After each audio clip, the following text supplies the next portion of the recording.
Blue Planet Project outlines 160 different alien races, alien technology, experimentation, and underground installations. All this pointing to a massive government cover-up.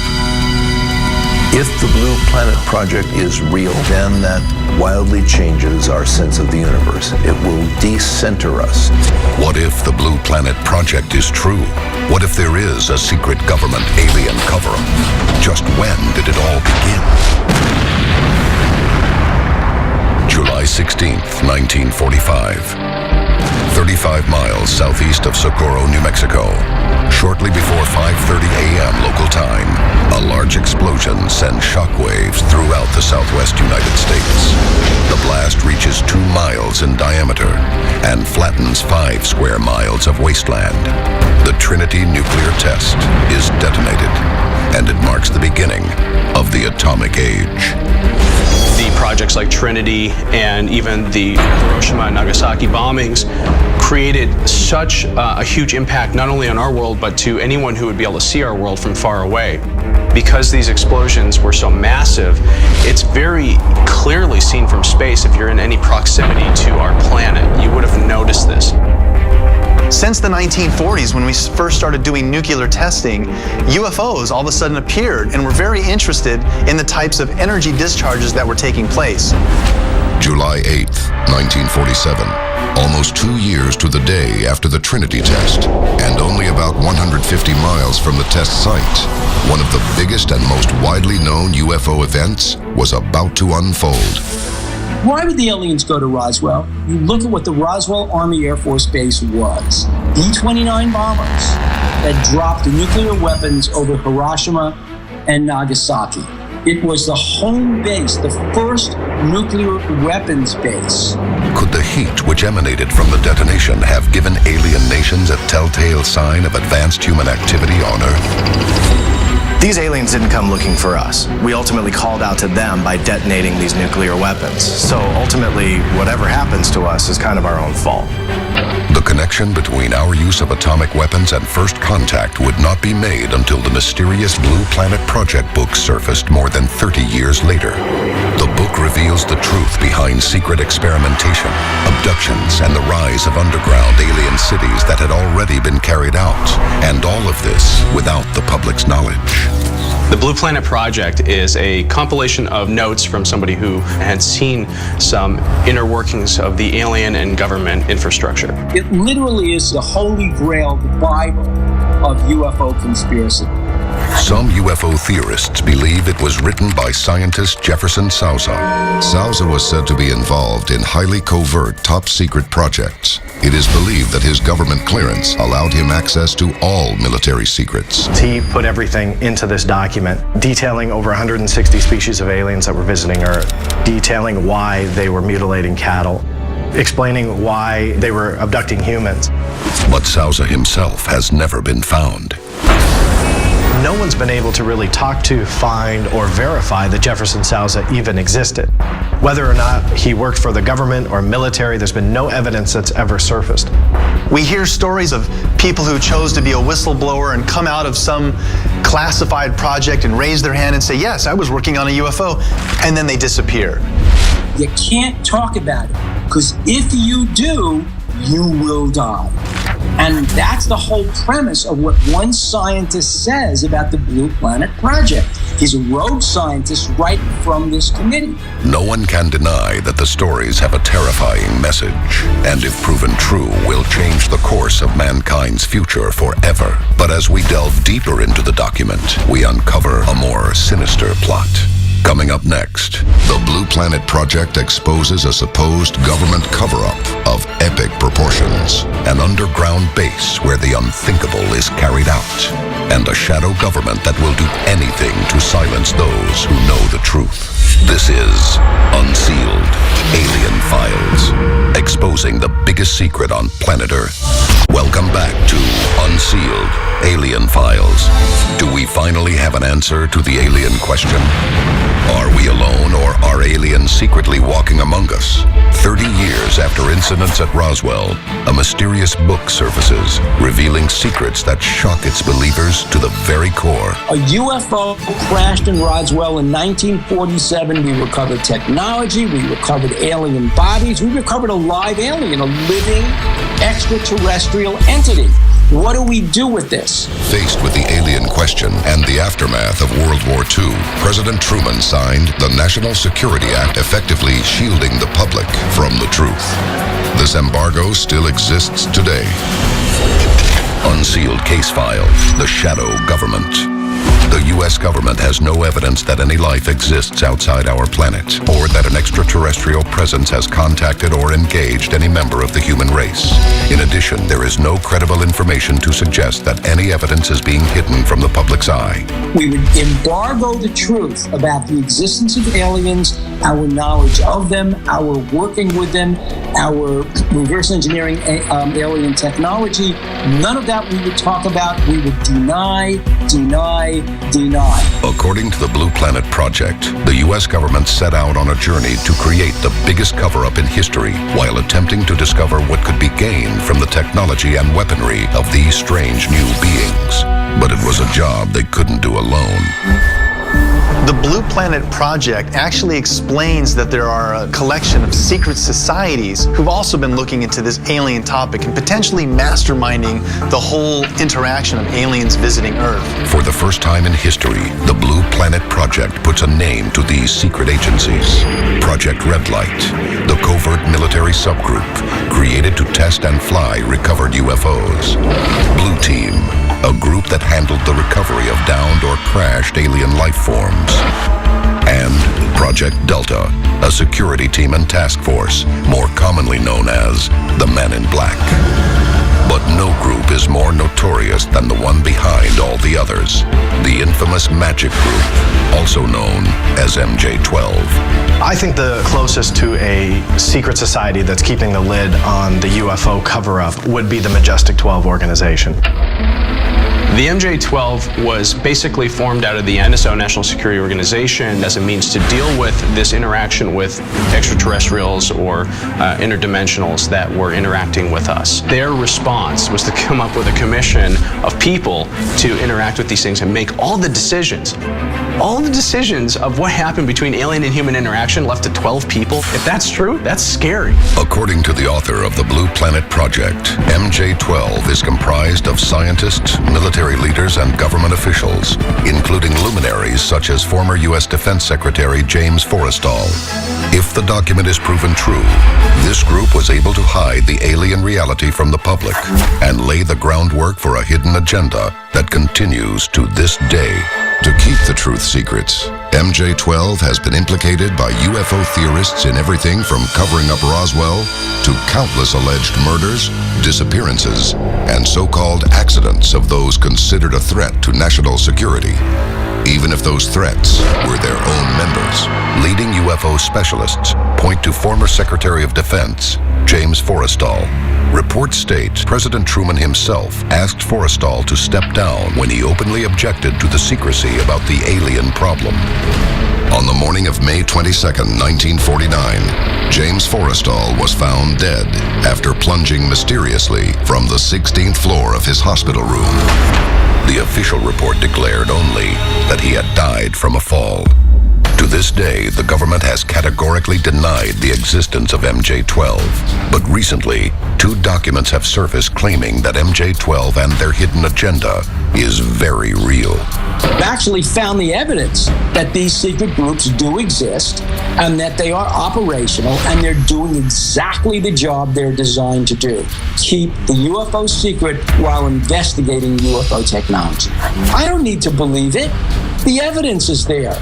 It is evidence sustainable in a court of law. But the most disturbing piece of information hidden within the document points to an unimaginable possibility. In the 40s, there were reports where actual coordinated landings of extraterrestrials took place with our U.S. Air Force, and certain treaties were actually formed with various alien races, where they agreed to give us access to technology And the reason I really do believe that we have some sort of interaction with these species is during the time of those experiments, our industry skyrocketed, starting in like the 1945, 1947. A lot of people will say, yeah, it's because of the war. But we're talking about technologies that hadn't existed before. How did that happen? We have access to these extraterrestrials to help us with our technology, but what are we giving them? Next, we find out what our government allegedly traded for the secrets to advanced alien technology. What was that agreement? Whose base really is this? And finally get a glimpse of who or what is behind it all. Large bulbous eyes, bald head, they are beings that come and take you in the night. This is Unsealed Alien Files, exposing the biggest secret on planet Earth. Welcome back to Unsealed Alien Files. Are there aliens among us? If so, where did they come from? And what do they want? More than 2 decades ago, a frightening document began circulating within the UFO community, outlining extraterrestrials living covertly on our planet. The book is known as the Blue Planet Project. The document describes more than 150 species of aliens that have visited or are visiting our planet at this time. More chilling is how the document describes the alien races in great detail, almost as if the author had been on the inside. The Blue Planet Project talks about over 150 species of aliens visiting Earth. They start with the Greys, the Nordics, and even the Reptoids. Just like here on Earth, we have different species and also different races in humanity. And we know that many different people who have been abducted describe variations of what we call the Grey.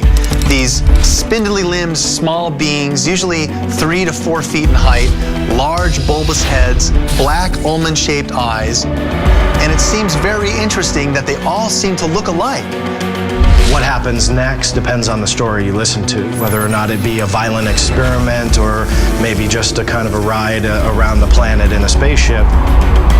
Those are the ones that you hear about the most. Other malevolent species described in the book include the underwater-dwelling Rigelians and Reptoids.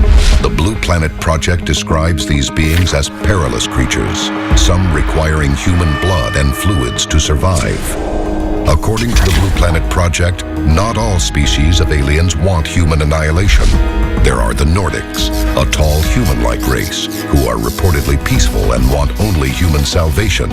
And yet, the variety of species described in the book begs the question of how so many extraterrestrials could exist in and around Earth without our knowledge. The Blue Planet Project book tells us not only what it is these strange creatures are hiding, but where. Unsealed Case File, the Dulce Base. In or near Dulce, New Mexico, there are reports of a vast underground facility, a secret base with a number of levels that are very, very secret.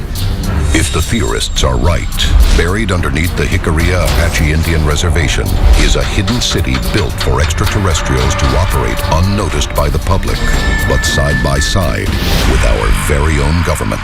I've been there. When I was out there, I got to spend time with the Jicarilla Apache Nation, and all of them had very strange stories to tell. Unexplained lights and unexplained UFOs in the sky. People who have seen weird creatures running around the forests at night. You have to know that something is going on there. 7 levels deep and filled with over 18,000 alien beings, this base is reportedly filled with experiments that range from advanced weaponry to the creation of lizard-human hybrids. The deeper you go, pretty much the more secretive it goes. And in some of these levels, the research is more geared towards the extraterrestrials' needs rather than the human needs. And we hear projects and things taking place that really are quite disturbing. Potentially a vat of human body parts where these extraterrestrials soak to ingest nutrients through their skin. Levels where they're in vitro fertilization or test tube versions of extraterrestrials literally being grown. Are these things actually possibly taking place on a base here on Earth? According to the Blue Planet Project, this pact between the U.S. military and the alien races allows for human mind control experiments, alien housing, genetic testing, and cold storage of humanoids.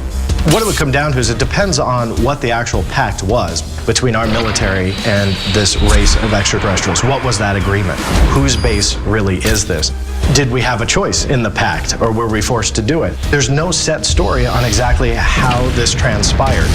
The only part of the conspiracy that's really out there is that it transpired. We agreed to let them abduct a certain percentage of our population for medical research, for experiments that they were interested in. Now what happened was that they broke that treaty and started to abduct many more people than we had originally agreed to. Tales of experimentation recount stories of pain, torture, and never-ending fear. These are human abductees we're talking about. And if the Blue Planet Project is right, then this could be anyone, including my family, your family. No one's safe. But what was the purpose of this experimentation? The Blue Planet Project book provides an unsettling answer. As the author of the Blue Planet Project tells us, there are various reasons for these abductions, but the most important one does seem to be reproduction. We have aliens abducting us and doing all these experiments, including interbreeding with humans. Why would they do that? Why breed a human and an alien together? And the only answer that I can come up with, and that seems very evident in this book, is they're trying to keep their species alive. They're trying to reproduce. But the real concern may be what will be done with the human race once they find what they need from us. When we come back, if the Blue Planet Project recounts the truth, then what does that mean for the human race? Does the secret alien agenda for mankind involve cooperation or extinction? And what is the government planning that every human on Earth needs to prepare for? No evidence of alien life has been more sought after than a message from another world. People have seen UFOs. People have even seen extraterrestrials. But to communicate with an alien, that would ultimately be the key to unlocking the secrets of life in the universe. But one historic incident stands above the rest when it comes to proof of such communication. The year is 1980. In the midst of the Cold War, the entire world is on edge. The possibility of nuclear annihilation sparked by conflict between America and the USSR is at an all-time high. This is December 1980, period of extraordinary international tension. Ronald Reagan has been elected as president, and Margaret Thatcher is in power in the United Kingdom. This is a period where the Cold War is decidedly frosty, and indeed there's a danger that it might become pretty hot. In preparation for a counterstrike, U.S. troops are stationed at Bentwaters Royal Air Force Base just outside the forest of Rendlesham in the UK. Around 3 a.m. on the night of December 26th, radar loses track of an unknown object in the woods outside the base. Soldiers on guard duty notice something strange high above the forest. These men saw unidentified lights in the forest from the gates of Bentwaters. Radar indicated it could potentially be a downed aircraft. Among the soldiers to witness these lights are Airman First Class John Burroughs and Staff Sergeant Jim Peniston. They quickly form a team and are dispatched to the woods for investigation. What they find after driving into the forest is not a downed aircraft. As I was getting out of the vehicle, it felt like there was static electricity in the air. Things felt abnormal. Both of us at that point kind of looked at each other and realized that maybe something was actually going on. Above the trees, the two men see the silhouette of a triangular-shaped craft lowering to the forest floor. The air around the object was electrified. It was like dancing on our skin and our clothes. At that point in time, I knew it was an aircraft crash. I knew I had an unknown object in front of me. Sergeant Peniston immediately reaches for his notebook to record the details of a craft that defies logic. His sketches show an object 9 feet on each side and almost 6 feet tall, with mysterious symbols etched along the side of the craft. One of the things that sets Rendlesham Forest apart from almost every other UFO case you look at is this wasn't just lights in the sky. This was a landed UFO. John Burroughs and Jim Peniston got extremely close to this object. It had come down in a small clearing in a forest, and indeed Jim Peniston claims that he got so close to this thing, he was able to reach out and touch it. I I took my hand and ran them over the bottom symbols all the way across. It felt like going from the smoothness of the metal to like feeling sandpaper on each of them. But then, something happens that will change his life forever. Out of all the glyphs, there was one that was larger than all the other ones. And so I decided to go ahead and touch that one. When I touched that symbol, I had an explosion of white light where I couldn't see. I was blinded. And I started seeing ones and zeros flashing. They were like inside my mind's eye. The ones and zeros burn into his memory, leaving an imprint of an alien code. I think I was just plain terrified.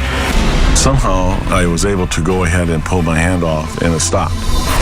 The craft started to move a little bit, and it was gone in a blink of an eye.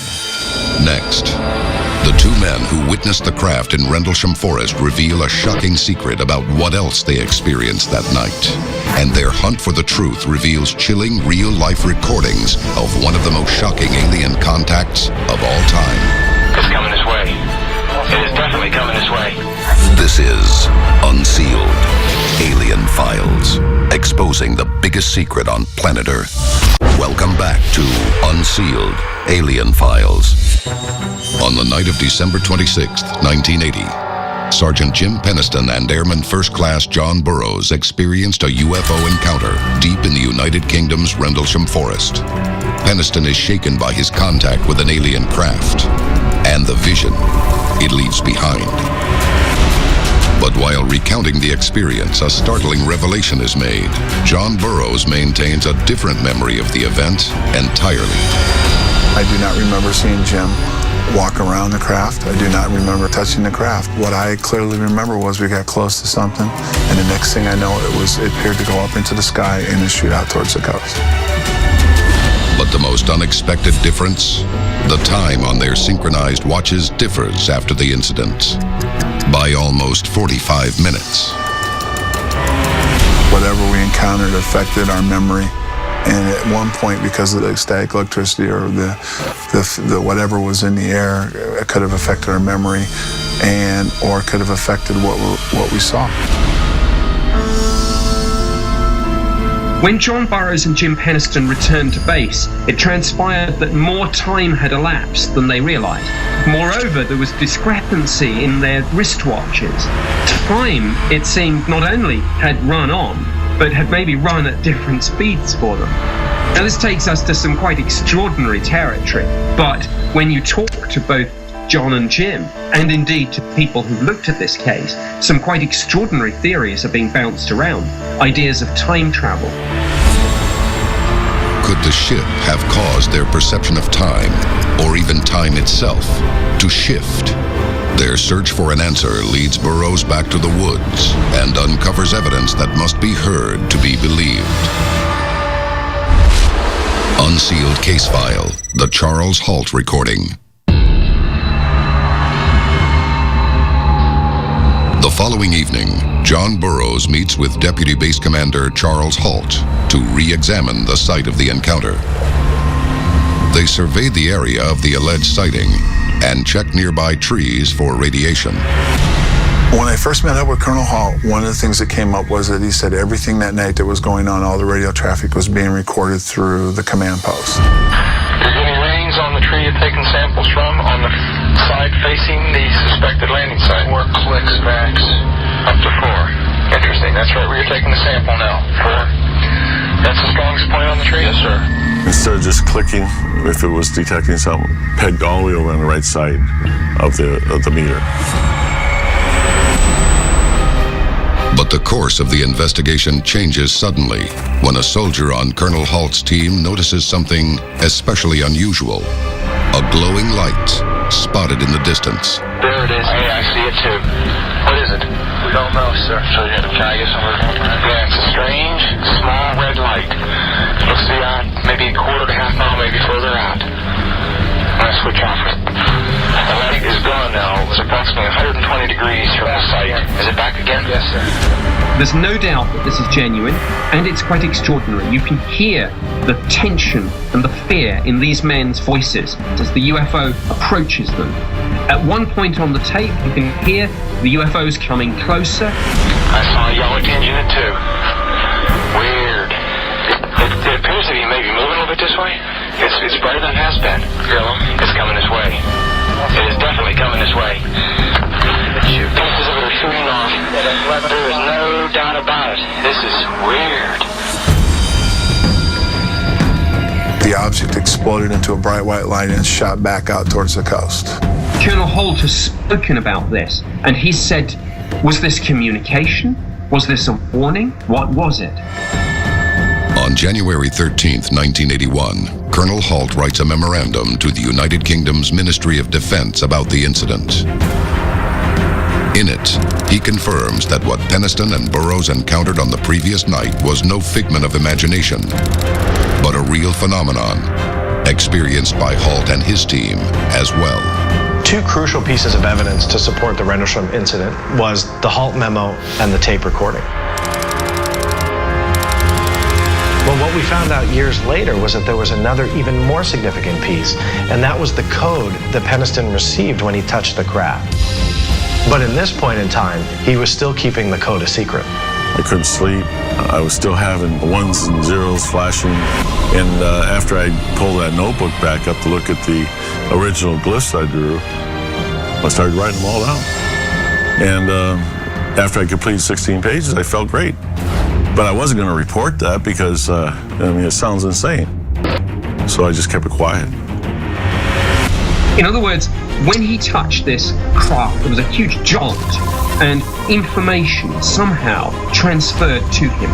Now, he forgot about this. Maybe he just blocked it. Maybe he didn't realize it was important. But it was only 30 plus years afterwards that he perhaps realized he was sitting on something of the utmost significance. Coming up next, we reveal the meaning behind the code in Peniston's notebook and uncover the shocking identity of the beings who sent it to us. This is Unsealed, Alien Files, exposing the biggest secret on planet Earth. Welcome back to Unsealed, Alien Files. Retired U.S. Air Force Sergeant Jim Peniston has kept a secret from the world.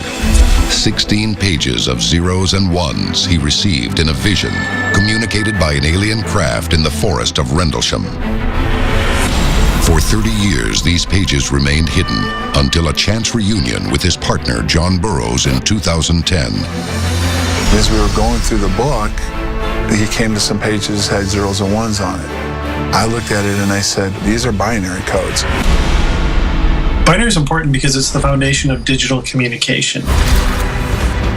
In 1974, Carl Sagan and several other scientists broadcast a message at a frequency of 2,380 megahertz at a power of 1,000 kilowatts into deep space.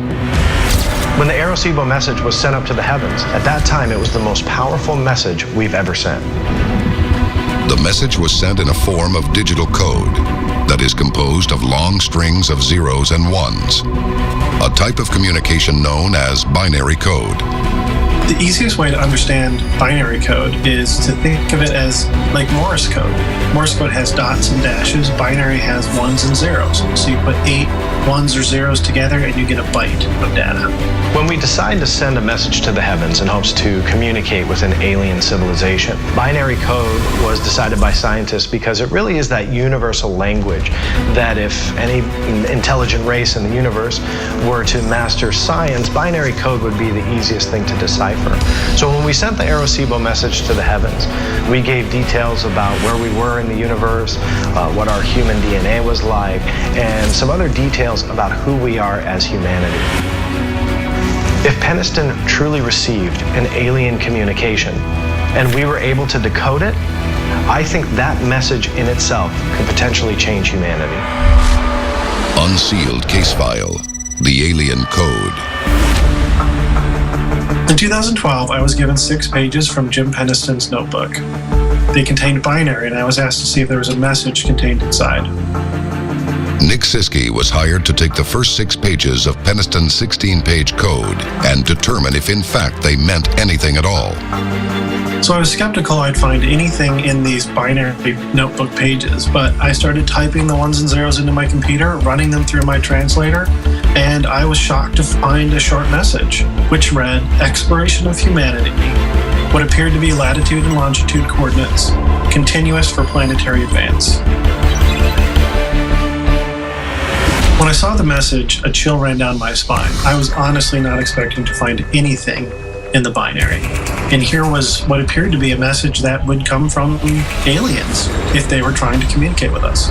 Exploration of humanity for planetary advance. The message could be instruction, or perhaps even a warning. A possibility made only more intriguing by the numbers that appear within the code. It's the right number of digits, north and west, indicating somewhere on planet Earth. And when plotted on a map, these coordinates fall on an unlikely location off the coast of Ireland, an island once known as High Brazil. High Brazil has sometimes been dubbed the Celtic Atlantis. It's a sort of lost land, a mythical country, as it were, that some believed was the site of an advanced civilization. According to legends, those who have seen High Brazil reported a land filled with an advanced and wealthy civilization whose architecture consisted of golden towers and majestic domes. Then suddenly in the late 1800s, the island literally disappeared from the map. But in the pages that follow, continued analysis has uncovered other coordinates from around the globe. In the binary code, it clearly shows grid coordinates around the world. And the grid coordinates are located in Southwest United States, which is Sedona, Central America, South America, Greece, Egypt, and a location in China. Many have speculated that the message is pointing to these locations as the origin of alien ancestors on planet Earth. But there is more to this story than we've been led to believe. Many people believed that this binary code could be the smoking gun that blows open not just the Rendlesham Forest mystery, but the whole mystery of the UFO phenomenon itself. But to fully understand the message, we must answer the question, who sent it to the human race? And perhaps the most shocking revelation of the Rendlesham encounter is that Jim Peniston believes he has the answer. Why would a race that traveled thousands of light years play hide and seek with us, give us a binary message, and why is it in English? And why has the craft got markings like a U.S. aircraft? There's thousands of questions like this. It doesn't point to alien. This is not about UFOs. Los Angeles, California. Known for Hollywood, Disneyland, and as America's most famous UFO hotspot. Los Angeles is a major UFO hotspot. The activity here is constant and seems to be escalating. From the 1800s to one of the most deadly UFO battles of all time, this Southern California metropolis experiences it all, including lights in the sky and unexplained objects in the ocean. These sightings mystify the city to this day. Are they truly coming from the heavens above? Or is there something off the coast of California that we have yet to discover? What do they want? Why are they here? The answers to these questions will change the way we see the City of Angels forever.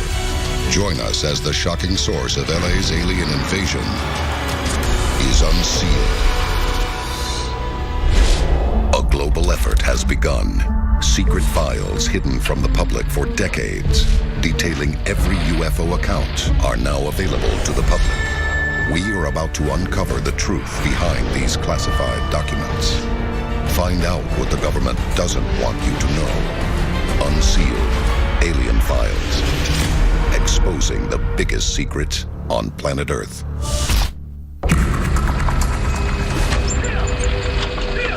November 1896. 7 years before the Wright brothers achieve human flight, Los Angeles is a small mining community of 50,000 people. When local newspapers report mysterious sightings in the skies of California, it is the beginning of a phenomenon. People were scared with what they were reading in the newspapers and even seeing in the skies above their heads. Because again, you didn't have anything to compare it to. They are described as metallic, featureless objects nearly 125 feet long that hover in the night sky. The sightings soon moved down the California coastline to the budding metropolis of Los Angeles.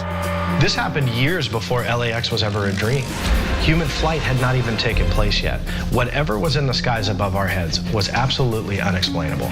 This started a gigantic UFO wave, which involved not only sightings, but UFOs chasing cars down the road, UFOs landing, a number of abduction cases. It was really an extraordinary UFO wave of pretty much unprecedented proportions. Sightings and accounts of attempted alien abduction are rampant until 1896. But the phenomenon exists to this day. Did anyone report anything strange tonight? Maybe other more specific? June 14th, 1992. Police switchboards in Los Angeles are flooded with calls describing a very unusual sighting. We stop with a bright light up the sky. Okay. We can hear it wasn't a helicopter. I'm telling you, I have never been more frightened in my life. Normally when someone sees a UFO, there's maybe one or two UFOs. What's really unique about this situation in Topanga Canyon is the number of UFOs that we're seeing. And this, I'm not talking 10 or 20, we're talking literally hundreds. Encountering multiple UFOs is a very rare occurrence. But what truly makes the sighting unique is how common it is in Los Angeles. There are regions on this planet that seem to be a magnet for UFO sightings. In a short period of time, hundreds, if not sometimes thousands of cases are reported. We call these UFO hotspots. These hotspots span the globe. Beijing, China, Brussels, Belgium, Washington, D.C., and Los Angeles, California. Los Angeles is a major UFO hotspot. The National UFO Reporting Service in Washington, the Mutual UFO Network, each receive reports on a daily basis. And we've got over 5,000 reports for California alone.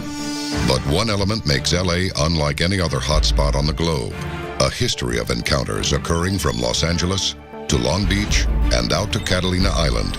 Together, these locations form an activity-rich area that has become known as the Devil's Triangle of the West. UFO sightings over Los Angeles have occurred pretty much since the inception of Los Angeles as a city itself. They started in the late 19th century, and they continue all the way to this day. Now that Los Angeles is this huge, sprawling megalopolis, we are having, tens of thousands of reports of UFOs coming in. So many that, we can't handle them. But one event in particular made worldwide history. The night we went to war with a UFO. Coming up next, the Battle of Los Angeles has just begun, revealing the most crucial evidence of a UFO conflict in our history. This is the first time that the U.S. military has opened fire on a UFO. We did not know what this object was. And possibly exposing the true purpose of this hotspot. How do UFOs get back and forth from outer space? The answer is they don't. They're right here in LA. This is Unsealed Alien Files, exposing the biggest secret on planet Earth. Welcome back to Unsealed Alien Files. Widespread sightings from the 1800s to the present have earned Los Angeles, California the unique title of a UFO hotspot. And where are these craft coming from?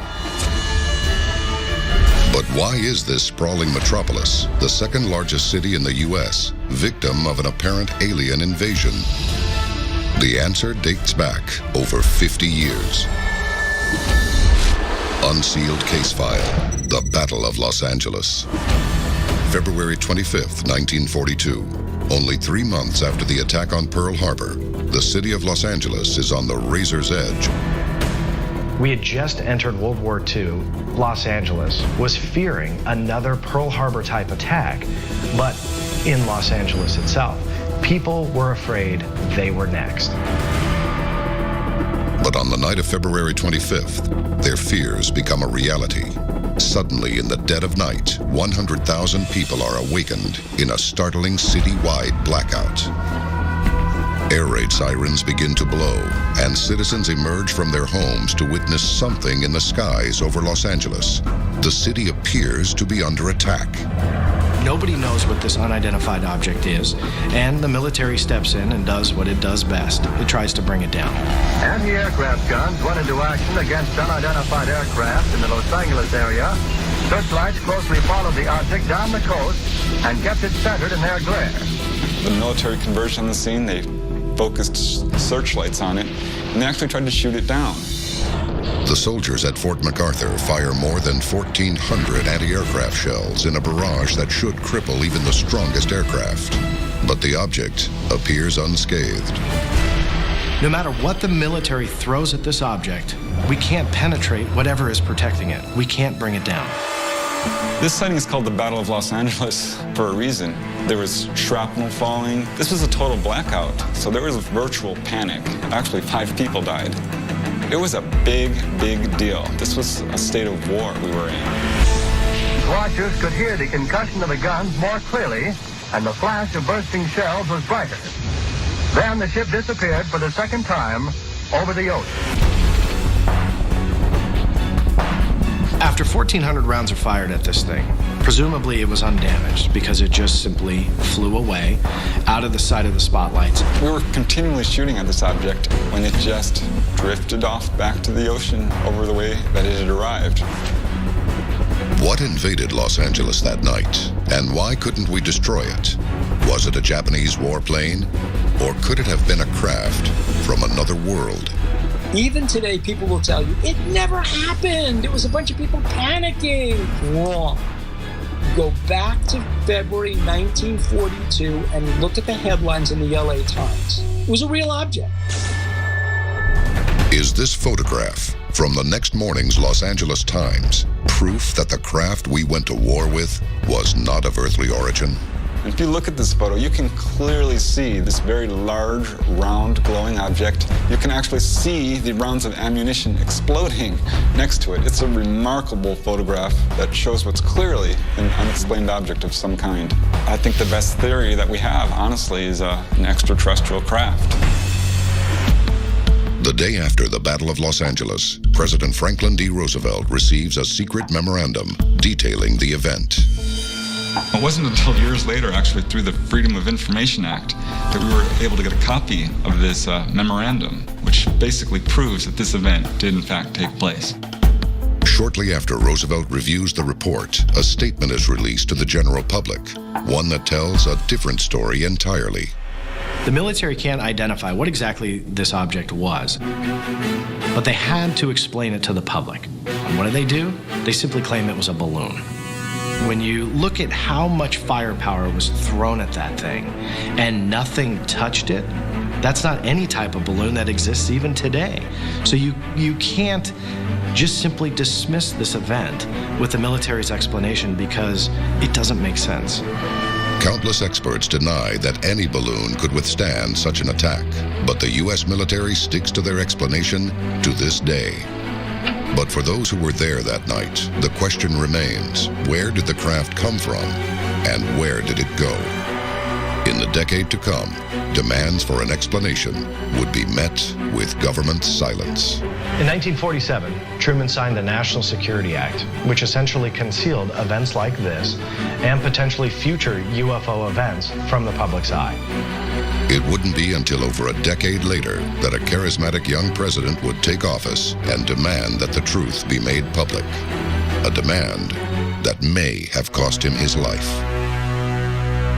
Coming up next, military officials expose an incident, taking alien contact in Southern California to the next level, and evidence that the 1942 Battle of Los Angeles may not be our last. A secret so shocking, the government may kill for it. This is Unsealed, Alien Files, exposing the biggest secret on planet Earth. Welcome back to Unsealed, Alien Files. Since 1896, rampant sightings of unidentified objects have caused Los Angeles to be known worldwide as a UFO hotspot. LA's most famous encounter took place in 1942, when the city witnessed a military attempt to gun down an unknown craft. But the true identity of who invaded California skies that night has never been revealed. You, John Fitzgerald Kennedy, do solemnly swear. I, John Fitzgerald Kennedy, do solemnly swear that I will faithfully execute the office of President of the United States. 2 decades later, newly elected President John F. Kennedy allegedly writes NASA asking for UFO information to solve the enigma. 10 days later, he was shot and killed, assassinated. This UFO subject was so top secret that even at the presidential level, he had trouble finding out the truth. Kennedy was a transitional president. The potential to really change the course of the 20th century. And what we have learned is that his private agenda was a lot more radical than people knew at the time. He had big plans. Could the need for UFO secrecy have led to the assassination of a president? A year later, we may have received an answer.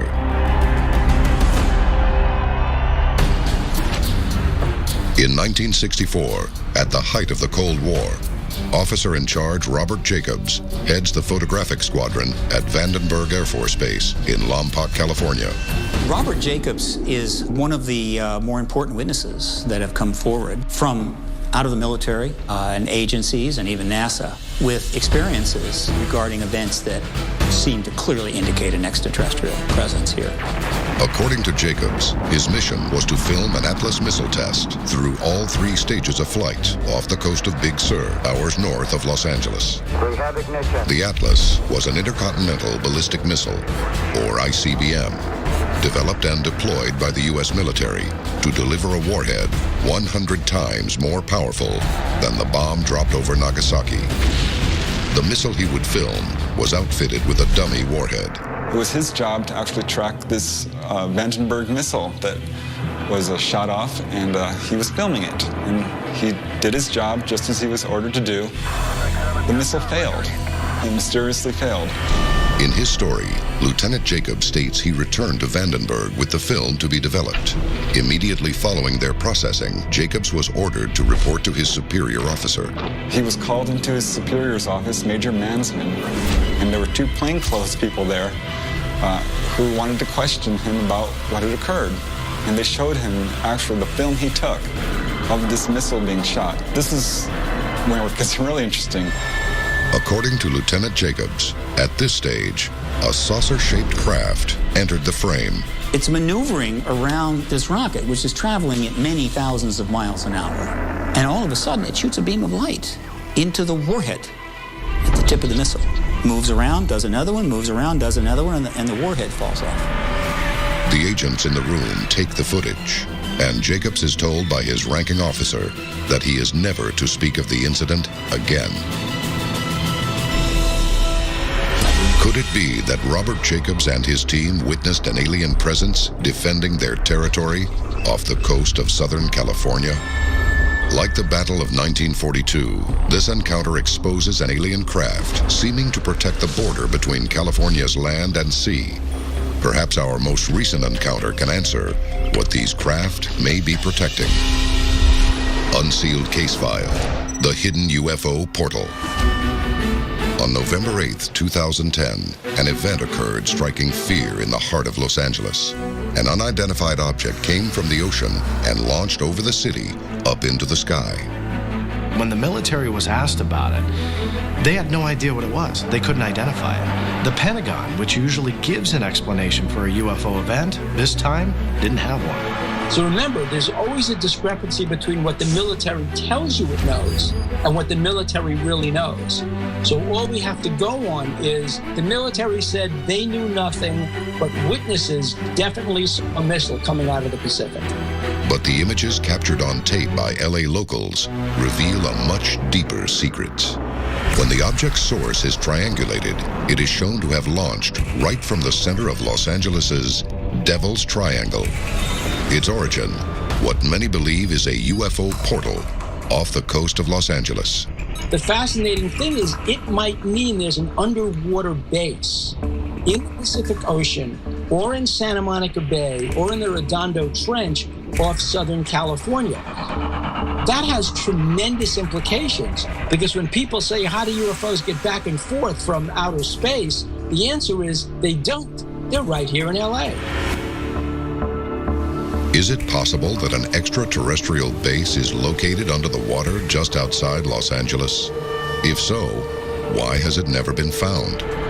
Could it be that this UFO portal is the evidence of an alien city just off the coast of California?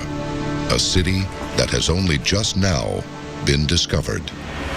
The Vatican, epicenter of the Roman Catholic faith. Representing 1/6 of the planet's population, it is one of the world's oldest and most powerful institutions, either at the center of faith or controversy. Most recent and shocking that this holy order could be part of one of the biggest cover-ups in UFO history. The church is getting ready to embrace life outside of planet Earth as part of creation.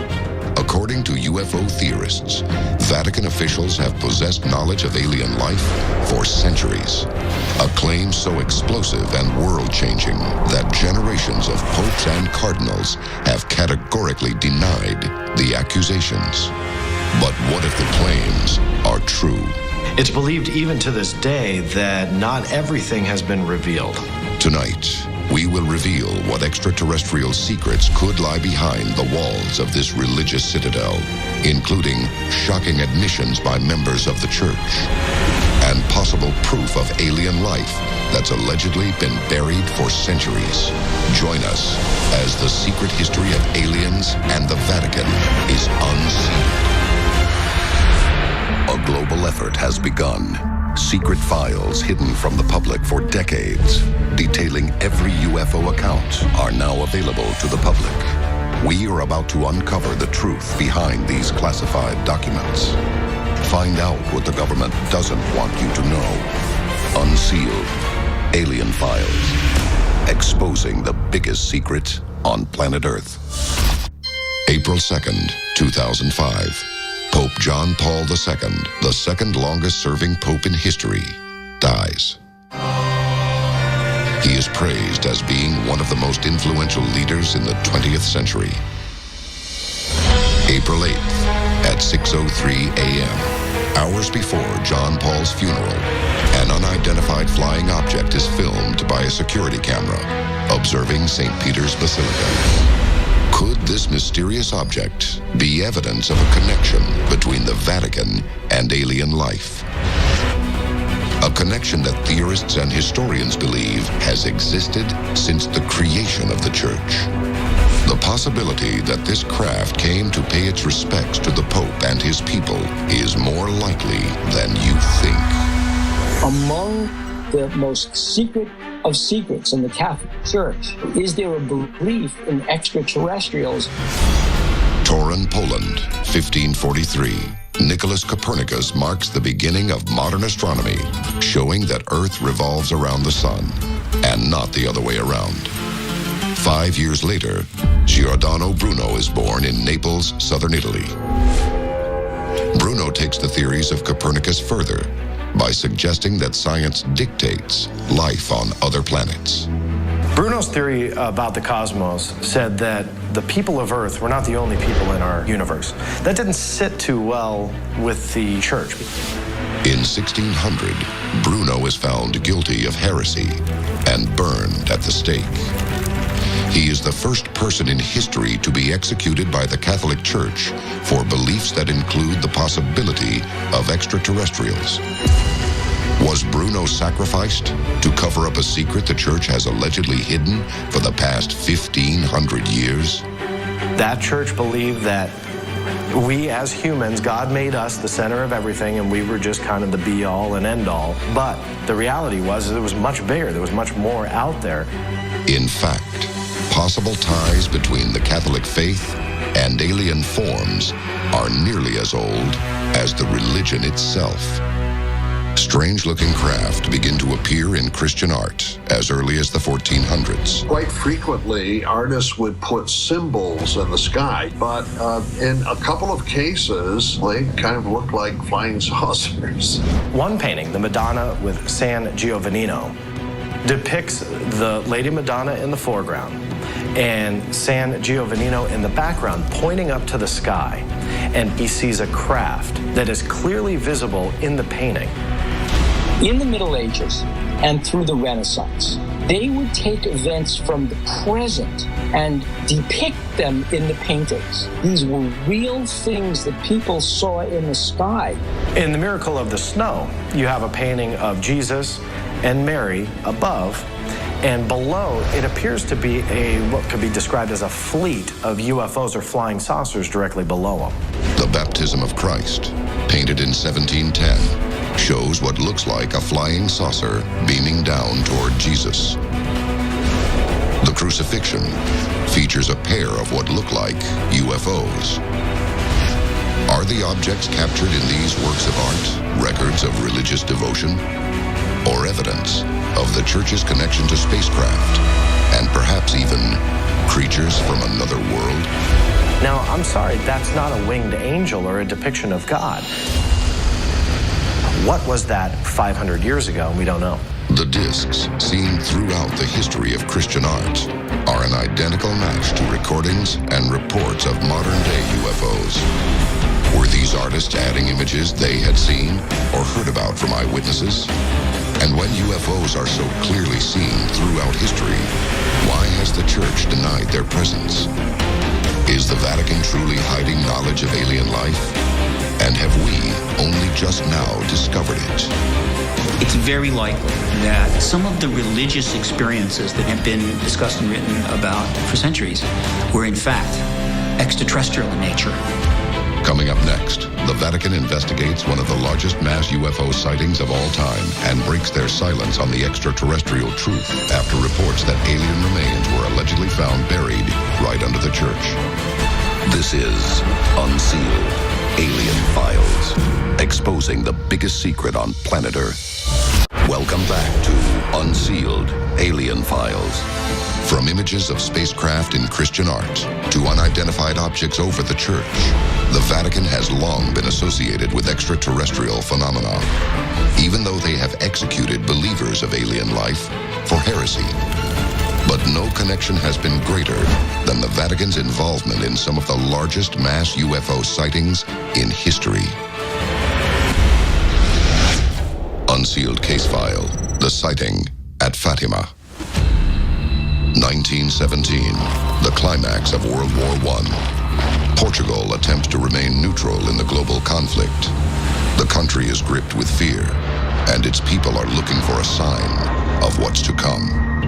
On October 13th, 1917, in Fatima, Portugal, a mass UFO sighting with more than 70,000 witnesses took place. During the event, the rain stopped. Some witnesses believed that the clouds parted, and what was described as a saucer-shaped craft came down from the heavens above towards Earth. According to eyewitnesses, 3 children approached the vision and witnessed an apparition of a beautiful woman. The vision reportedly included a glowing globe-shaped vehicle showering rose petals that disappeared upon hitting the ground.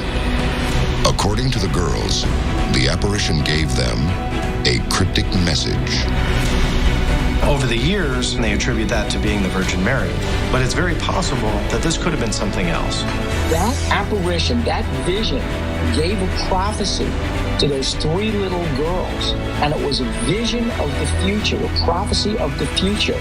The message has been interpreted as images from an apocalyptic future.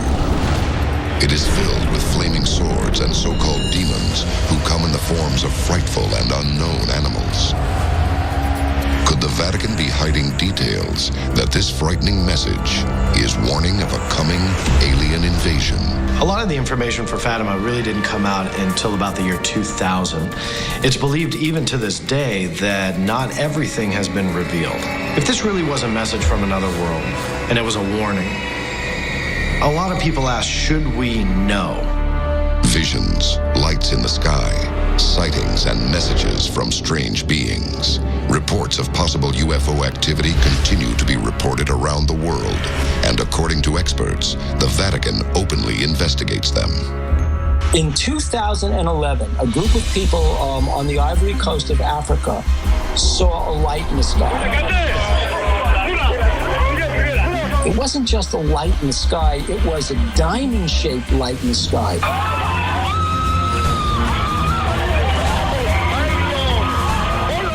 And it was so vivid, so compelling, that for that moment, that group was transfixed by the light. And it changed their lives.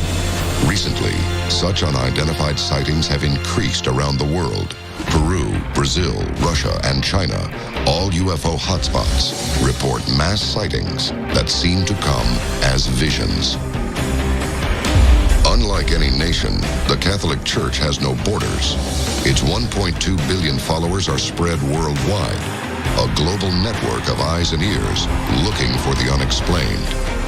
Is this what has finally convinced the Vatican to come forward and admit the existence of alien life? Unsealed case file, the Vatican's alien ambassadors. Just outside Rome stands Castel Gandolfo, a satellite Vatican estate that serves as the summer residence of the Pope and headquarters for Vatican astronomers. Two large domes on the roof each house massive telescopes used to study the heavens since the 1930s. The astrophysicists at Vatican Observatory have been interested in the question of extraterrestrial life for quite a while. Dr. Funes, the Vatican Observatory director, affirmed the possibility of the existence of extraterrestrial intelligences. In a universe so big, huge, I would say, 100 billion of galaxies, with each galaxy with 100 billion of stars. Probably with many of these stars having planets, it could be possible that life could evolve the way we know on Earth. Was there real solid evidence that something's going on inside the Vatican? Well, there is. You have the Vatican itself declaring that if extraterrestrial life exists, it's part of God's creation. But the most public evidence came in November of 2009, when the Pontifical Academy of Sciences, the Vatican Science Department, held a conference of over 30 scientists and religious leaders in Rome. The subject, life on other planets, its possibility, and its ramifications. They're literally putting up a neon sign saying, "We're down with ETs." But the biggest bombshell may be what they found underneath the Vatican. Coming up next, a repository of Vatican secrets that's existed for 500 years is opened up, and shocking new images could reveal the ultimate discovery, remains of an alien being. This is Unsealed Alien Files, exposing the biggest secret on planet Earth. Welcome back to Unsealed Alien Files. The Vatican has denied the existence of extraterrestrials since the creation of the Church. But recently, Vatican officials have publicly acknowledged the likelihood of alien life. This dramatic reversal of Vatican policy demands an explanation. What does the Church know? Or what have they found that causes them to reverse a 2,000-year-old opinion? The answer to this may be found within the Vatican Secret Archives. It's thousands and thousands of volumes, and it's been kept for well over 1,000 years. This is bigger than the National Archives. And according to alien theorists, it is here that the Vatican keeps reports of all investigated UFO occurrences, far from prying eyes. The Vatican Secret Archive is approximately 52 miles of shelving, we're told, and over 32,000 archives. What could possibly be in there? 1977, U.S. President Jimmy Carter is one of the only presidents ever to claim to have seen a UFO. Carter intends to publicly reveal all the information the U.S. government has on alien existence. He asks the Library of Congress to reach out to all possible sources regarding UFO intelligence. But when the library's contacts reach out to the Vatican requesting disclosure of all files with evidence of alien life, the Vatican refuses. Twice. But the secrets hidden within the Vatican can't stay buried forever. Now, new evidence may prove the Vatican is hiding actual aliens from the public.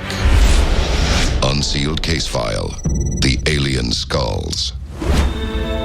Here's a strange story. In 1998, there were excavations being done under the Vatican Library. And one of the workers on the excavation team found some strange skulls. They were elongated, extended skulls. They looked like what you would think a gray alien skull would look like. The oversized, slanted eye sockets, the relatively small nose and mouth, the dome-like cranium. The similarities between its structure and the heads of the gray alien, the ET life form most commonly described by witnesses, are obvious. But why are skulls allegedly under the Vatican? If these bones could talk, what stories would they tell? After the discovery of those strange skulls, Pope John Paul and the Vatican military closed all access to the site. What is the Vatican hiding? And did those skulls make their way into the secret Vatican archives? The Catholic Church has had 1,500 years in which they could have recovered alien bodies from their investigations into unexplained sightings. Could these skulls be the remnants of aliens who once lived in the Vatican? The Vatican is built on the ruins of ancient Rome. And underneath the Vatican is what's known as a necropolis. A necropolis is a vast burial ground. So there could be skulls dating back not just to 2,000 years from the birth of Christ, but all the way dating back to the beginning of Rome. Perhaps the conclusion was best put by a nun who stated, whatever those remains represent, there's a reason why the good fathers buried them there, to be forgotten. If the theories are true, then the Vatican has intimate knowledge of the secrets behind aliens on planet Earth. But do they ever plan to release that secret to the public?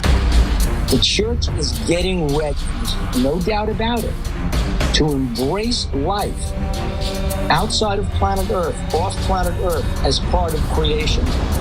But if the Vatican is planning to reveal alien life in our near future, what discovery will cause the church to come forward? And how will the Vatican handle these alien beings? These are ethical issues that we need to be prepared to deal with, and people of government need to think about these things before they happen. One global event may uncover the truth sooner than we ever imagined possible. Coming up, the event that could force the Vatican to admit everything they know about the truth of alien life in our universe and reveal the Church's role in the future of planet Earth. The next stage of aliens and the Vatican may involve human domination, but will it be at the hands of an extraterrestrial race or the Church?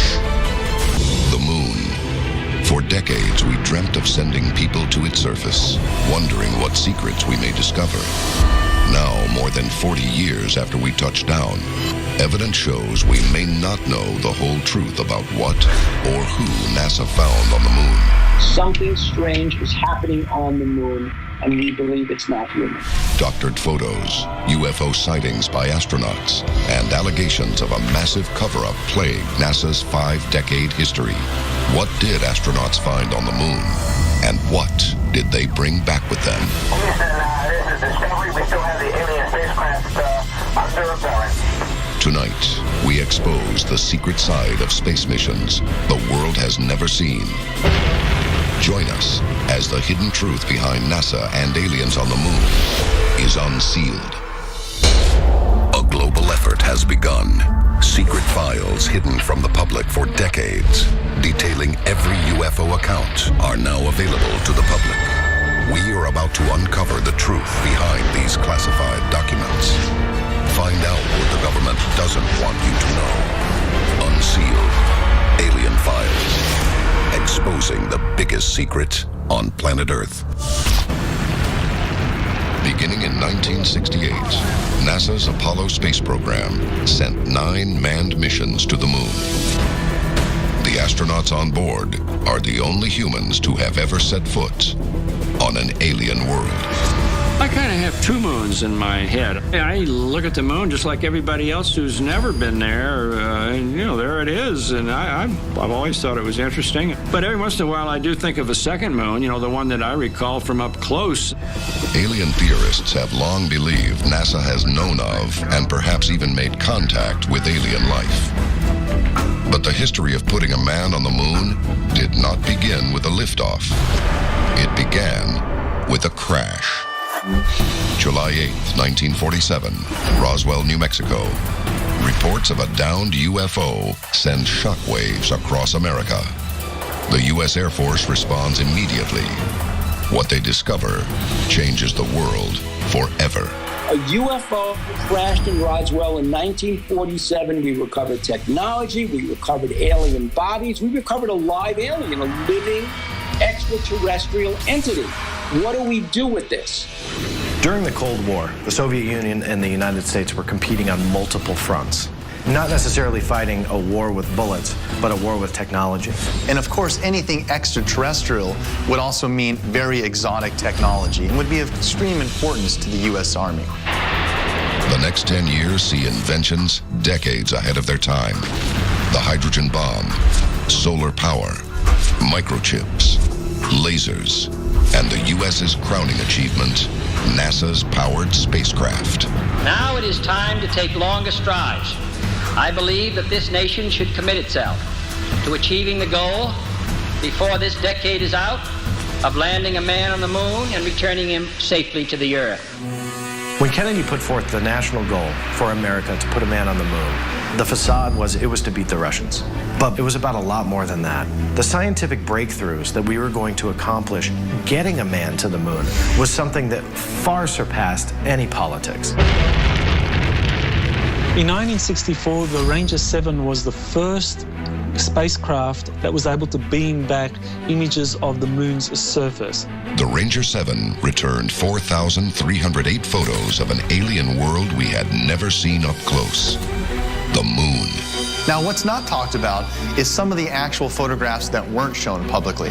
A case can be made that, in fact, they were able to transmit images back to Earth and that they did show artificial structures on the moon. And so people in the United States, at the very least, were aware that there were very likely alien bases on the moon.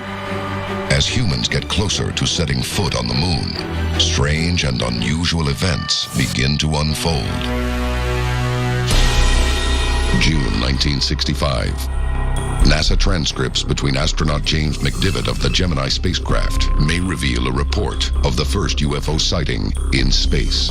According to the transcript of the Gemini mission, astronaut McDivitt says, "I just saw something else up here with me, but just as I was getting close enough to take a good picture, the sun got in the way and I lost it. It had big arms sticking out of it. It looked like I only had it for just a minute." After many of the Gemini astronauts started to see things in space, they came up with code words like fire, bogey, even Santa Claus to describe craft that they were seeing flying outside of the spaceship. On December 24th, 1968, the Apollo 8 spacecraft makes the first successful orbit around the moon. Houston, Apollo 8, over. Hello, Apollo 8. Loud and clear. Roger. Please be informed there is a Santa Claus. You're the best ones to know. This is something that many people could easily dismiss as just being a reference to the upcoming Christmas Day. But many others have said, well, Santa Claus was in fact one of the code words used. And this was his way of communicating to Cape Canaveral that in fact that they were seeing a UFO. Coming up, man first walks on the moon and finds out what's there waiting for him.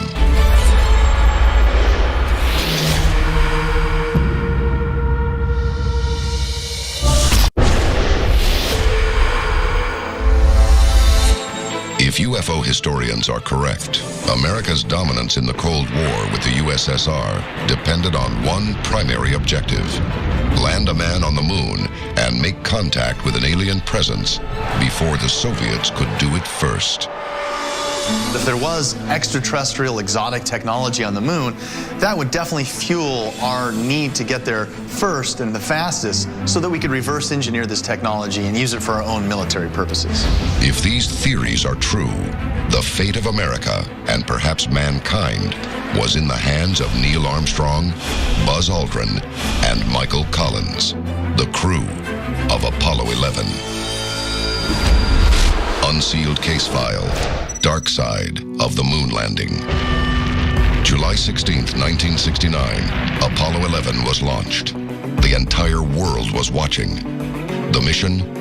Be the first humans to land on the moon, and as UFO experts believe, be the first to make contact with alien life. A terrifying prospect. The moon's surface seems very inhospitable, forbidding almost. A hostile place, a scary place. What could be hidden in the conversations between Apollo 11 astronauts and Capcom, the Mission Control Center in Houston, Texas? Tranquility Base here. The Eagle has landed. Roger, Tranquility. We copy you on the ground. According to UFO theorists, the most significant moment came when the transmission from Buzz Aldrin and Neil Armstrong suddenly cut off for 2 minutes. Supposedly, in that audio transmission, there's a missing 2 minutes. What could have been in those missing 2 minutes? Now, there has been some unofficial radio communications that have been circulated saying that basically Armstrong and Buzz Aldrin saw UFOs on the moon. No, this is not an optical illusion. No one's going to believe this. With me, I say that there were other spaceships. They're lined up in the other side of the crater. There they are, and they're watching us. This was something that had been intercepted through amateur ham radio and basically released through unofficial sources. There are a number of NASA officials that claimed that this in fact was a genuine transmission from Neil Armstrong. Anytime we look at the communication taking place between Capcom and astronauts in space, there are 2 channels in use. There's the public channel relaying information. There's also the secret channel, or the Department of Defense line, where they can cut off the public feed and communicate securely between the astronauts and Capcom. NASA has never confirmed that the conversation took place. But even Buzz Aldrin himself has come forward stating that an unknown object was spotted outside Apollo 11. Could Neil Armstrong and Buzz Aldrin be our first human ambassadors to space and have met aliens on the moon? It seems very possible that NASA already knew from the inception, sending people to the moon, that they had planned on doing some type of communication with other advanced beings. When Buzz Aldrin and Neil Armstrong first walked on the moon, they planted an American flag and a plaque commemorating the mission. But they also reportedly left behind 2 items with a message. One was a gold olive branch of peace. The other was a silicon disc. On it were recorded statements of goodwill from 73 world leaders and the names of key U.S. Congress members and NASA. But if NASA never anticipated making contact with alien life, why did they prepare these greetings of peace before they went to the moon? What it means to anybody approaching this with an open mind is A, we're aware of an ET presence, and we're making a peace offering to ETs. Did Apollo 11 with their messages of peace forge a bond with an alien race that continues to this day? Or did something happen out there that keeps mankind from returning? In my personal opinion, there are alien bases on the moon, and they understood that there were a lot of political factors as to why the Apollo missions had to go ahead, but there have been a number of people who've worked with NASA saying that the aliens up there basically said, well, this is our turf, you don't belong here, and don't come back. Coming up, future missions expose the truth behind astronauts and UFO contact. We have an unidentified flying object. And NASA insiders revealed the secret behind photos we weren't meant to see. You won't believe your eyes.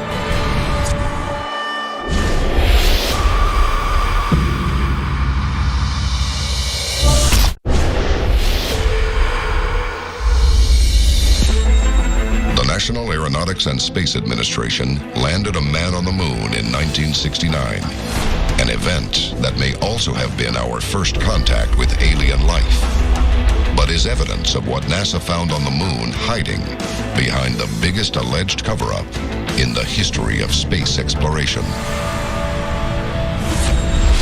Unsealed Case File, NASA's Alien Secrets. NASA Shuttle Mission STS-73, October 21st, 1995. Astronaut Catherine G. Coleman is working in the Space Lab module of NASA's U.S. Microgravity Lab when she declares something to Capcom.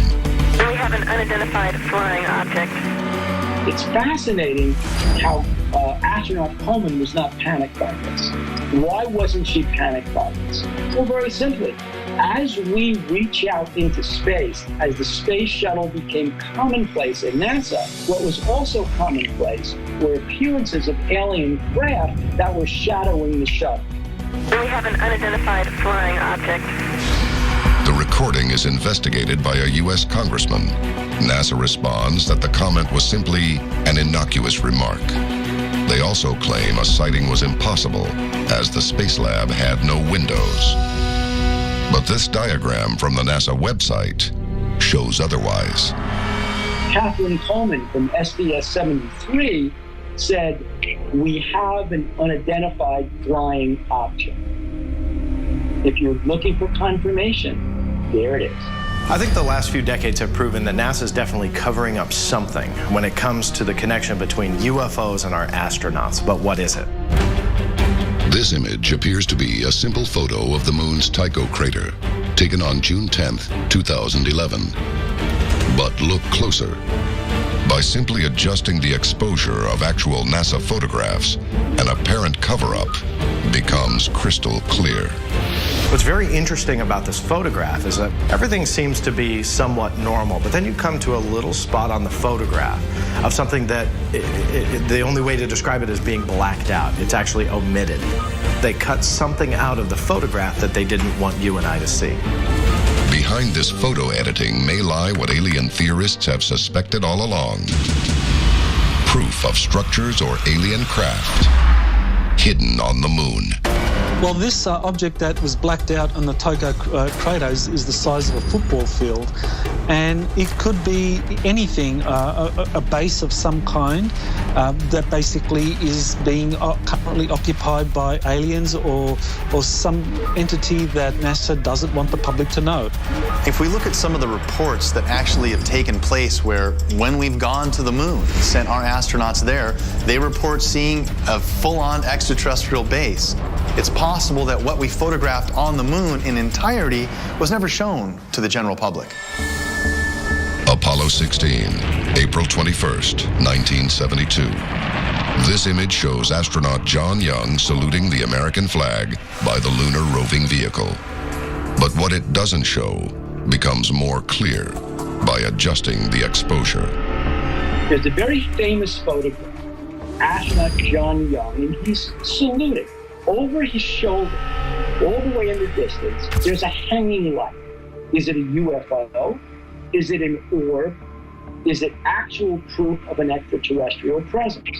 On the right of John Young, on the right of the photo, there are razor marks. The razor marks are the telltale results of somebody trying to scratch out something from the photo. Or in this particular case, some NASA photo processor was trying to doctor the photo with a razor to scratch out evidence of an alien presence on the moon. Dr. Farouk El-Baz was head of astronaut training in the Apollo program for 6 years. While in mission control, he witnessed some of these unusual sightings firsthand. The one most peculiar sighting of something that we never found out what it was, and we thought it should be easy to, was the sighting of flashes on the surface of the moon by Ken Mattingly during the Apollo 16 mission. One of the objectives of that Apollo 16 mission was to see how much can we see and photograph in the part of the moon that is not lit by the sun. The first time Ken Mattingly began to do this, he said, "I just saw a flash." If Albaz is saying that the Apollo astronauts saw more than we understand and that we are led to believe that there really were UFOs out there or flashes of lights, I think somebody in his position would know more than anybody, and I think we have to pay attention to that. But the deepest secrets of an alien cover-up may not come from NASA insiders. Recently, one man allegedly broke into the computer files of NASA to uncover what could be the most shocking discoveries yet. His name is Gary McKinnon. Gary McKinnon was a UFO investigator. What he found in the NASA classified files was evidence that NASA knew about UFOs. The files he allegedly uncovered are enough for the U.S. government to attempt extradition from his native England. He currently could face charges leading up to 70 years in prison and $2 million in fines. If McKinnon could really prove his story, it would be huge for the UFO community because finally that proof and evidence would be there that NASA is part of that cover-up. Coming up next, we reveal the document that could prove that alien life not only exists on the moon, but that aliens are among us now, right here on planet Earth. This is Unsealed, Alien Files, exposing the biggest secret on planet Earth. From the bubonic plague in the 14th century to deadly modern-day afflictions, our species has been infected with diseases that don't seem to be of earthly origins. Are they the product of an alien race? They suddenly appear in a population and they seem to take it over. Countless experiences dating back thousands of years link the appearance of UFOs with the darkest times in human history. Do these viruses appear naturally on our planet, or are they the result of a secret and sinister alien agenda? Tonight, we find out. Join us as the terrifying secret behind alien plagues is unsealed. A global effort has begun. Secret files hidden from the public for decades, detailing every UFO account, are now available to the public. We are about to uncover the truth behind these classified documents. Find out what the government doesn't want you to know. Unsealed. Alien Files. Exposing the biggest secret on planet Earth. June 2012. Residents in southern Brazil and northern Argentina report sightings of an unusual group of globe-shaped UFOs. A UFO was seen hovering over the ocean in both daytime and nighttime. What was very interesting about this was the object really didn't seem to do anything. It just kind of hovered over the ocean. 3 weeks later, only 1 mile from the location of the sighted craft, Brazilian citizens stumble upon a horrifying scene. More than 500 penguins, dead and scattered along the shoreline. There have been cases of mass animal deaths throughout planet Earth, but what's very interesting about the penguins washing up ashore was that it was very closely connected to UFO sightings that happened just weeks prior. They didn't look like they had died of starvation. They didn't look like they died of trauma. They didn't look like they died of dehydration. So the question you have to ask is, was there any correlation between the two events? Every year, strange incidents are reported involving the sudden and unexplained deaths of hundreds, even thousands of animals. Could these stories be connected to alien visitation? This is what's happened with birds in the United States, and this is what happened with penguins off Brazil and Argentina right after the UFO sighting. Could the deaths be caused by extraterrestrial craft spreading plagues to our world? And if these alien plagues exist, could they affect the human race? Many of the diseases that come out of the Dark Ages also have some very mysterious characters attached to these events. Were these actual just earthbound viruses? Or were they possibly some other experiment or biological DNA that arrived here whole and complete as a virus? Could the first evidence of an alien plague date all the way back to the Middle Ages? In England, 1348, the 100 Years' War between France and England engulfed the nation.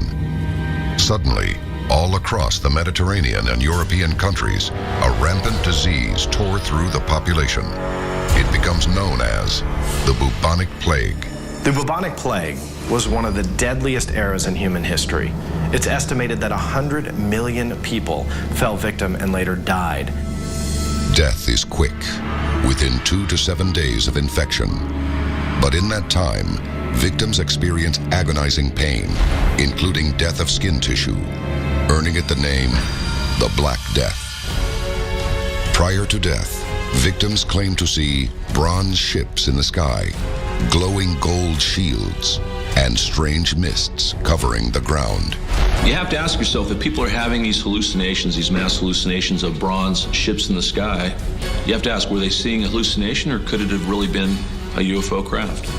Many witnesses during the era of the bubonic plague saw multiple comets in the skies over Europe and areas that fell victim to this deadly disease. It is very possible that this disease came on board one of those comets from deep space and never even was born here on Earth.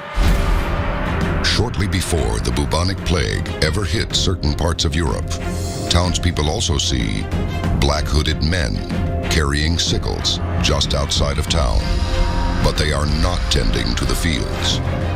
This image may be the origin of what we know as the Grim Reaper, but many alien theorists have wondered, could this be the first recorded history of the Men in Black?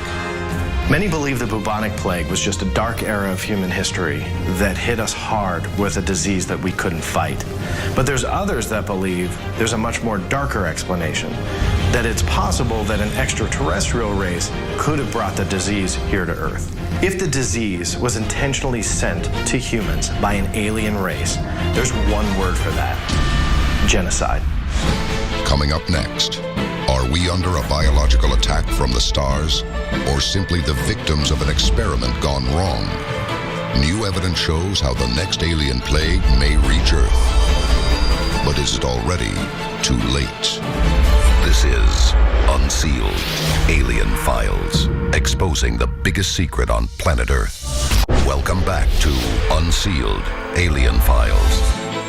For thousands of years, plagues have haunted mankind, exterminating millions of people. It was once thought that these diseases were natural, but could they be the creation of an extraterrestrial race? What if these were engineered diseases to somehow control the population here on Earth by introducing these as something that would be able to reduce the population very quickly? Would an intelligent and civilized species travel to their neighbor's world just to secretly murder them with disease? If it sounds too horrible to believe, look back at our own history. In 1763, soldiers from Fort Pitt gave a rebelling Indian tribe a stack of blankets that had been infected with the smallpox disease. This was an incredibly fatal scenario for the Native Americans because it nearly wiped them all out. So if one civilization wants to destroy another, one of the easiest ways would be just to introduce a new disease that they can't combat. Countless deaths originating from a simple blanket.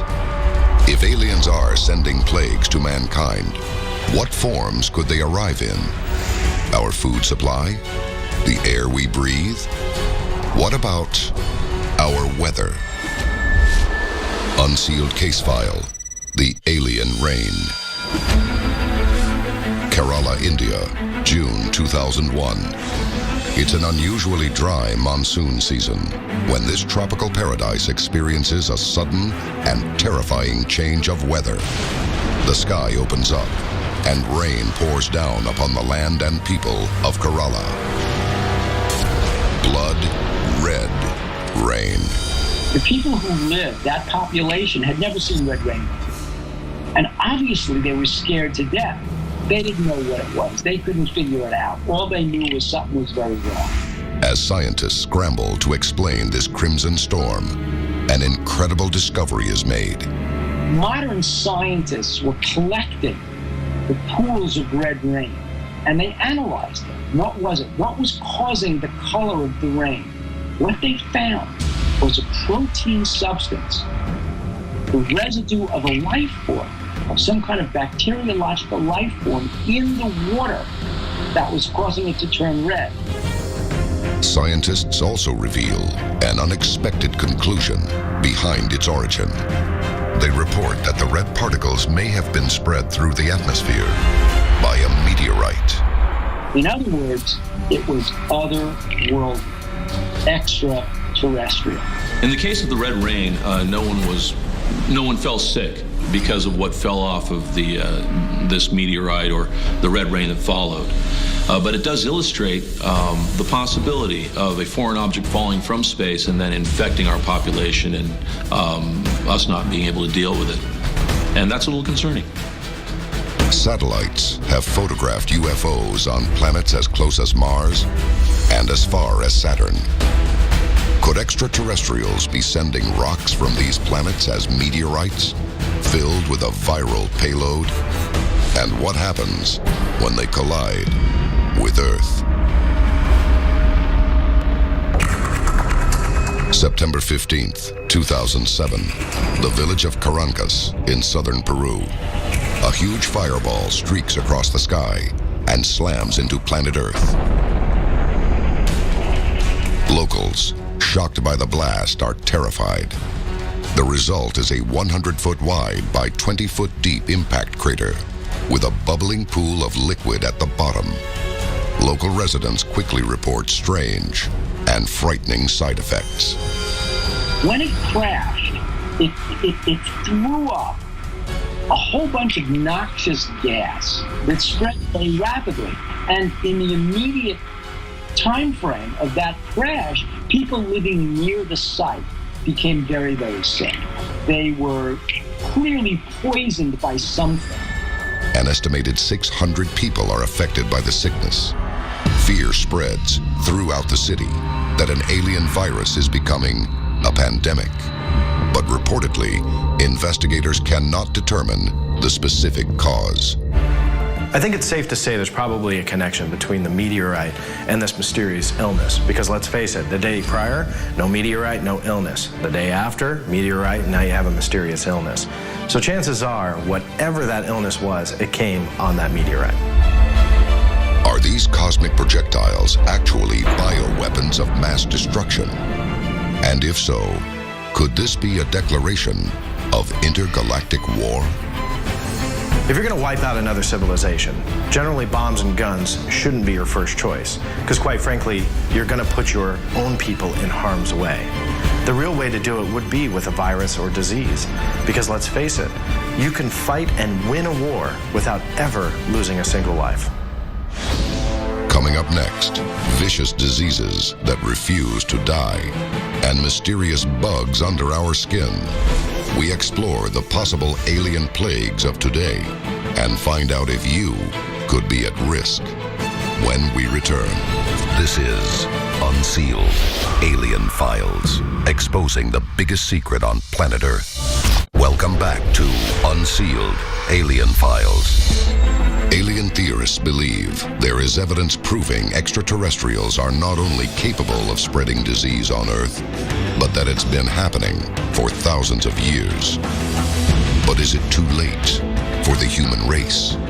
Humans have successfully battled every plague that either Mother Nature or someone or something else has thrown at us.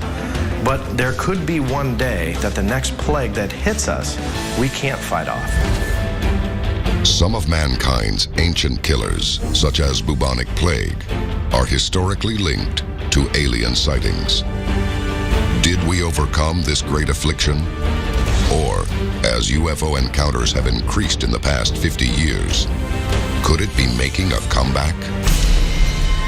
Many believe that the bubonic plague threat is over, but there are reported cases even up until this day, and the last full-scale outbreak occurred just a couple of decades ago. This virus, once thought to be gone forever, simply refuses to die. If aliens are fighting humanity with disease, how long until they find the ultimate weapon? One that cannot be stopped. H1N1, SARS, even poliomyelitis and AIDS have strange origins. They suddenly appear in a population and they seem to take it over. But could the most alien affliction to ever infect mankind already be among us? Unsealed case file, the Morgellons infestation. In 2002, there was a woman who had a son who was complaining about sores or bugs in his mouth. And she opened his mouth and there were sores. The mother reports red, blue, black, and white fibers within the sores. According to the victim, she visited 8 doctors, all of whom were unable to find any signs of earthly disease. They dismissed Morgellons as an actual disease or a virus harming the human body. Well, there's been multiple cases from around the globe of Morgellons that cannot be explained. The symptoms are real, the victims are real. They have something inside their body that they can't explain, but to them it's real. The affliction becomes known as Morgellons. Sufferers describe small fibers protruding from their skin, causing piercing pain. The threads are multicolored, often black, red, blue. They express out of the sores. When you examine the threads at a microscopic level, they almost seem to be engineered. But worst of all, they experience the feeling that bugs have infested their bodies, crawling on and inside their skin. Since 2002, Morgellons has become a phenomenon, with a recorded 12,000 alleged cases over 8 years. Could it be, as alien theorists believe, that Morgellons has come to the Earth from an alien race? Imagine feeling things crawling through or under your skin, even out of your body. To you, that's something that has to be alien. If this disease is a plague from another world, it has never proven to be fatal. But could a modern alien disease have the power to kill? We really have no idea where these unexplained diseases come from. But all it needs to wipe humanity out for good is for it to progress faster than we can fight it. According to scientists, a highly contagious disease could travel from one major city to another within a week. From there, it could spread quickly through the country and eventually the world. I think if extraterrestrials came to Earth with the intention of making some type of disease and letting it loose in our population, there really could be a number of scenarios why. What if these were some type of, again, biological bacteria from extraterrestrials that were just accidentally transmuted around being in contact with them? Could it be that alien plagues have simply been viruses passed on to victims of alien abduction? If aliens are visiting the planet Earth, chances are they're going to be biologically based just like humans are. That means viruses and bacteria are going to affect that living life form in the exact same way. An alien can bring some type of virus to Earth and transmit it to us with absolutely no problem. Throughout history, viral outbreaks have been the product of human error. From the mad cow epidemic to the alleged escape of Lyme disease from New York's Plum Island. Could an extraterrestrial virus leak from alien laboratories by accident? They land on planet Earth and insinuate themselves into the population, and the virus they're carrying could be spread to the human beings. And if that kind of virus came to planet Earth, that's exactly how a pandemic could spread. But many believe there is evidence that extraterrestrial plagues are part of a much more complex plan, one that reveals we are all subjects in human experimentation. Coming up next, the truth behind alien plagues on planet Earth is revealed, exposing an alien plot that will change the very genetics of the human race. It is said we are living in the golden era of human technology. Mankind went from the Wright brothers to the moon in under a century. Is this staggering progress simply the product of human ingenuity? Or have we received help from another world? There's enough evidence out there that there's a UFO cover-up. Could alien intelligence be the driving force behind humanity's greatest advances? And will it be the cause of our demise? Tonight, we explore the secret behind mankind's astonishing scientific achievements. Join us as the secrets of alien technology are unsealed. A global effort has begun.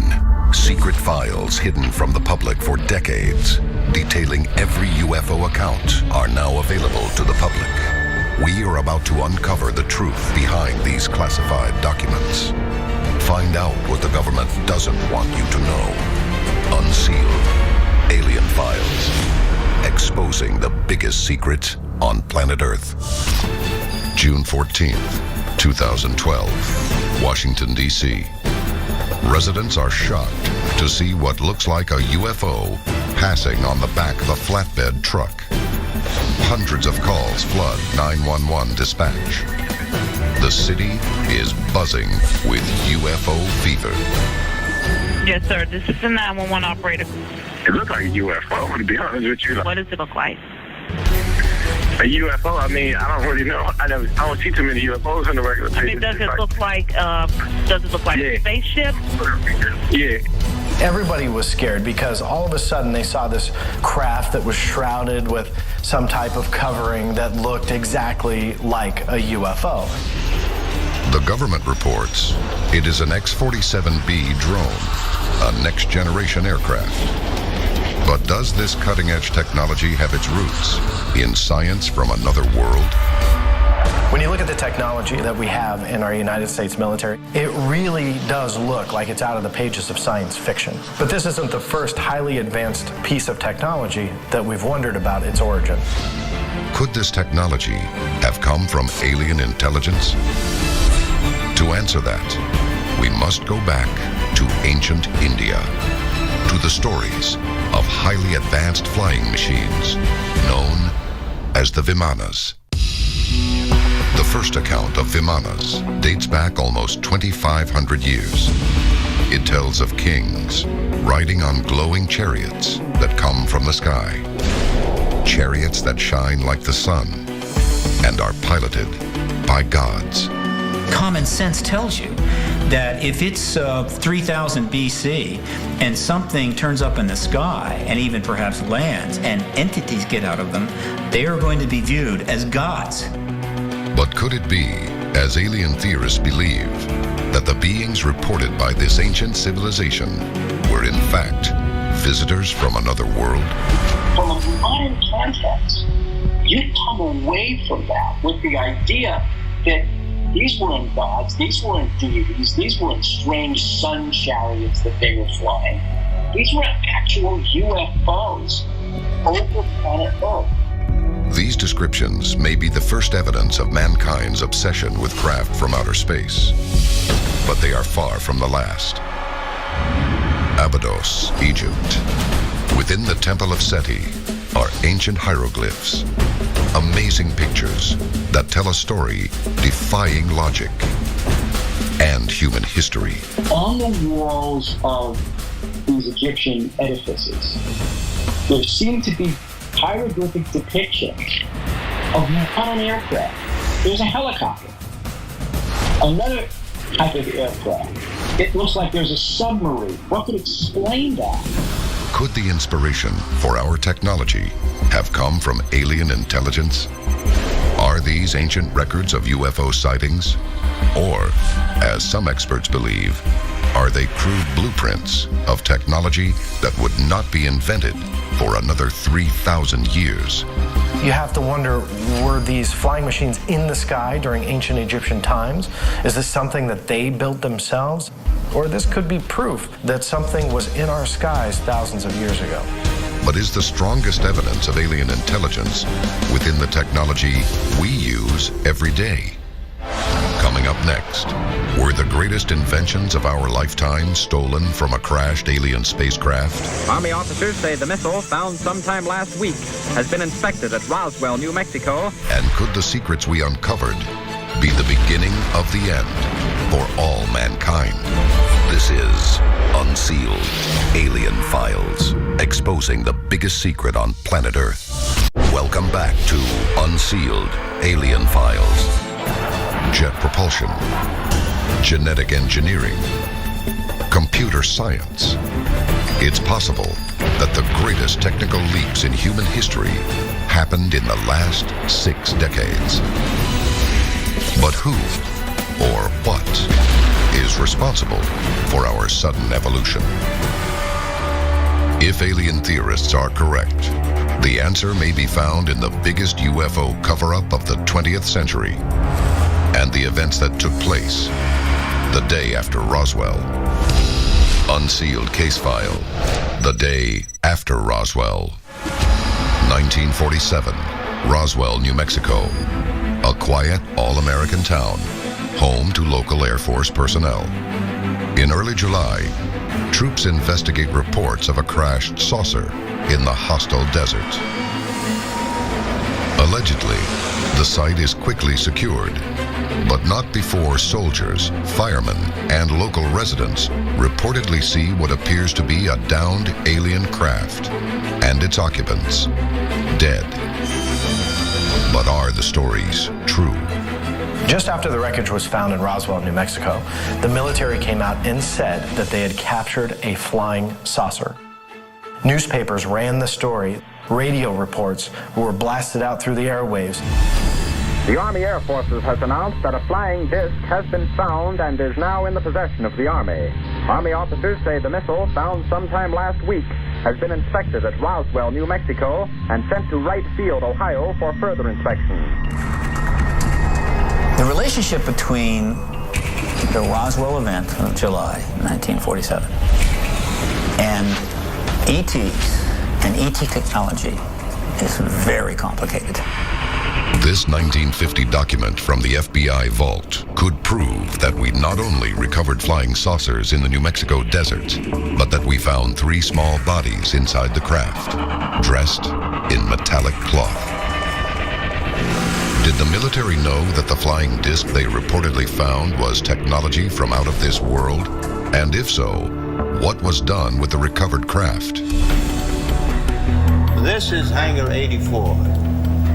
And this is where the craft and the bodies were actually brought into this hangar. But there was a lot of activity in this area here. And inside the hangar was the craft, and also the bodies were laid out. There were 5 of them. So what happened after the crash at Roswell? Well, on the one hand, it was totally covered up, and it would remain covered up for at least the next 31 years, but other things happened. In the decades that follow, U.S. military technology begins to advance.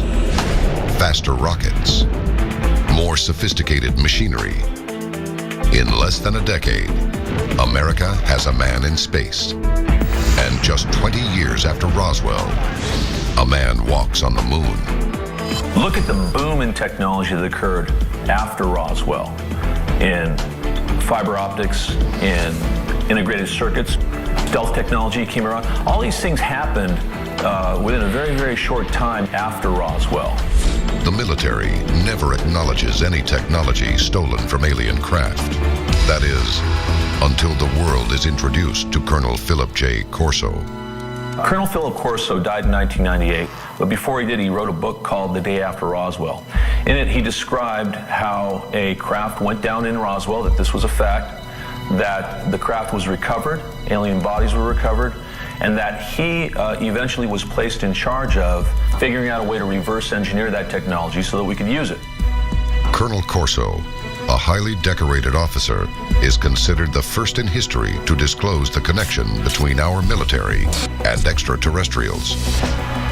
During his career in the U.S. Army, he works as chief of the Pentagon's Foreign Technology Desk. He made it clear that while he was there, one of the projects that came under his purview was the fact that alien technology from the Roswell crash was being dealt with, and they wanted to see if there was a way that they could benefit by passing hardware they had to the right places. Reportedly, Corso is given remnants of computer circuitry, propulsion systems, indestructible fabric, and strange headgear. According to his story, he is asked to develop a program that would research and develop this alien technology. So allegedly, companies like Lockheed Martin, Litton, these various large corporations were given this technology and saying, look, you guys take this stuff, reverse engineer it, develop it, and we'll allow you to have the patents on that technology and benefit from it. In exchange for that, the U.S. government, what do they get? Weaponry and control. But could the discoveries made from this alien technology not only win wars of the past and present, but wars of the future? Coming up next, from particle beams to Area 51, was our modern-day technology pried from dead alien hands? We're about to expose the secret projects that still haven't gone public. Until now, this is Unsealed Alien Files, exposing the biggest secret on planet Earth. Welcome back to Unsealed Alien Files. From ancient visions of futuristic design to the incredible machines of tomorrow, could the technological leaps of mankind's past actually have been the invention of an advanced alien race and a secret allegedly hidden by the U.S. government for over 60 years? Did the Joint Chiefs of Staff talk to you or concern you about the unknown and the unidentified flying object? Oh, yes, we discussed it at every conference that we've had. There's enough evidence out there that there's a UFO cover-up happening in the U.S. government. But the question is, what is it that they're covering up? Some debris from Roswell was allegedly taken to a top-secret military test facility, the very existence of which the government would deny until 1995. A base known as Area 51. Area 51 is a top-secret military installation about 90 miles northeast of Las Vegas, Nevada. People have come out to claim that they worked inside the facility, and there's a lot of operations going on, which includes back engineering alien technology. The government has never disclosed its exact purpose, but obviously testing of weaponry and the development of advanced technology is what goes on there. The place is so fantastic that pilots have nicknamed it Dreamland. Unsealed case file. Dreamland technology. In the 50s and 60s, during the Cold War, one of the deciding factors was all on the shoulders of the people developing stealth technologies. A lot of UFO reports claim that these craft are not seen on radar, so it's obvious that they have some sort of stealth technology. Is it possible that the craft recovered at Roswell also had stealth technology? According to alien theorists, the U.S. military worked with government contractors to adopt the technology. In 1958, a decade after Roswell, the Lockheed Corporation announced the A-12 Oxcart, an aircraft that surfaced suddenly with technology designed to make the plane invisible to enemy radar, perhaps the same way saucers at Roswell were invisible to us. What was amazing about the technology during Project Oxcart and the creation of the A-12 is the way that the craft was built on the outside. It would actually absorb and in a very little way reflect the radar waves, ultimately making it invisible. This was really on the cutting edge of stealth technology. Was this next generation design adapted from the flying saucers reportedly found in New Mexico? And could further advances have come from the bodies or metallic cloth allegedly found inside those UFOs? One of the great mysteries of what was discovered in the Roswell debris was the strange kind of fiber in terms of these creatures. They didn't get into their jumpsuits. There were no zippers. There were no buttons. It seemed that they were spun into their jumpsuits. What was the material they were wearing? This was taken to a number of research facilities. So they began to work on kind of a fibrous material that was so strong it could stop bullets. That material became known as Kevlar. Coincidentally, the American chemical engineering firm DuPont introduced Kevlar in 1971. It is said to be 5 times as strong as steel, able to stop a bullet, and yet light enough to be used as a boat sail. But extraterrestrial influence may reach far beyond what was found in the UFO. Alien technology may also have been discovered within alien bodies. Another piece of technology that came out of the Roswell crash, actually came out of the aliens in the Roswell crash, was night vision. But did military doctors discover night vision technology during an alien autopsy? According to one witness, a doctor allegedly removed a lens from one of the deceased aliens of this crash. When they removed the lens, they could see in images in the dark. The lens was a light collecting device. It was night vision. This theory reminds us that one of the most fascinating details of alien technology is what it can teach us about extraterrestrial life. What else could we learn from technology still kept secret from the public? One of the most significant things that Corso found about this technology was that there were no controls in the craft. According to Corso, the alien craft was not steered by alien hands. It was steered by their brains. Here's what Corso discovered, that there was a headpiece that was part of the crash debris at Roswell. And the pickups, these disc-like pickups on that headpiece corresponded to the lobes on the alien head. And that's how the ship was navigating. If machines controlled by our brains sounds like science fiction, prepare to have your mind changed. What scientists have done over the past 30 years is find ways to link the electrodes in a headpiece directly into the brains of a test subject. The U.S. government is working on technology that allows sensors to read the minds, essentially, of pilots and translate that into the flight controls so that you have completely handless flight. It sounds like science fiction, but it's science fact. Coming up next, will the next evolution in alien technology save the human race or destroy it? The final secret of UFO mechanics could reveal an element that will blow mankind to the stars. We could be the victims of just such a weapon, and we would never know. The footage you are about to see is real. Due to the graphic nature of some images, viewer discretion is advised.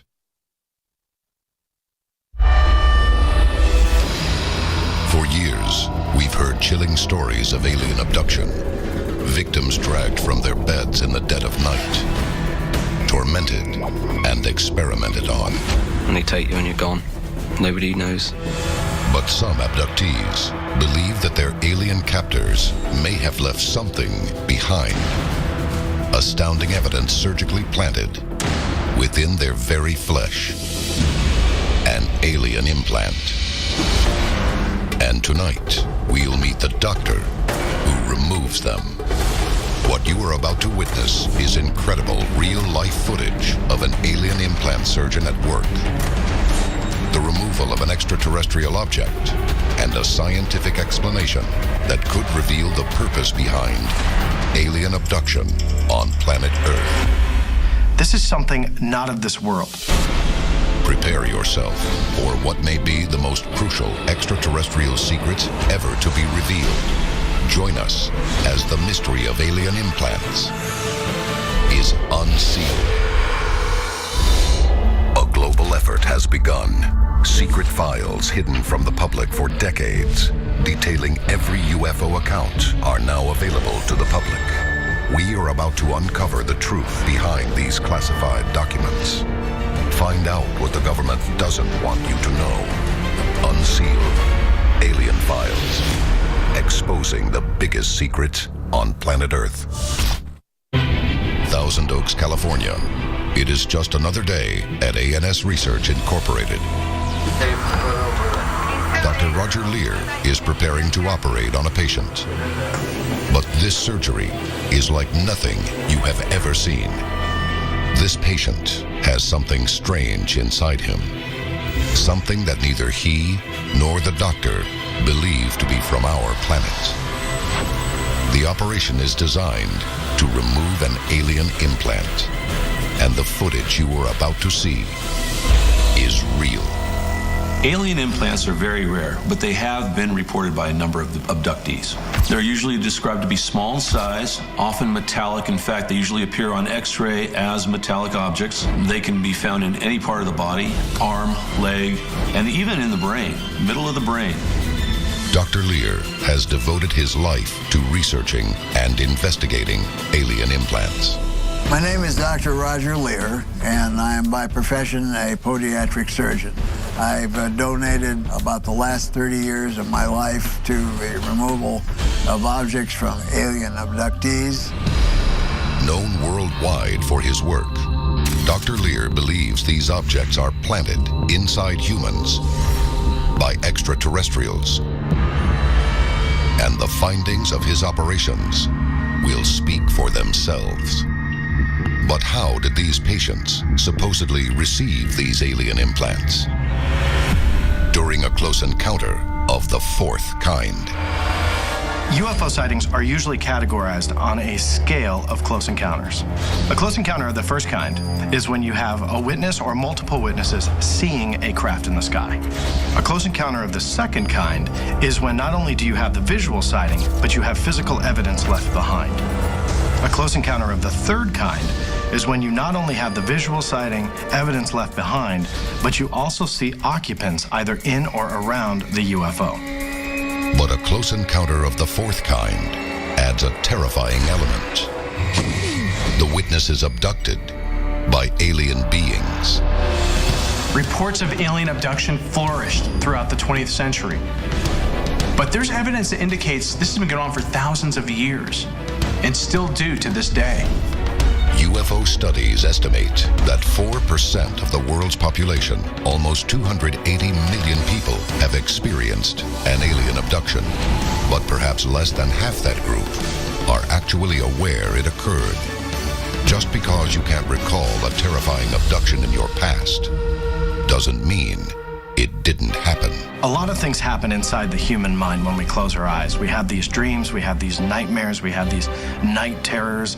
Are they really just in our mind, or is something else going on? According to some experts, abductions may be occurring when we are at our most vulnerable.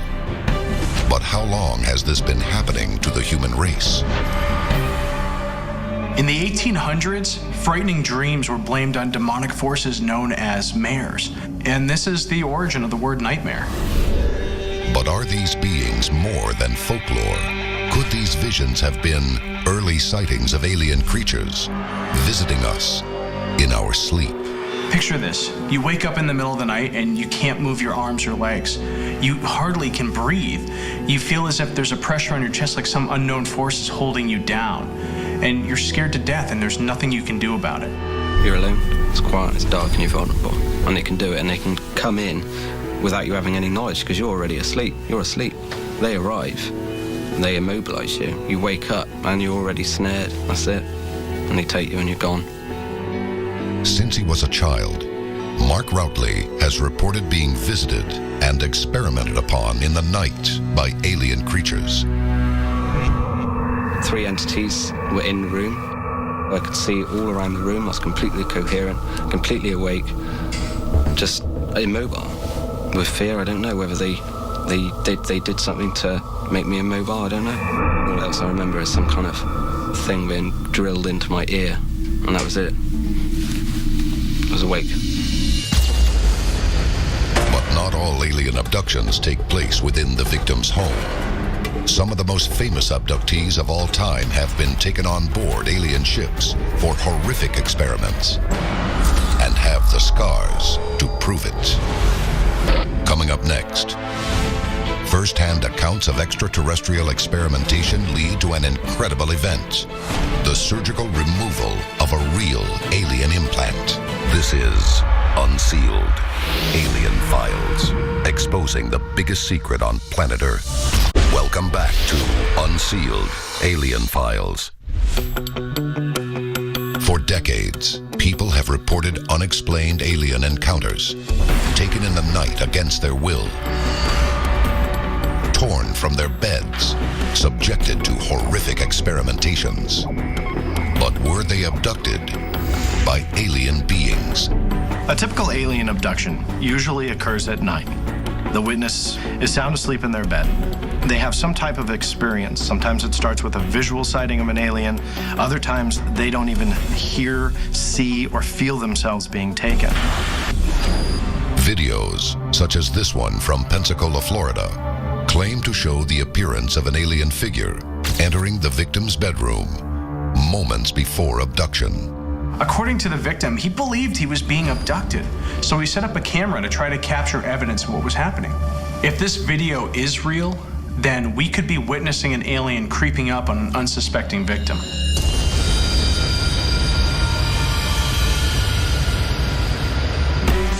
Many people claim that these videos of aliens can be faked, and they can. But what you can't argue with is physical evidence. Another thing that can make an abduction account credible or valuable are multiple witnesses. Taking, for example, the Travis Walton case.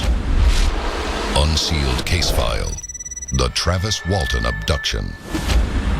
The case of Travis Walton made headlines in 1975. On the night of November 5th, he was driving home with several friends from a logging job in Arizona's Apache Sightgraves Forest. There was a group of 7 of us, man. We were working up in the mountains, in the woods. When he notices a strange light in the forest, they stop the car. Walton gets out and approaches it. Right at that instant, something hit me. Next thing I knew, I saw these forms over me, and when I finally got it into focus, I could see this creature looking at me, and I was weak. Days later, Walton reappeared, shocked and confused. I didn't know how much time had gone by, and I said, "Hey, feel your face," and I felt, and I had this, a week's growth of beard, and I was just totally shocked by this. I said, "You've been gone 5 days." The phenomenon Walton experienced is known in the abductee community as missing time. Now, missing time is, again, a key component to this abduction phenomenon. People have reported that they're driving around, they see something strange, next thing they know, it's 20 minutes later, or it's 2 hours later, or in some cases, days later. But just because a victim has lost time during abduction doesn't mean the terrifying memories won't come flooding back. Unsealed case file: memories of an abduction. The light from the thing in the sky. It's shining on us. In this video, certified hypnotherapist Yvonne Smith conducts a hypnotic regression. The man recalling his abduction has recently experienced missing time. I don't like the feeling. I can't do what I want. I'm being held against my will, and I don't like it. The mental scars of these alleged abductees have much to tell us about what occurs on board alien craft. But some cases are also marked by more physical evidence. Oftentimes when an abductee awakes, or a few days later after the experience, they'll find scoop marks on their body that weren't there before. They're often very deep, as if somebody gouged out a piece of flesh, but then they're healed as well. So the sudden appearance of these scars and the healing process sort of defy logical medical explanation. Doctors have studied these scars in hopes of uncovering the purpose behind such mystifying abductions. But could the ultimate clue to understanding alien motives be found deeper within the flesh of their victims? When dealing with physical evidence in abduction cases, not only do you have the scoop marks and the physical evidence outside the body, you also have another piece of evidence inside the body. Left within the bodies of some abductees is an unknown object with no explanation of purpose or origin. Could these objects actually be what doctors and investigators have referred to as alien implants? If alien implants are the key to understanding the abduction experience, then the doctor who's removing those implants is the key to our understanding.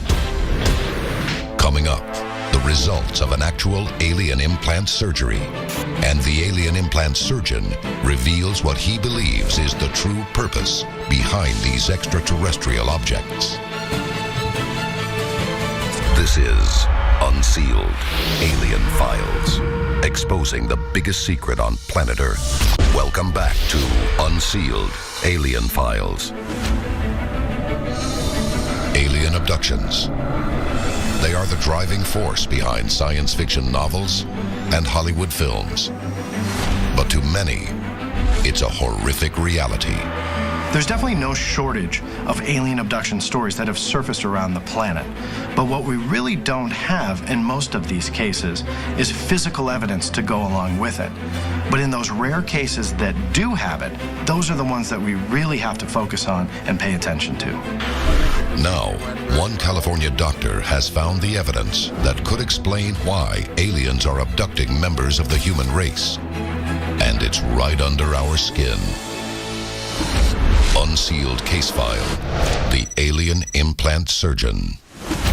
Dr. Roger Lear is currently leading a research effort to decode the alien implant enigma.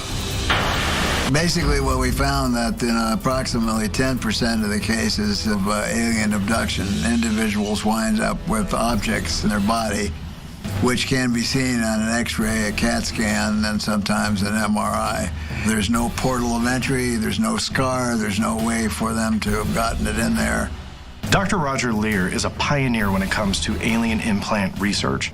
This is a man with a scientific background, a medical degree, that sees this abnormality inside the human body, knows that it shouldn't be there, has investigated it for years, and realizes the human race is missing the boat by ignoring this evidence.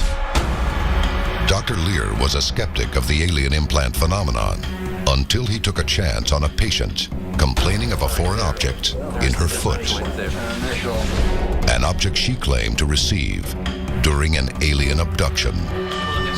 I'd been doing surgery for about 25, 30 years, and just to look at it was something quite strange, but we never saw anything that looked like this. There was this perfect T-shaped thing covered with this dark gray coating which you couldn't cut through. Today, Lear and his team have conducted 15 surgeries with the goal of locating and extracting implants from their patients. To date, they have recovered 16 implants. He believes them all to be alien in origin. These objects have rarely been seen by the public. They display strange physical properties. Oh, look at that. Let's take a measurement of that one so we can... Are these implants actually inserted by captors from another world?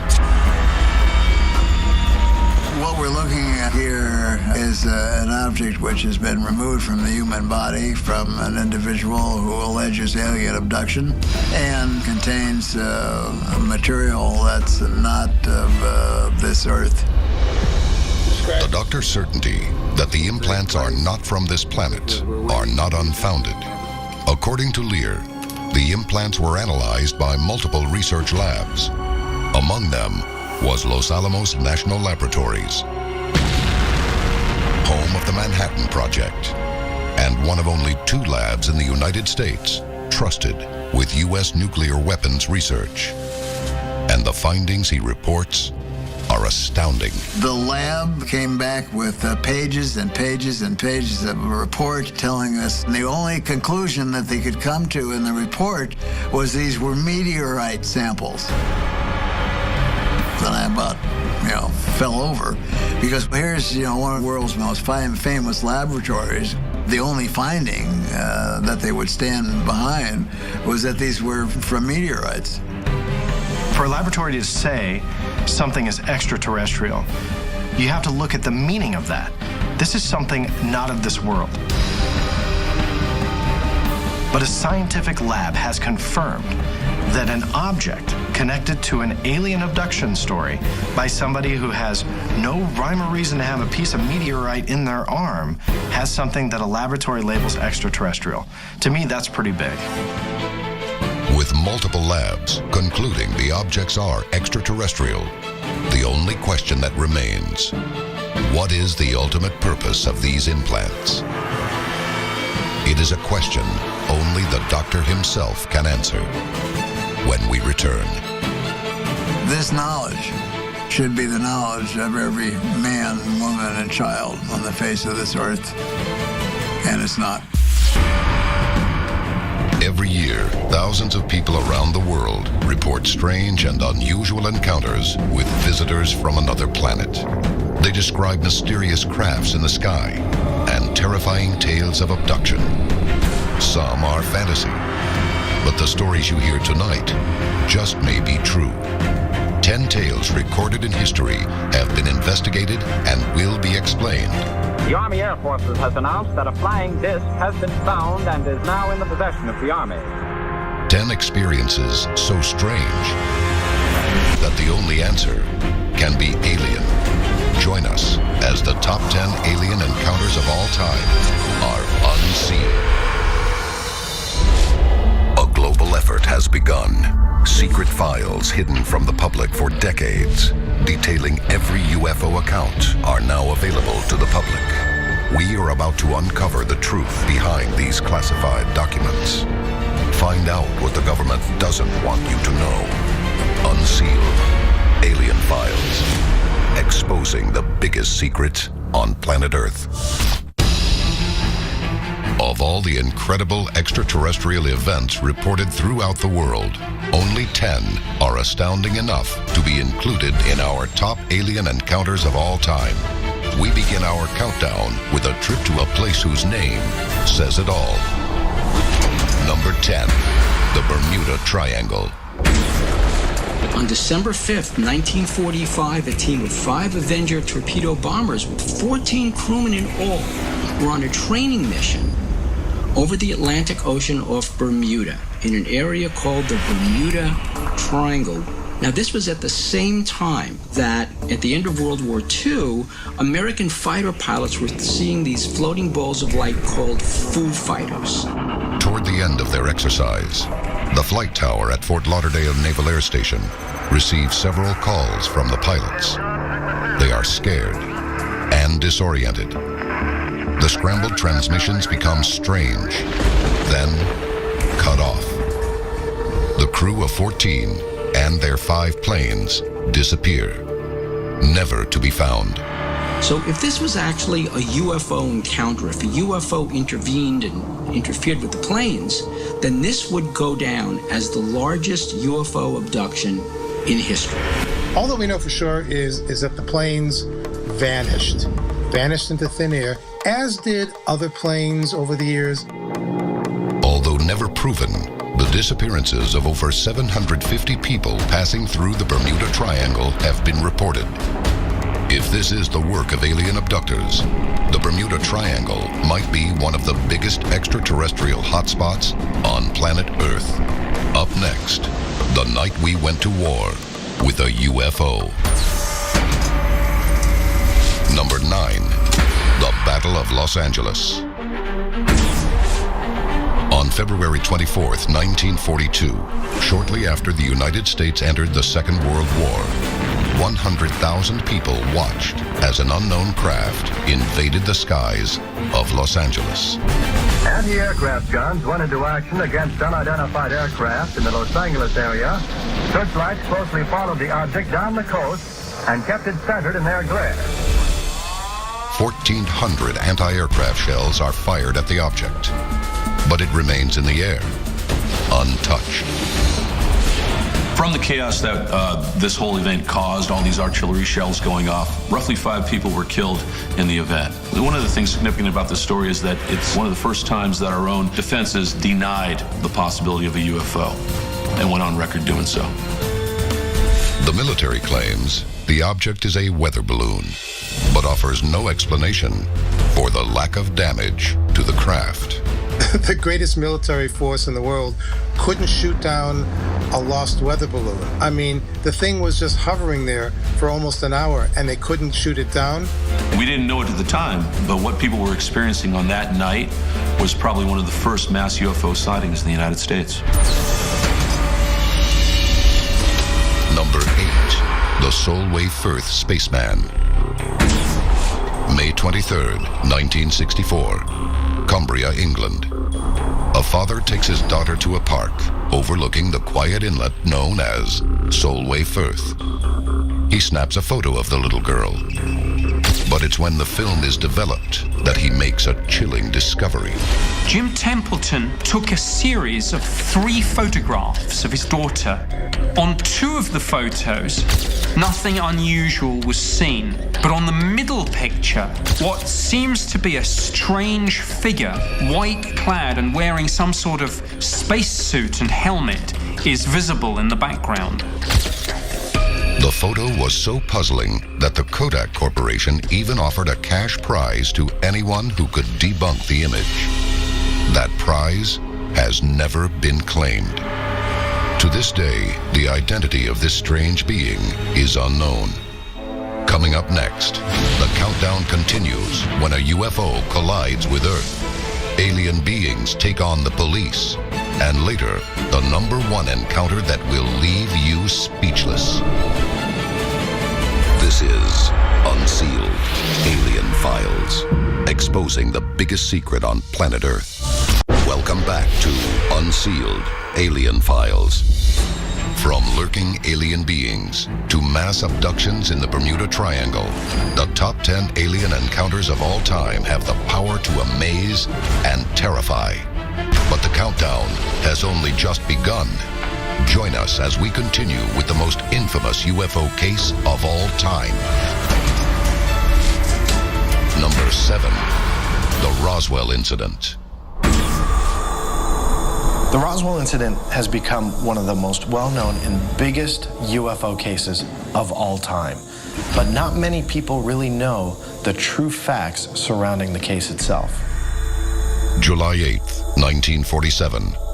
Roswell Army Airfield reports they have recovered a crashed flying disc on a ranch in Roswell, New Mexico. The story immediately hits national airwaves. July 8, 1947.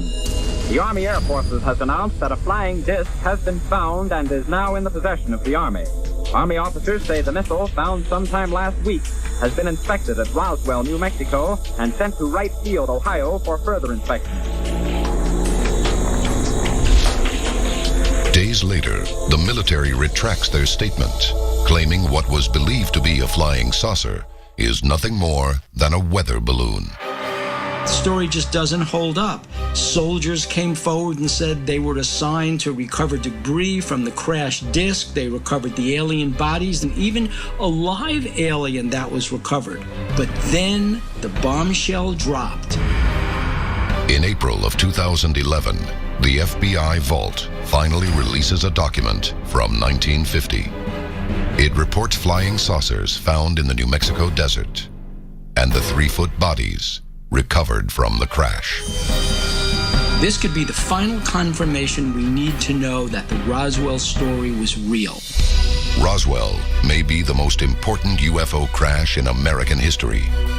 But our next alien encounter made a huge impact on the other side of the world. Number 6, the Russian UFO artifact. On January 29th, in 1986, in Dalyagorsk, Russia, hundreds of people witness a red streak shoot across the sky and crash into a mountain known as Height 611. What investigators find at the site of impact is irrefutable proof that something crashed on the hillside and has disappeared. After the object crashed, all that was left was a 3-meter wide crater and these strange dark glass beads. Where did the rest of it go? And what was the nature of these strange glass-like beads? Chemical analysis reveals the beads contain significant amounts of rare earth elements. But that's not all. The Russians threw a lot of intelligence onto this problem, and these researchers and scientists claim that these beads had strange physical properties. They said that these beads did not reflect radar. One bead actually disappeared in front of their eyes. Some of these researchers claimed that these beads exhibited anti-gravitational properties. The origin of these beads remains a mystery.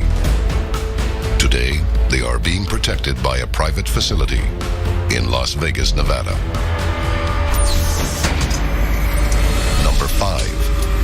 encounter at White Sands. 1964, Socorro, New Mexico. On April 24th, Officer Lonnie Zamora is driving through the desert outside White Sands Missile Range. Suddenly, he sees a disc streak across the sky and disappeared over a ridge. Going off-road, Zamora comes upon a massive circular craft landed in the desert. He stops 200 yards from it. As he steps out from his vehicle, he notices two figures by the ship, dressed all in white. He saw two very short beings outside the craft. When they discovered him that he was watching, it was like he startled them somehow. They turned around and got back into the UFO. Immediately, the craft raises up and charges straight towards Zamora. It flies over his head and away. It flew pretty close over his head, and in fact, he even sketched an insignia that he saw on the bottom of the craft. Investigators from the U.S. Air Force and the FBI descend upon the scene. They find the sand is scorched and fused together. Impressions in the ground are not unlike those left on the moon by spacecraft. One of the most important facts about the Socorro incident is the witness himself. He was highly respected, and there was really no reason for him to put his job and reputation on the line to talk about this UFO. If true, the Lonnie Zamora sighting will rank as one of the first reported close encounters in modern UFO history. The Lonnie Zamora sighting is number 5 in our countdown of top 10 alien encounters. But just wait until you see what's coming up next. From extraterrestrial messages to terrifying abductions and alien beings caught on camera, if you think you know what the number 1 alien encounter of all time is, prepare to be shocked. Don't miss the Final 4 when we return. This is Unsealed Alien Files, exposing the biggest secret on planet Earth. Welcome back to Unsealed Alien Files. We're counting down the top 10 alien encounters of all time. You've seen shocking stories of sightings, cover-ups, and UFO crashes. But you'll never believe what's next and what made the top of our list. Join us as the countdown continues with number 4, the Phoenix Lights. March 13th, 1997. The entire city of Phoenix, Arizona is paralyzed by an incredible sight in the skies above. When thousands of people were outside on a very beautiful night looking up at the sky for a glimpse of the Hale-Bopp comet, they also caught a glimpse of lights, orbs, balls of light in a V formation over a mile to 2 mile wide. This was thousands of people in the 6th largest city in the United States at the time, describing this strange object. The United States military decided to come out and say that the Phoenix Lights were nothing more than aircraft flares launched from military jets outside of Luke Air Force Base. Now here's a problem. I filed a Freedom of Information Act request for all documents pertaining to any aircraft flares launched the evening of March 17th. They told me something very interesting. Luke Air Force Base didn't launch any aircraft flares. Their explanation simply doesn't add up. We can't explain the Phoenix Lights to this day, and the military won't even touch it. These incredible lights made headlines as one of the largest mass sightings in history. But the witness in our next account became world famous for a much closer encounter when he was abducted and taken on board an alien ship. Number 3, the Travis Walton abduction. The Travis Walton UFO encounter is one of the most incredible UFO encounters in history. It was November 5th, 1975. There was a group of 7 of us, man. We were working up in the mountains, in the woods. It was nearing dark as Walton and his co-workers headed home through Arizona's dense Apache sitgraves forest when they noticed a light in the trees. When I got up to it and I was standing there looking up at it, the sound suddenly got louder and it started to move, and it was making this sort of a rocking motion. Right at that instant, something hit me. Next thing I knew, I was regaining consciousness, but I was in a lot of pain. I saw these forms over me, and when I finally got it into focus, I could see this creature looking at me, and I could hardly move, and my arm felt real heavy, and I was weak. What the hell are you doing? Come back! Walton's friends had left shocked after he disappeared into the forest, but not as shocked as they were when he reappeared days later. I didn't know how much time had gone by, and they said, hey, feel your face, and I felt, and I had this, a week's growth of beard, and I was just totally shocked by this. They said, you've been gone 5 days. What Travis Walton experienced was a close encounter of the fourth kind, actual alien contact and abduction. But the subject of our number 2 alien encounter not only made contact with a UFO, he also brought back a message. Number 2, the alien code. On December 26, 1980, security personnel from RAF Bentwaters in the UK went out into Rendlesham Forest to investigate a series of lights where radar said an aircraft might have gone down. Upon entering the forest, Sergeant Jim Peniston and a small team of soldiers encounter a UFO that lands right before their eyes. He approaches the craft and places his hand on the surface. But as he does, Peniston is frozen while a mysterious code is beamed into his mind. A telepathic communication. I had an explosion of white light where I couldn't see. I was blinded. And I started seeing ones and zeros flashing. It wasn't until 30 years later that fellow witness Jim Burrow saw the code and realized what Peniston had received. As we were going through the book, he came to some pages that had zeros and ones on it. I looked at it and I said, these are binary codes. The team had the code deciphered, revealing a shocking message. Exploration of humanity. Then latitude and longitude coordinates. Continuous for planetary advance. This alien message may hold the secret of mankind's future or its past. But our next shocking account could put us face to face with alien beings. Next, it's time to reveal the incredible real-life footage behind our number 1 alien encounter of all time. And you won't believe your eyes. They may live and work in your town. They may be members of your government. They may be living next door, or even teaching your children. But they are not who they appear to be.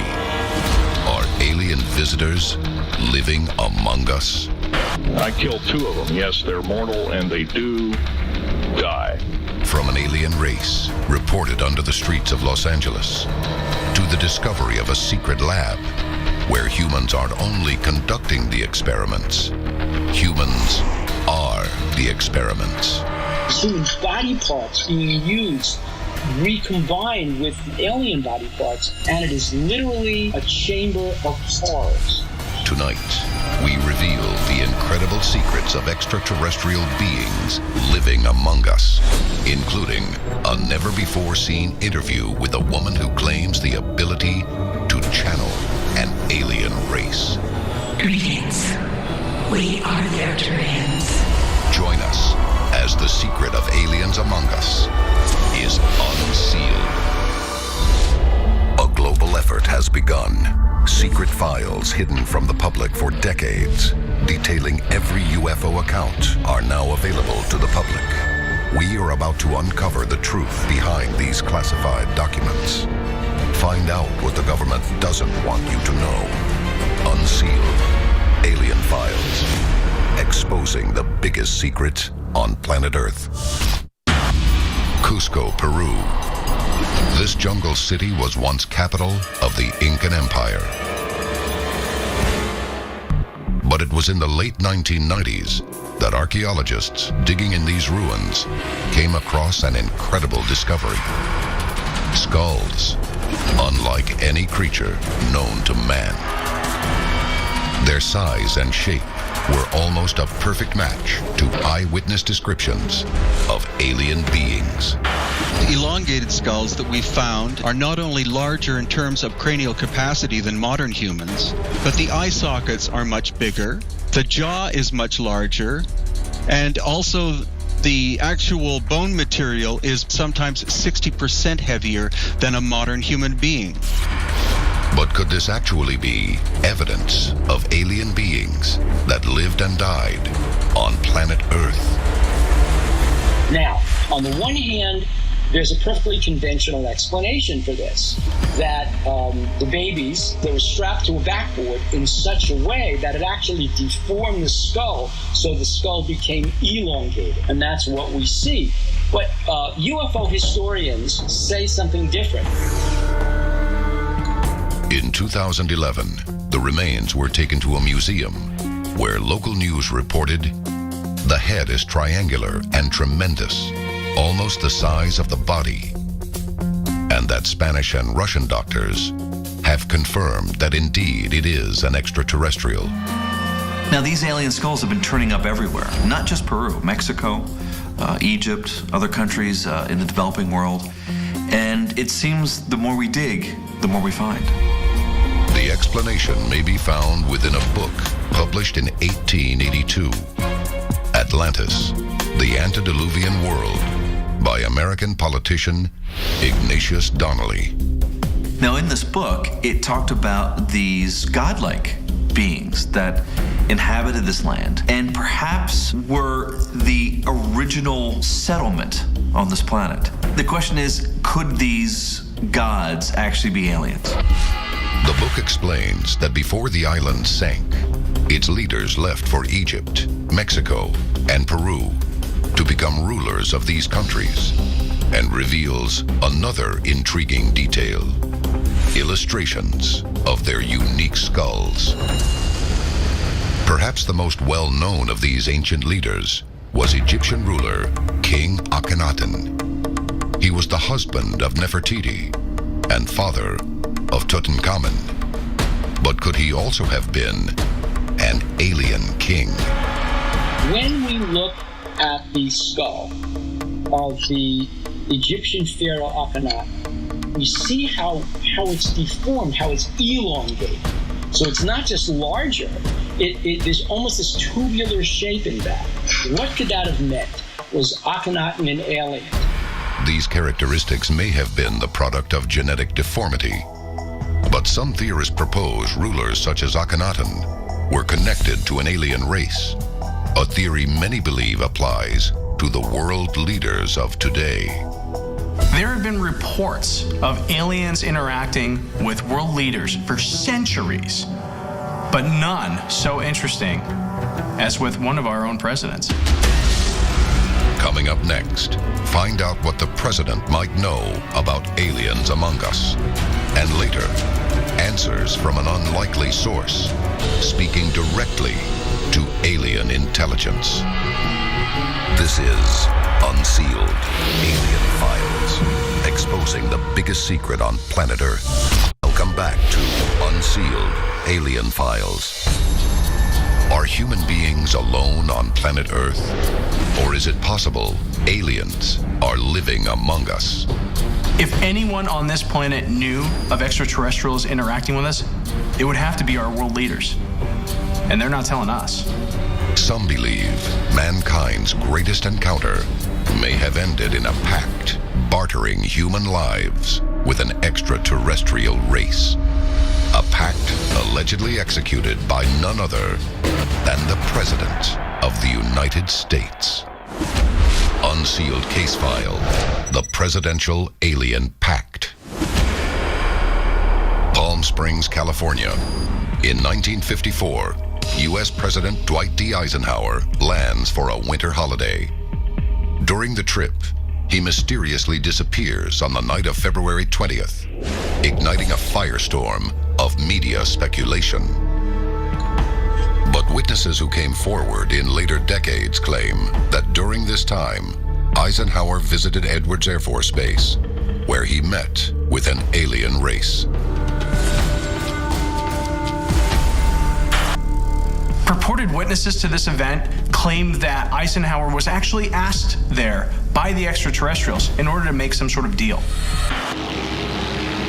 The aliens, said to be at this meeting, were a race known to ufologists as the Pleiadians, frequently described as taller and larger than regular humans. They are known for their shockingly blonde hair and clear eyes, earning them the nickname Nordics.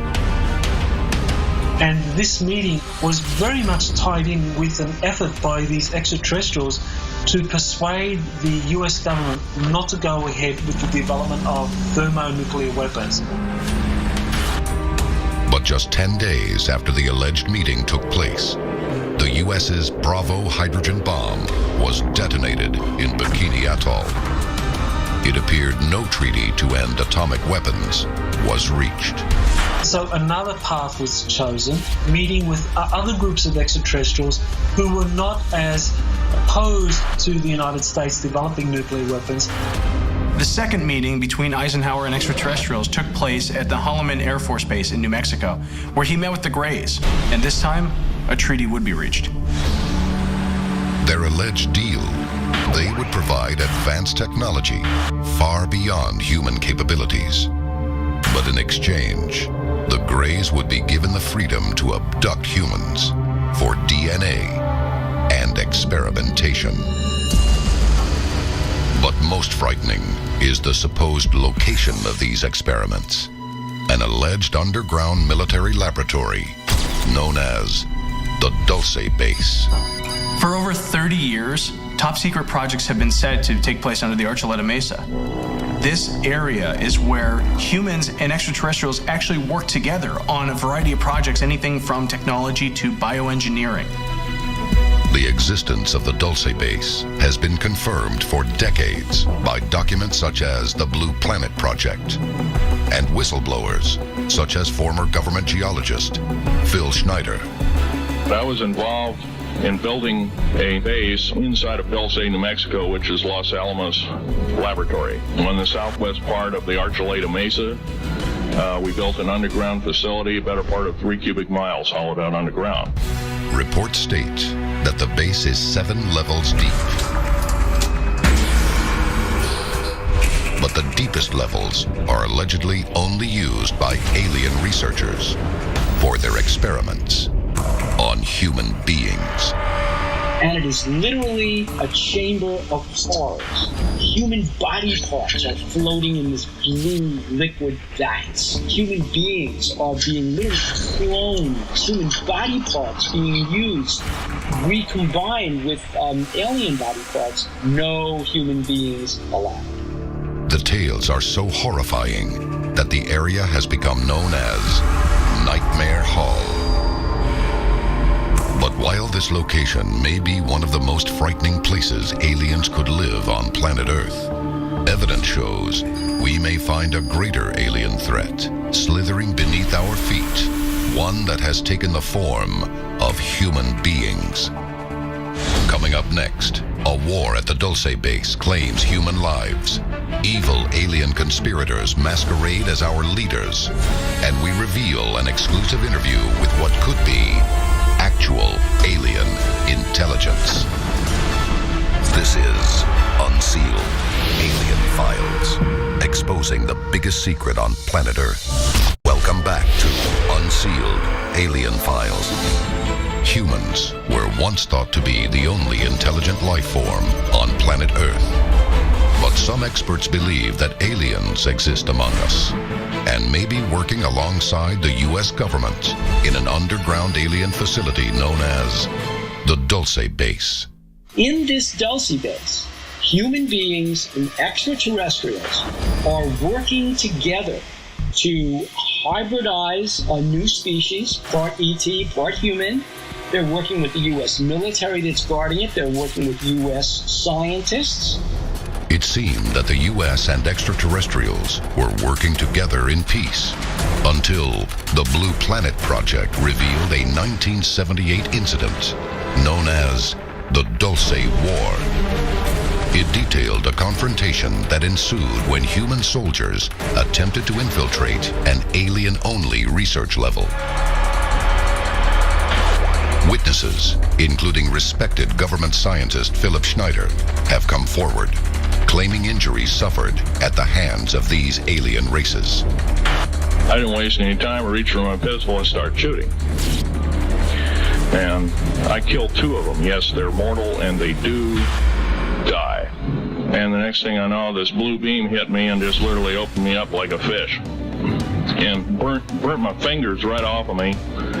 And it was some form of electrical force because the kind of like being hit by a lightning bolt burned all my toenails off of me. And there was a Green Beret that was right behind me that risked his life. In fact, he died. Shoved me back in the basket and hit the button and took me up. And I wouldn't be alive talking to you today if it wasn't for him. I'm forever indebted. Why are these alien beings here? And what do they want from the human race? The answer may be found in one of the oldest reported alien species on planet Earth, the reptilians. It seems like through all the stories of abduction, the reptilians are probably the last ones you want to come across. The reptilians are usually described as being just that, like a reptile. Usually a lizard-shaped head, very much like a reptile skin. They're not peaceful. They are more very much filled with experimentation, violence, pain.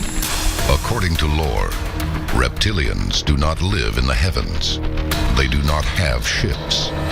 They are said to live underneath the ground we walk on, or next to us, in the form of someone we trust and believe to be human. But they are far from legend. Unsealed case file. The Lizard People. 1933. Los Angeles. Population 1.3 million. Is a quickly growing American city. Engineer G. Warren Schufelt is surveying downtown Los Angeles for gold deposits when he reportedly makes an incredible discovery. A strange labyrinth of tunnels in the shape of a lizard and its inhabitants, the Lizard People. In 1934, this geologist, this mining engineer, Warren G. Schufelt, discovered there was a hidden city under downtown Los Angeles. Catacombs and caves and tunnels and roads. And he believed that reptilian creatures had lived there. After drilling more than 250 feet into the city, officials order the shafts sealed. It is unknown what, if anything, has been found. But the story of subterranean reptilians lives on. Even going back to biblical times, the serpent or the reptile is really seen as this evil type creature. These ancient cultures not only describe the reptilian's sinister appearance and nature, but special powers, unlike any other alien race. One thing that people talk about the reptilians and their capabilities is that they can shapeshift. So not only do they look like reptilians in their true form, but they can actually shapeshift into something that looks like you and I. If real, who knows what positions of power and influence they've occupied in the past, and what they could occupy now. Some people go so far as to say that members of the royal family, political leaders, the global elite are these reptilians, and that occasionally these aliens in human form let down their guard, showing some sort of reptilian behavior or appearance. If true, these beings could lead us to extinction, all from behind an impenetrable human disguise. Is there any hope left for humanity? The most common portrayals of aliens is that they are here to harm us, here to take us over.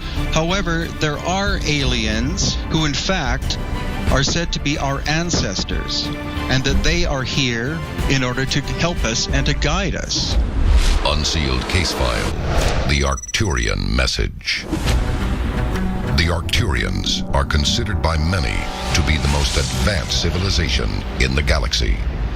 They have been known to channel their message through humans, who act as mediums.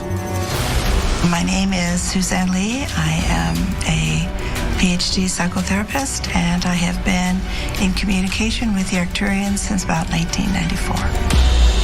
Sue Lee claims the ability to bring a message from the Arcturian race through her own body. It is a message about the future of humans and aliens on planet Earth that she will channel before our very eyes.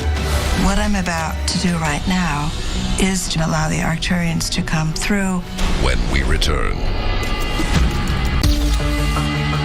This photograph pictures young Elizabeth Templeton posing in an area known as the Solway Firth.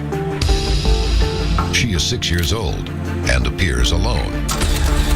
But you are not seeing the entire image. Some believe that there was an alien figure there and that this is captured on film. Tonight, we expose what could be the first photograph of an extraterrestrial being. An incredible true story that connects alien encounters around the world, reveals the real Men in Black. These people might not have even been human. And uncovers an extraterrestrial battle for the most powerful weapon on planet Earth. This is a tale like nothing you have ever heard. Join us as the mystery of the Solway Firth spaceman is unsealed. A global effort has begun. Secret files hidden from the public for decades, detailing every UFO account, are now available to the public. We are about to uncover the truth behind these classified documents. Find out what the government doesn't want you to know. Unsealed. Alien Files. Exposing the biggest secret on planet Earth. Nuclear winter. Plants have been scorched from the earth. Water has turned to acid. Man has perished. The victim of his own devastating weapons. Alien theorists believe this could be the future of planet Earth. A fate that may have been determined decades ago by a mysterious being in a most unlikely location. The city of Carlisle, United Kingdom. This quiet working community rests near the border of England and Scotland. It is May of 1964, and 4 young men from Liverpool, only 80 miles south, are taking over the world. On a Saturday afternoon, local firefighter Jim Templeton takes his wife and his daughter Elizabeth on an outing to the park near a quiet inlet known as the Solway Firth. They hike to a clearing, stopping to take a picture. But what he is also about to photograph is believed to be the first evidence of an alien being caught on film. So as Jim Templeton headed to the marsh, the only thing out of the ordinary he noticed was that the animals, the sheep and the cows that were there, were huddled together and acting frightened. But of what? The girl poses with a little bouquet, and her father snaps the shot. A week later, he picks up the developed film at the chemist. The result is chilling. Jim Templeton took a series of 3 photographs of his daughter on a single lens reflex camera. On 2 of the photos, nothing unusual was seen. But on the middle picture, what seems to be a strange figure, white-clad and wearing some sort of spacesuit and helmet, is visible in the background. The image runs in the local paper, creating an international sensation. People around the world identify the figure as a being not from our planet. It becomes known as the Solway Firth spaceman. In 1964, a case like this was gold dust. Lots of people had a story, but very few people actually had their story backed up with a picture. This really does look like something either from a sci-fi movie or real cutting-edge technology. But the figure does not appear to be wearing any spacesuit of the era. Could this be the first evidence of an alien being caught on camera? Skeptics have said that the creature wasn't really a creature, it was a beekeeper in a beekeeping outfit, right? With a mask and protective garments and stuff. But if it's a beekeeper, and Templeton, as he said, reeled off those 3 photos in succession, how could a beekeeper appear in the middle photo, but not in the first 2? It makes no sense. Nowadays, we're used to the idea that it's easy to fake a photograph with computer programs. Back in 1964, it was a very different story. Indeed, authorities at Kodak, who made the film, were sent this and were asked, is this a fake? They came back and said, no, we see no evidence of any trickery here. In fact, the image is so eerie, so incredible, that Kodak offers a lifetime supply of film to anyone who can debunk or otherwise explain the image. That prize has never been claimed. But if this figure was in fact an alien being, what was he doing on the Firth that day? And what could it mean to our planet? The answer could reveal the true identity of the Solway Firth spaceman. And it all begins with a visit from the Men in Black. This is Unsealed, Alien Files, exposing the biggest secret on planet Earth. Welcome back to Unsealed, Alien Files. In 1964, Englishman Jim Templeton photographed a figure that would forever be known as the Solway Firth spaceman. It would ignite a firestorm of media speculation about aliens among us. And the next clue to the spaceman's true identity would come in a chilling visit from 2 of the most frightening figures in UFO history. Unsealed case file, the Men in Black. Shortly after this incident, Jim Templeton was visited by 2 men. They claimed to be from the authorities and quizzed him about the whole incident. These 2 individuals were very smartly dressed and all in black. Furthermore, they referred to themselves by numbers. All of this looked very strange. Templeton would later recall these beings as eerie and sinister. They demand that Templeton drive them to the site where the photo was taken. They took him to the marsh so that he could show them where he took the photo, as if they were investigating what could have happened on the marsh to get that image in the photo. But when Templeton asked the men for identification, they never showed it. All they said was they worked for Her Majesty's government. Out on the Solway Firth, the men asked Templeton where he stood and where his daughter sat for the photo. They then ask a surprising and unsettling question. They want to know where he saw the second spaceman. But Templeton never saw a second spaceman. When he insists there was only one, they become strange and hostile. Why would they have asked him about a second spaceman? Did they know something Templeton did not know? Templeton's suspicions went all the way up to the top of his head. He was bothered by the fact that they said he saw a second spaceman when he didn't, bothered by the fact that they showed him no identification, and bothered by the fact that they seemed to intimidate him and tell him not to talk about this. Templeton refused to give them anything, refused to cooperate with them, and they simply left without doing anything. The British Ministry of Defense denies ever having investigators on the case.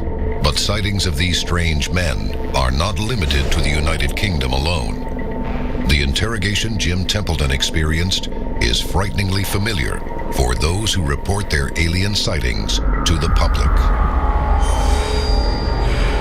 Looking back over the years, a number of UFO sightings have been followed by reports of strange black-clad figures interviewing the witnesses and suggesting very strongly that they don't talk to anyone about what happened. These sinister figures have been dubbed the Men in Black. Could the strange investigators who questioned Templeton on the Solway Firth have been the real Men in Black? Almost every event in Templeton's experience matches those of other people that have experienced Men in Black throughout the years. They usually travel in groups of 2 or 3. They're dressed in black. Oftentimes they have large eyes. They're very, very aggressive in the way they handle UFO witnesses. And the similarities do not end there. Almost every reputable Men in Black sighting over the last 60 years happened within days of a UFO encounter. But how did they even know where Templeton lived?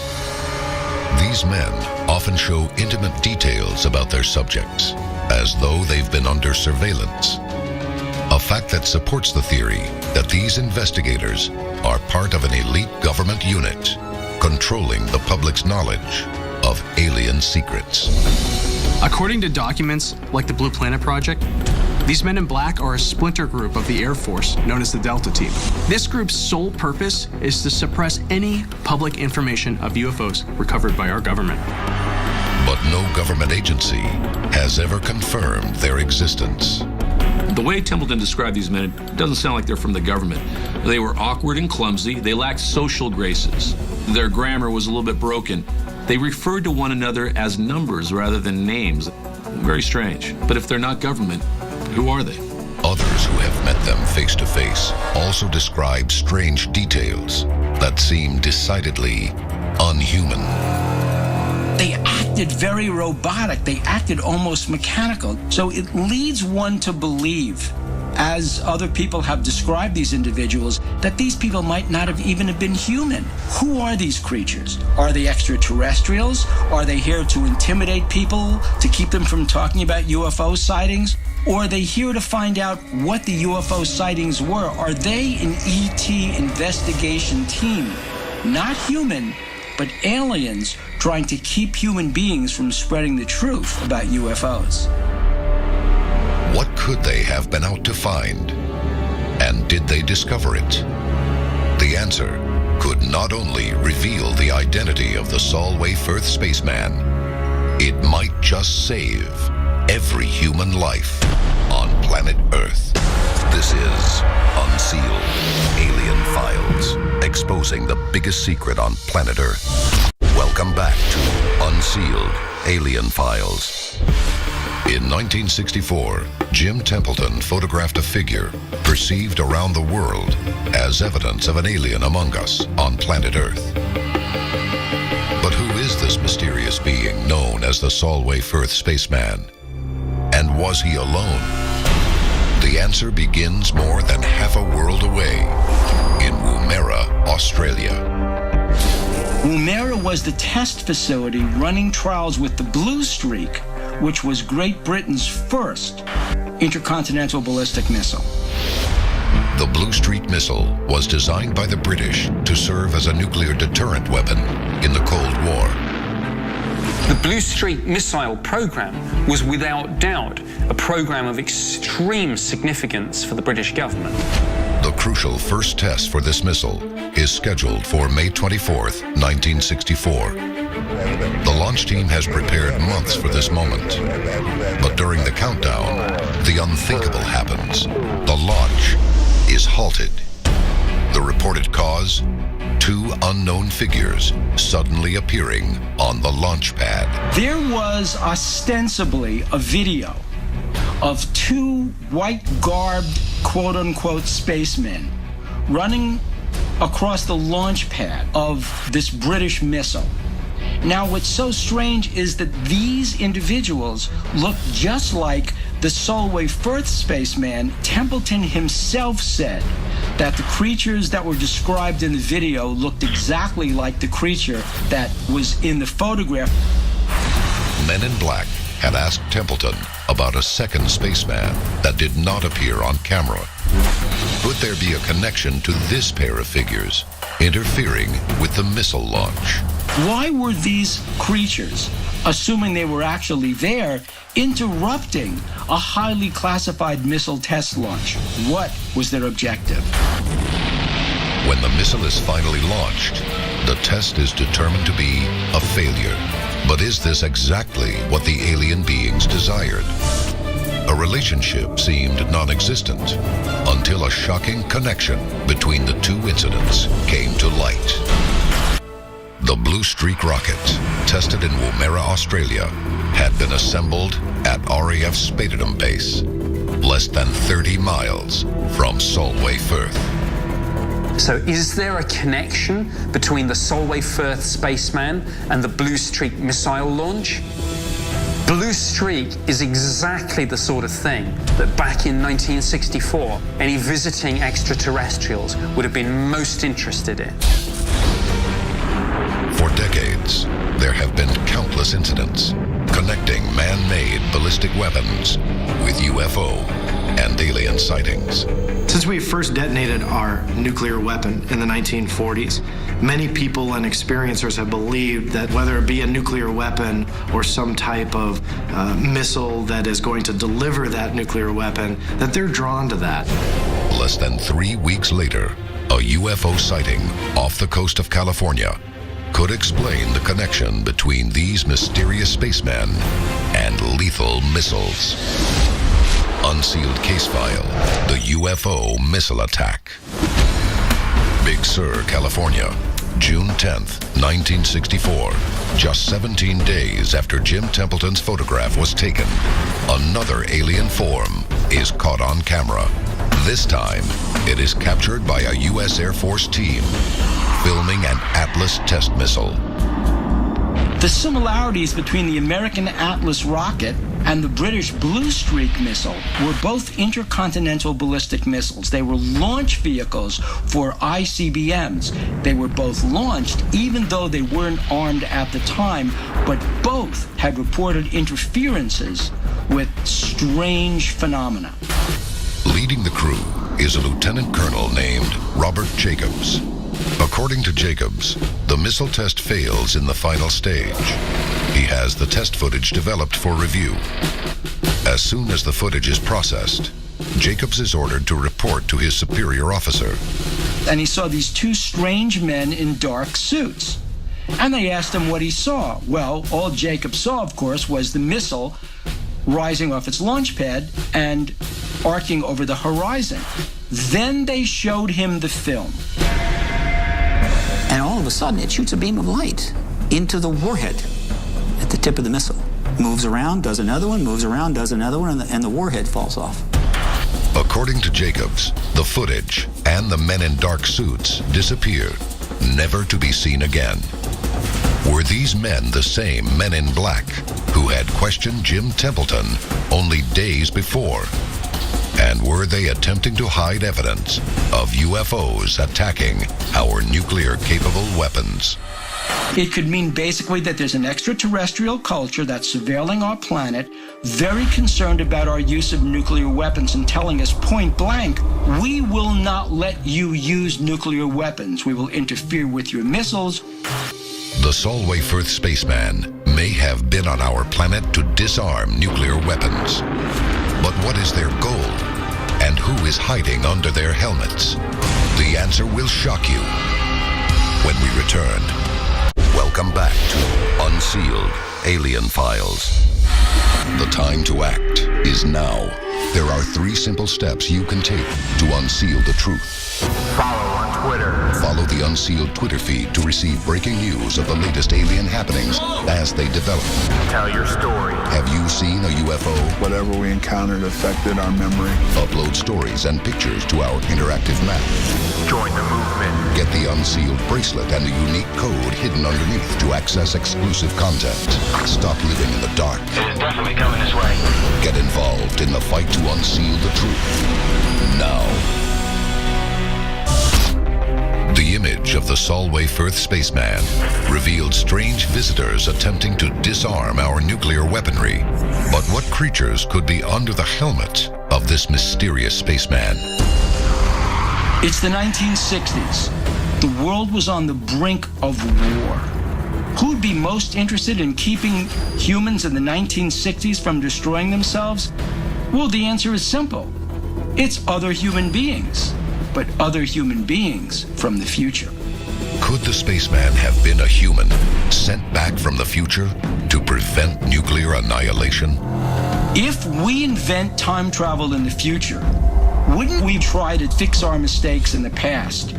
If true, we may have been saved from an apocalypse of our own design and owe our very existence to the being known as the Solway Firth spaceman. This is Unsealed, Alien Files, exposing the biggest secret on planet Earth.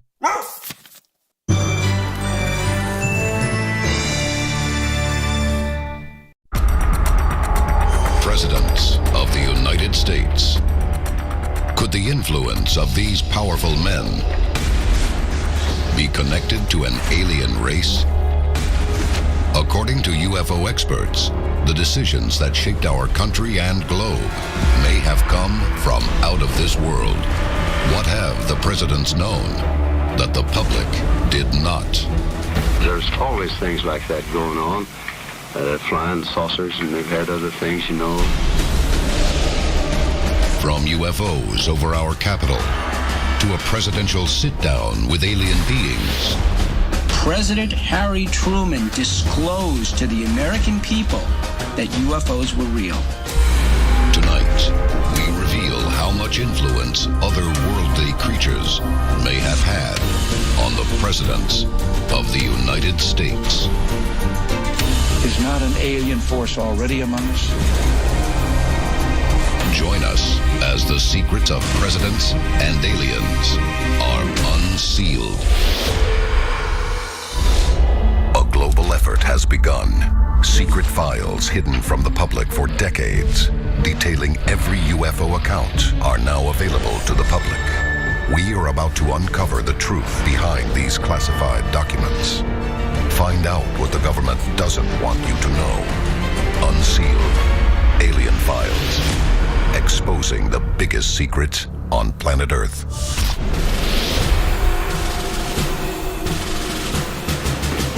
Valley Forge, Pennsylvania. It is winter 1777, the height of the Revolutionary War. General George Washington leads a wounded battalion, leaving a trail of blood in the snow.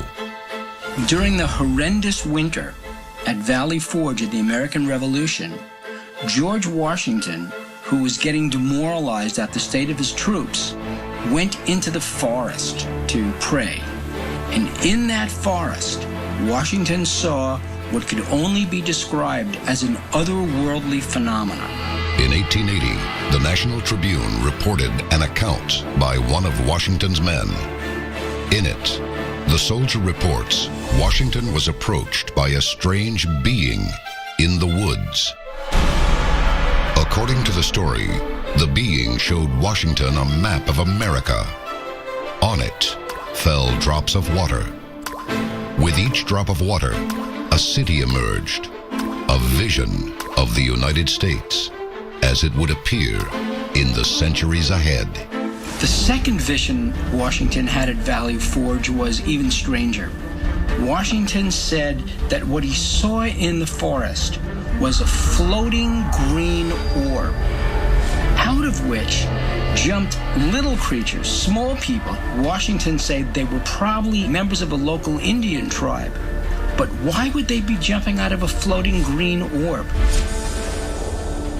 Did extraterrestrial creatures visit America's first president? This portrait of Washington features what seems to be a glowing craft hovering above a globe of the Earth. Could alien inspiration have affected not only this founding father, but others as well?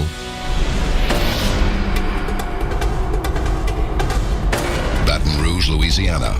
According to a published account, on April 5, 1800, President Thomas Jefferson and his aide witnessed something unexplainable fly above their heads and crash into the earth. So Jefferson's aide said that when they saw this UFO, it was about 70 to 80 feet long and about 200 yards off the surface of Earth. The object is described to be the size of a house and crimson red. After it passed over them for about 15 to 20 seconds, they saw it kind of disappear behind a hill, and they heard like a large crash and felt a rumble on the ground, which means whatever this object was definitely crashed here on Earth.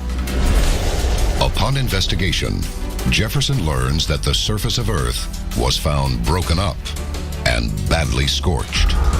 Could this sighting, as many alien theorists believe, be the first UFO crash encountered by a president, but not the last? Washington's description of his 2 UFO sightings at Valley Forge and Jefferson's description of William Dunbar's sighting of a UFO and a UFO crash over Louisiana in 1800, reported in 1801, really set the stage for a number of future encounters reported by presidents of the United States about UFO encounters. In the centuries to follow, America flourishes, and thousands of fellow Americans report unexplained craft in the sky. Los Angeles, 1895. The Foo Fighters of World War II. Roswell, 1947. As UFO and alien encounters spread around the United States, Americans grow afraid. In 1952, there was a huge increase in UFO sightings across the nation. You would call this a UFO wave. From coast to coast, UFOs were pretty much seen everywhere. It was known as the Year of the UFO. While many dismiss these stories as Cold War paranoia, one key event challenged skeptics, asking why aliens don't just show up on the White House lawn. Because in July of 1952, they almost do. This is Unsealed, Alien Files, exposing the biggest secret on planet Earth. Welcome back to Unsealed, Alien Files. Since founding the United States of America, presidents have experienced alien encounters and unexplained sightings over the nation's soil. Could there be a significant connection between an alien presence and the leaders of the free world? If extraterrestrials came to Earth, particularly the United States, and landed here and wanted to communicate with us, they would probably want to communicate with the leader of the United States, the commander-in-chief of the armed forces. As a result of these encounters, U.S. presidents may have changed our country, or even the world. But a 1952 sighting struck fear into the public's heart when a nation under President Harry Truman received an alien visit right over the Capitol. Unsealed case file, the White House alien invasion. In 1952, there was a huge increase in UFO sightings across the nation. You would call this a UFO wave. From coast to coast, UFOs were pretty much seen everywhere. But in 1952, a very historic event took place over the skies of Washington, D.C. Washington, D.C. At 11:40 p.m. on July 19, 1952, an air traffic controller at Washington National Airport reportedly spotted 7 unidentified objects southwest of the city on radar. According to the air traffic controller who tracked these objects over the Capitol, they were moving in erratic fashion, something that no one was familiar with in normal aircraft. The objects moved into positions above the Capitol, the Pentagon, and the White House. The sighting above the Capitol in Washington, D.C. caused a lot of panic and fear. Let's face it, the military couldn't explain it, and this was an extreme threat to the President of the United States and our Congress and our politicians there in Washington. Witnesses calculate the objects to be moving at 100 miles per hour and accelerating to as much as 7,200 miles per hour as they roam freely above Washington. Following the incident, President Harry Truman demands answers to the flying saucer problem. This wasn't just a UFO appearance over some isolated desert spot. This was a UFO formation over Washington, D.C. And in a very unguarded, unscripted moment before the press, President Harry Truman disclosed to the American people that UFOs were real. Did the Joint Chiefs of Staff talk to you about these unidentified flying objects? Oh, yes, we discussed it at every conference that we had. There's always things like that going on. Flying saucers, and they've had other things, you know.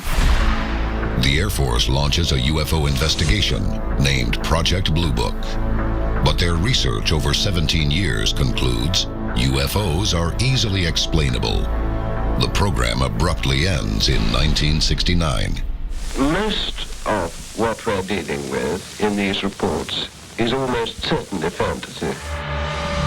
Could Project Blue Book have simply been a government cover-up to quell the American public's fear of UFOs? Many people believed, especially after this, that not only were UFOs real, but the government was trying to cover them up.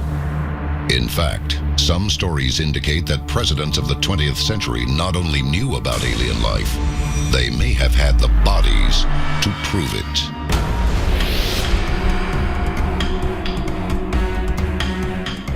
Inverness, Florida, February 19th, 1973. President Richard Nixon steps on to the Inverness Golf and Country Club, hole number 18. He is there to meet his friend, actor and comedian Jackie Gleason, to help open a charity golf tournament. But according to a story reported by Air Force security officer Larry Warren, the event is allegedly the beginning of a presidential alien encounter.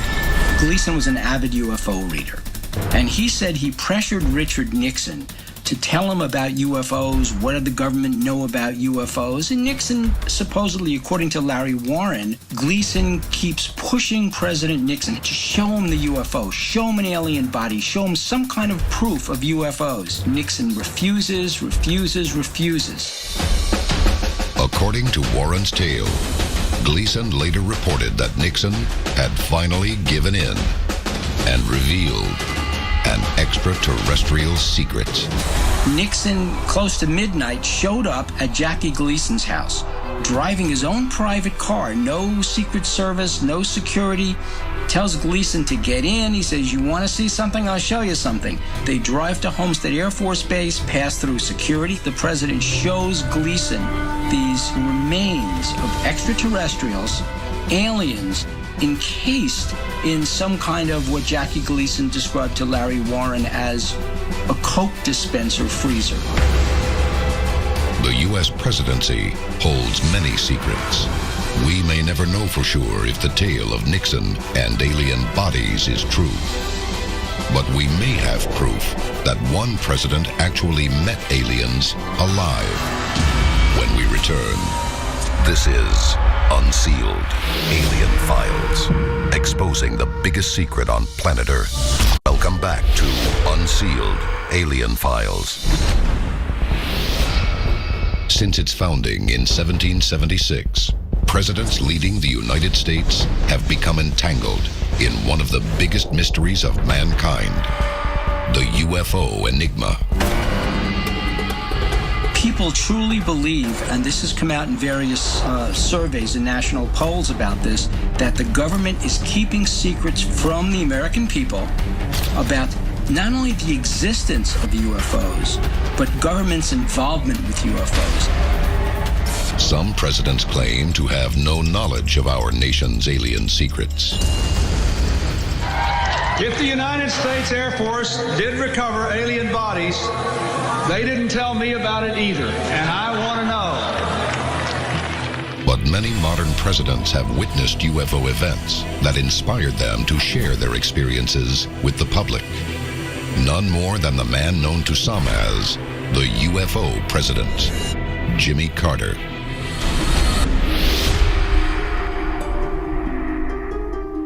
Leary, Georgia, 1969. 2 years before Jimmy Carter becomes governor of Georgia and later president of the United States, he is giving a speech at a local school when a guest points out an unusual light in the sky. And Carter saw this, and it affected him a lot, because not only did he remember this sighting and talk about it years later, he went out of his way to report it to the International UFO Bureau at the time that was investigating this phenomenon. Carter's official report described it as self-luminous, changing from blue to red and back to white in color. There are an estimated 10 to 12 witnesses to the event. And yet, Carter was not alone. His successor, Ronald Reagan, claimed to see a UFO and took his thoughts of alien invasion all the way to the United Nations.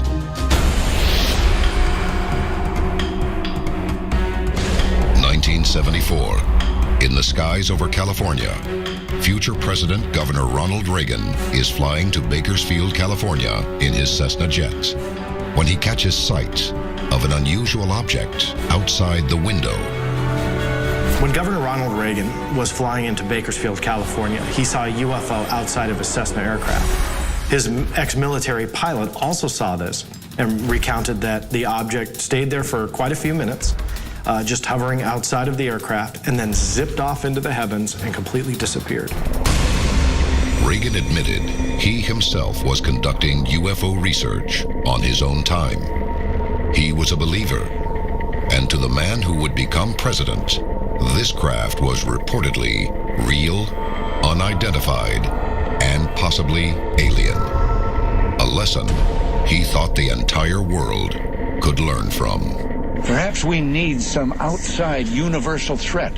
I occasionally think how quickly our differences worldwide would vanish if we were facing an alien threat from outside this world. And yet, I ask you, is not an alien force already among us?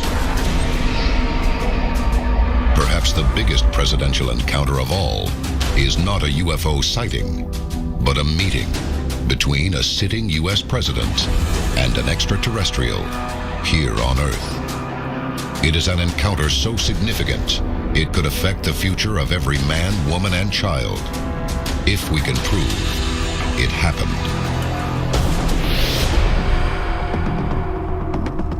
Eisenhower was an extremely important figure in our nation's history. He was an extremely powerful, well-respected military strategist. He came out of World War II. He was a hero. Our country revered Eisenhower. According to alien theorists, President Eisenhower was called upon to meet with alien leaders on more than one occasion. But only one of those events coincides with the appearance of a possible alien craft. The location? Holloman Air Force Base in New Mexico. The date was October 16th, 1957, and the guests, an alien race known as the Greys. So now we get to the event known as the Holloman Landing, wherein a ship, saucer-shaped ship, lands on the tarmac at Holloman Air Force Base in front of Air Force One, and a meeting is held right there on the tarmac. Coming up next, one chilling photo could connect aliens and the history of our government for the past 50 years. See it and decide for yourself when we return.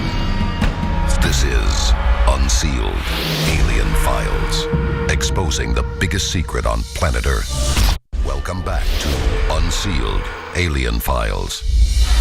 The time to act is now. There are 3 simple steps you can take to unseal the truth. Follow on Twitter. Follow the Unsealed Twitter feed to receive breaking news of the latest alien happenings as they develop. Tell your story. Have you seen a UFO? Whatever we encountered affected our memory. Upload stories and pictures to our interactive map.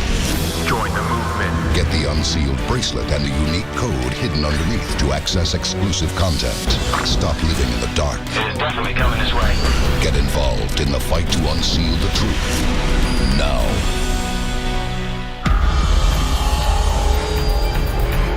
Throughout history, presidents of the United States have determined our fates. But has alien contact with the presidents played a role as well? On October 16, 1957, President Dwight D. Eisenhower allegedly held meetings with extraterrestrials in hopes of striking a treaty. So the only bit of evidence that we have about this whole Holloman incident is a picture taken on that day, the alleged day, of a UFO above Holloman Air Force Base. It's a verified photo. So if this photo is real, then possibly a meeting really did take place that day on the tarmac. We may never know how much influence aliens have had on our founding fathers or current presidents. But if any of these encounters are true, one thing is certain. The leaders of the free world may have help from something that is not of this world. This is Unsealed, Alien Files, exposing the biggest secret on planet Earth.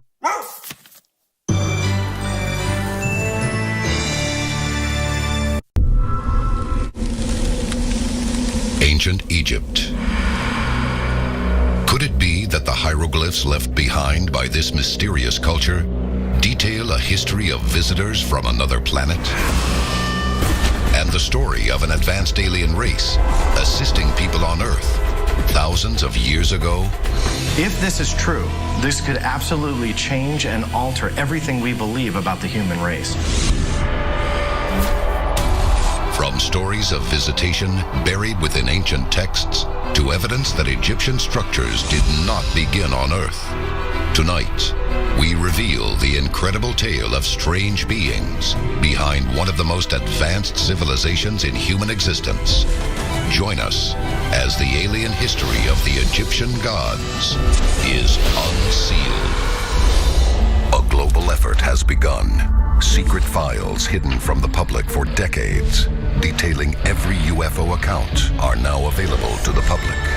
We are about to uncover the truth behind these classified documents. Find out what the government doesn't want you to know. Unsealed. Alien Files. Exposing the biggest secret on planet Earth. Evidence throughout the world suggests that a connection may exist between aliens and ancient human civilizations. The celestial calendar, known as Stonehenge. The ancient Indian tales of piloted ships called Vimanas. What we're discovering is that ancient societies that suddenly blossomed and bloomed out of nowhere learned that information from older, much older cultures.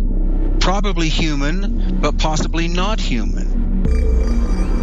No civilization in human history may reveal more about our connection to the stars than a race beginning over 5,000 years ago. The people of ancient Egypt. Ancient Egypt is almost like a well of our own human past. The more we explore the mysteries of ancient Egypt, the monuments, the pyramids, the Sphinx, the more we realize that there's more to learn about ancient Egypt and its potential relationship to other extraterrestrial races. Dendera, Egypt. Among the many ruins here, the great Temple of Hathor serves as the central temple of worship for the goddess Hathor, mother, wife, and daughter of Ra, the sun god. What's fascinating about the Temple of Hathor is that it has this beautiful celestial image on the ceiling, and it proves that the ancient Egyptians were fascinated with astronomy. But hieroglyphics in the Temple of Hathor also reveal what could be a scientific understanding thousands of years ahead of its time. The most mysterious etchings appear to show a device that wouldn't be invented by modern man for another 3 millennia. So you have these hieroglyphics that depict this reptile-like creature or creatures giving these gifts to humans. And the gifts really, upon looking at it, are bulbous in nature, they're emitting a light. You can even argue that there's a filament inside. It looks like a light bulb. Some people say that it's a light bulb. Did ancient Egyptians possess the knowledge of electric light bulbs over 3,000 years before Thomas Edison? And can the records of ancient Egypt reveal the true identity of the strange creatures passing their knowledge to mankind? Unsealed case file. The Thule Papyrus. One of the most recent accounts of possible interaction between Egyptians and extraterrestrials comes from the Thule Papyrus. According to reports, the Thule Papyrus was discovered in a Cairo antique shop by Alberto Thule, a director of the Vatican Museum's Egyptian Studies. The message's alleged translation reveals a shocking account of unidentified visitors over the sands of ancient Egypt more than 3,500 years ago. It reads, in the year 22, a strange fiery disk was coming in the sky. After several days had passed, they became more numerous in the sky than ever. They shined in the sky more than the brightness of the sun. Powerful was the position of the fiery disks. The Thule Papyrus describes fiery disks that were flying through the sky. What do we call these now? We call these UFOs, and It almost looked like an alien fleet, a fleet of extraterrestrials, were flying over the skies of ancient Egypt. Many believe these fiery discs could be the arrival of alien beings depicted in the Temple of Hathor. If this is true, then we have an actual documented account of UFOs descending upon ancient Egypt.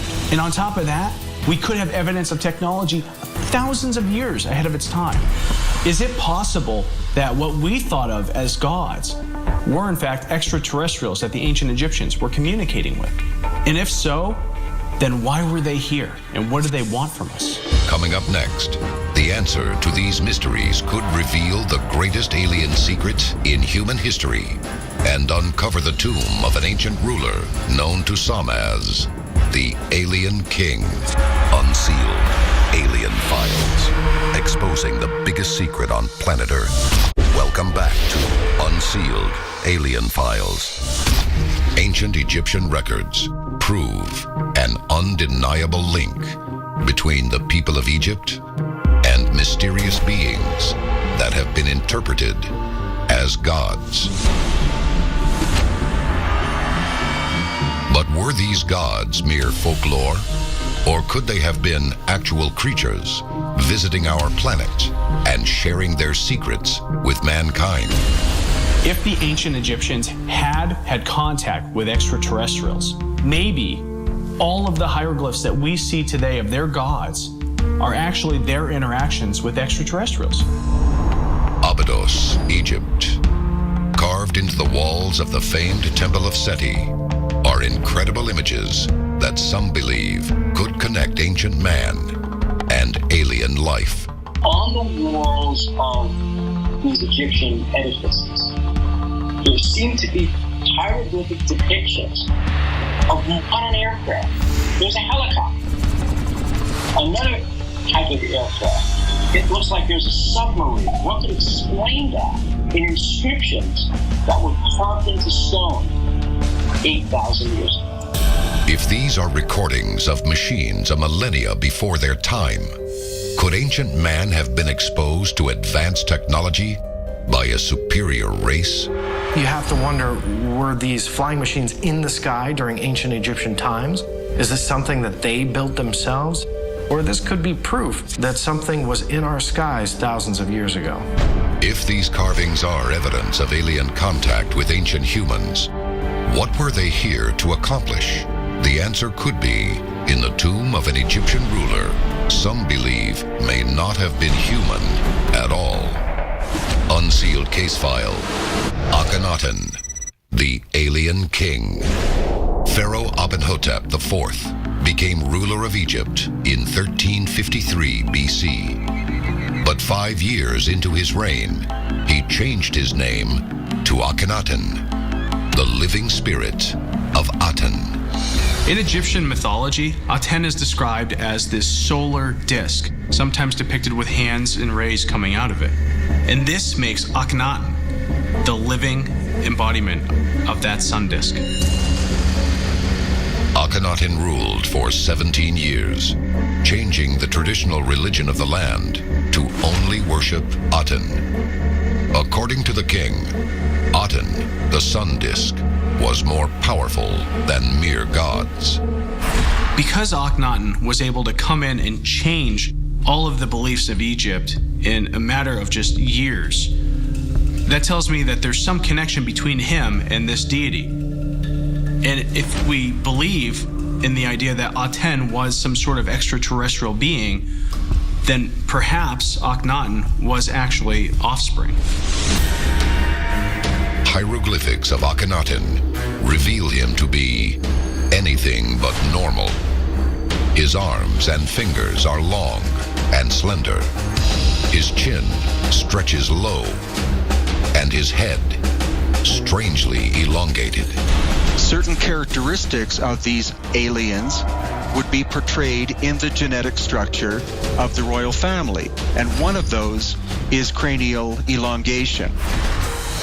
Analysis of Akhenaten's skull has led researchers to imagine a head of inhuman length and eyes of unusual size. This trait was also seen in daughters of the pharaoh, as well as his famous son, King Tutankhamun. But could this family have descended from an extraterrestrial race?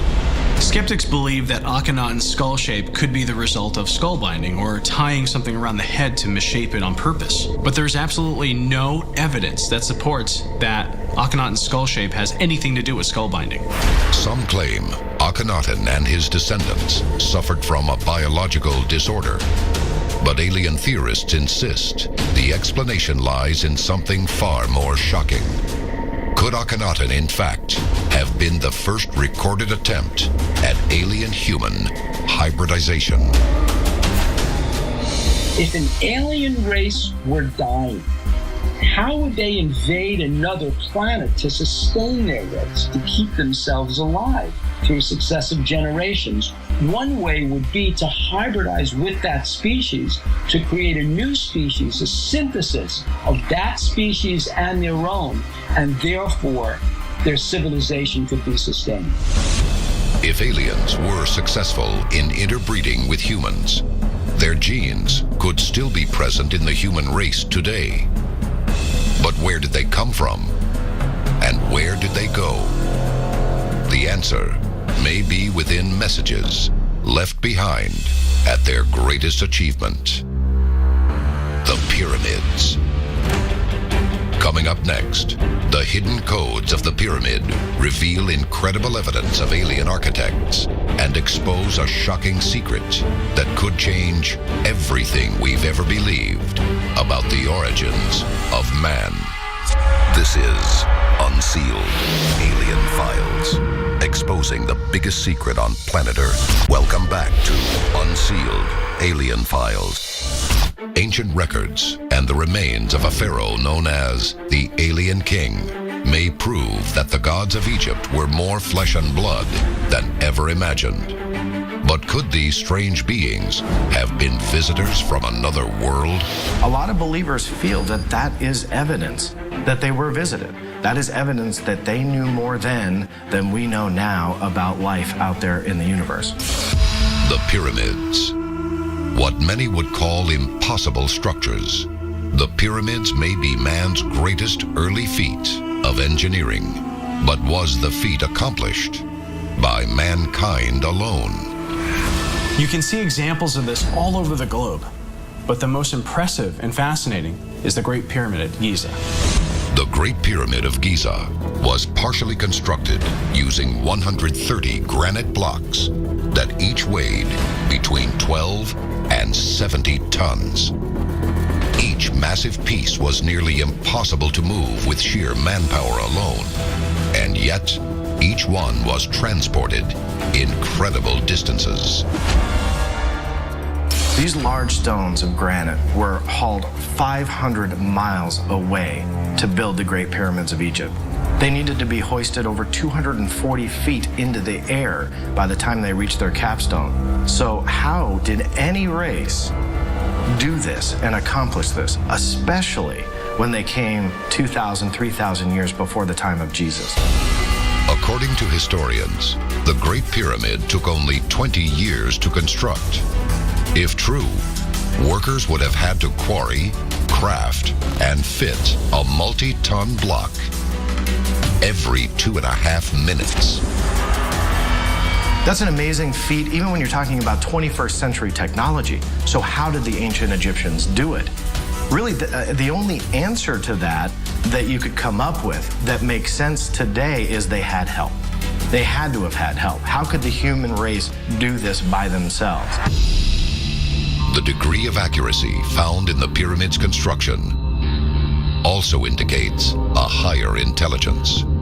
The positioning of the pyramid is absolutely precise. It points due north within 0.05 of a degree. No other structure on Earth has that kind of precision. Constructed with what the Egyptians referred to as sacred geometry, the pyramids are said to have once been polished to reflect sunlight, enough to be visible from space. But what was the purpose of such a beacon? And could the answer be buried within this sacred geometry? The equations and the mathematics required to have figured that out were so advanced that only someone looking at the Earth from the sky or from space would have figured out the mathematics of the Great Pyramid. Analysis indicates that the height of the Great Pyramid, when multiplied by 1 billion, measures the average distance of the Earth from the Sun. The full base circumference of the Great Pyramid is a near-to-scale match for the circumference of the Earth at the equator. When you take all this into consideration, how did the Egyptians get all this advanced information? It was way beyond the technology of ancient Egypt and way beyond the civilization itself. That's why many ancient alien theorists believe that ancient Egypt was actually in part an ancient extraterrestrial civilization. If extraterrestrial intelligence influenced these great structures, it implies that alien beings may have felt a kinship with mankind. Otherwise, why did they leave behind the Great Pyramid or the structure that could explain to us where they came from? The Sphinx. At 66 feet high and 240 feet in length, it is the largest monolith statue in the world. And within it is a secret that may prove that the structures of ancient Egypt did not originate from our planet. The Great Sphinx contains a number of mysteries beyond our understanding, but the greatest of which is right on its surface. In 1991, geologists from Boston University discovered erosion and weather patterns on the Sphinx that date its construction thousands of years before the existence of the Egyptian civilization.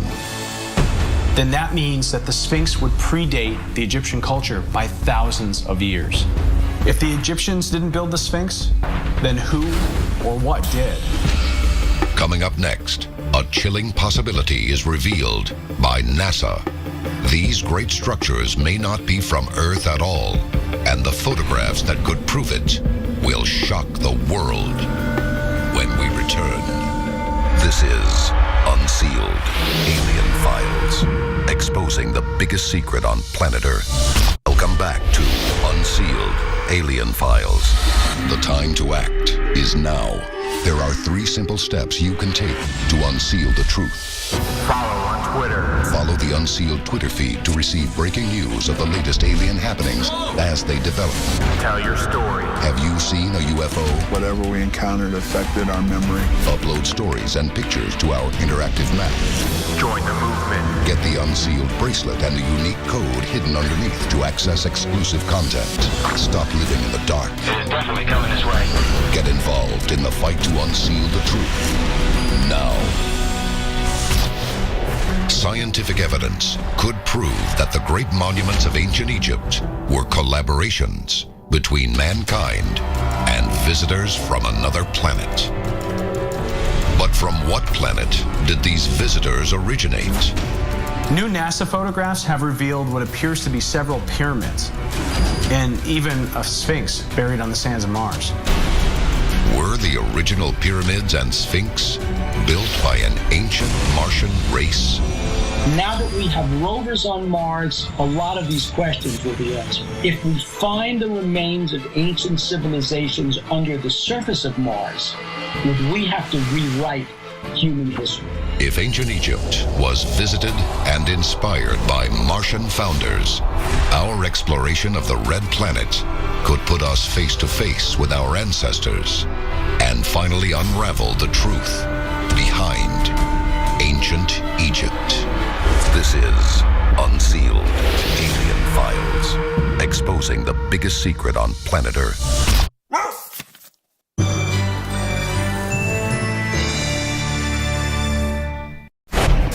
UFO sightings around the world could prove the existence of alien life.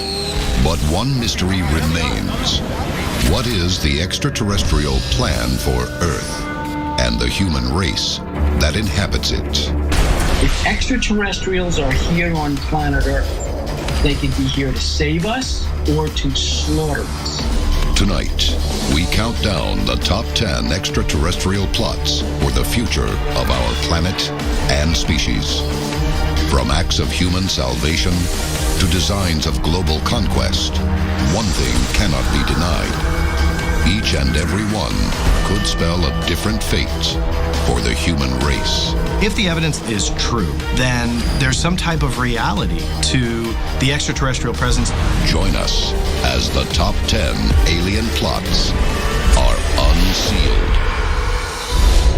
A global effort has begun. Secret files hidden from the public for decades, detailing every UFO account, are now available to the public. We are about to uncover the truth behind these classified documents. Find out what the government doesn't want you to know. Unsealed. Alien Files. Exposing the biggest secret on planet Earth. Our first alien plot involves a threat that could be hiding within plain sight of every human on Earth. But some theorists believe it's only a secret if you don't work for NASA. Number 10. Alien Moon Base. In 1964, the Ranger 7 became the first American spacecraft to return photos of a world we had never seen, the moon. But what about the photos we didn't see? Now, what's not talked about is some of the actual photographs that weren't shown publicly. A case can be made that, in fact, successful, that they were able to transmit images back to the moon, back to Earth, and that they did show artificial structures on the moon. In fact, some believe that aliens were not only discovered on the moon, but are now cooperating with NASA, a claim supported by the alleged discoveries of a man named Gary McKinnon. Gary McKinnon is a British ufologist who a couple of years ago hacked into secure computers at NASA in the United States from the UK and found some incredible documents that listed something called non-terrestrial officers. Could this document prove that our government is working with aliens discovered on our moon?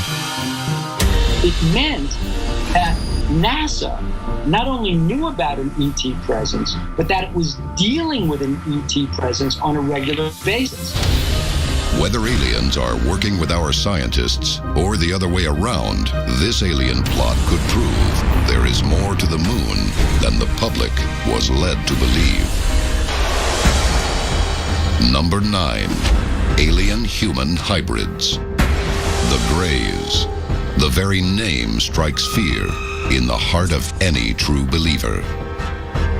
During an alien abduction, Greys are the most commonly described entity that not only does or conducts the abduction, but also makes the victim undergo medical experiments, sometimes torture. But alien theorists believe these aliens from the Zeta Reticula galaxy also have a crucial weakness: the inability to reproduce. How they may sustain their own race is through a procedure called hybridization.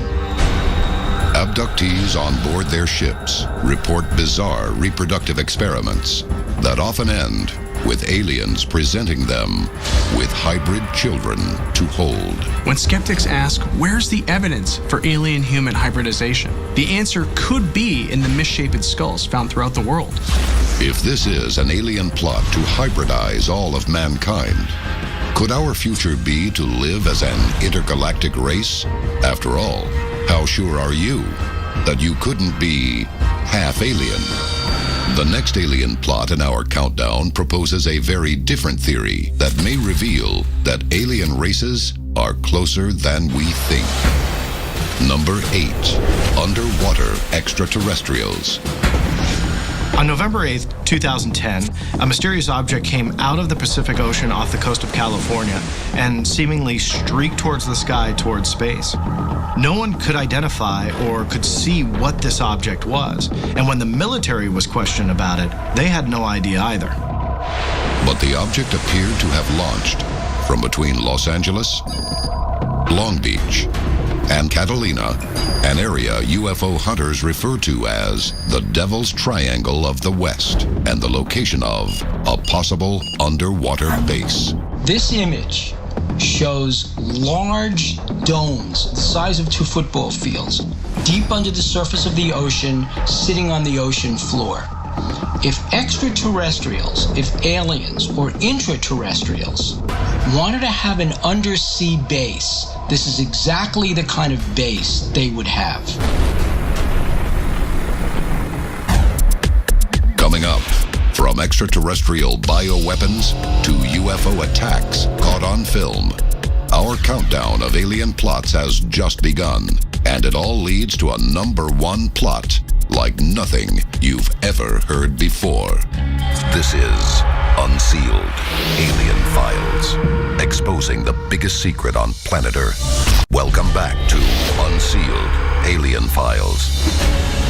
Alien agents infiltrating NASA, a UFO base off the coast of California. Our countdown of the top 10 alien plots of all time has exposed some of the biggest secrets in our universe. But nothing has prepared us for what's next. #7, Alien Biowarfare. Since the bubonic plague of the 14th century, mysterious illnesses have devoured our species. But could this biowarfare be an extraterrestrial plot? If an alien race really did want to deliver some type of biological agent or a virus to the planet Earth and introduce it to humans, they could easily do it. All they would have to do is find some type of delivery method, and they wouldn't even have to visit the planet itself. But is sending a viral warhead from the stars actually possible? As crazy as that sounds, we've had 2 instances in the past decade where a meteor or comet has come very close, if not within our atmosphere, and left something behind. Red rain. In 2010, Kerala, India was shocked when a sudden and bizarre storm ravaged the city. The biggest surprise about the red rain is that when they analyzed it, they found organic material inside the particles that was not terrestrial. But could matter from such a meteorite actually poison human beings? Just ask the residents of Caracas, Peru.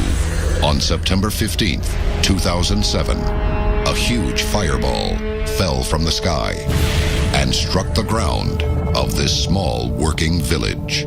When it crashed, people living near the site became very, very sick.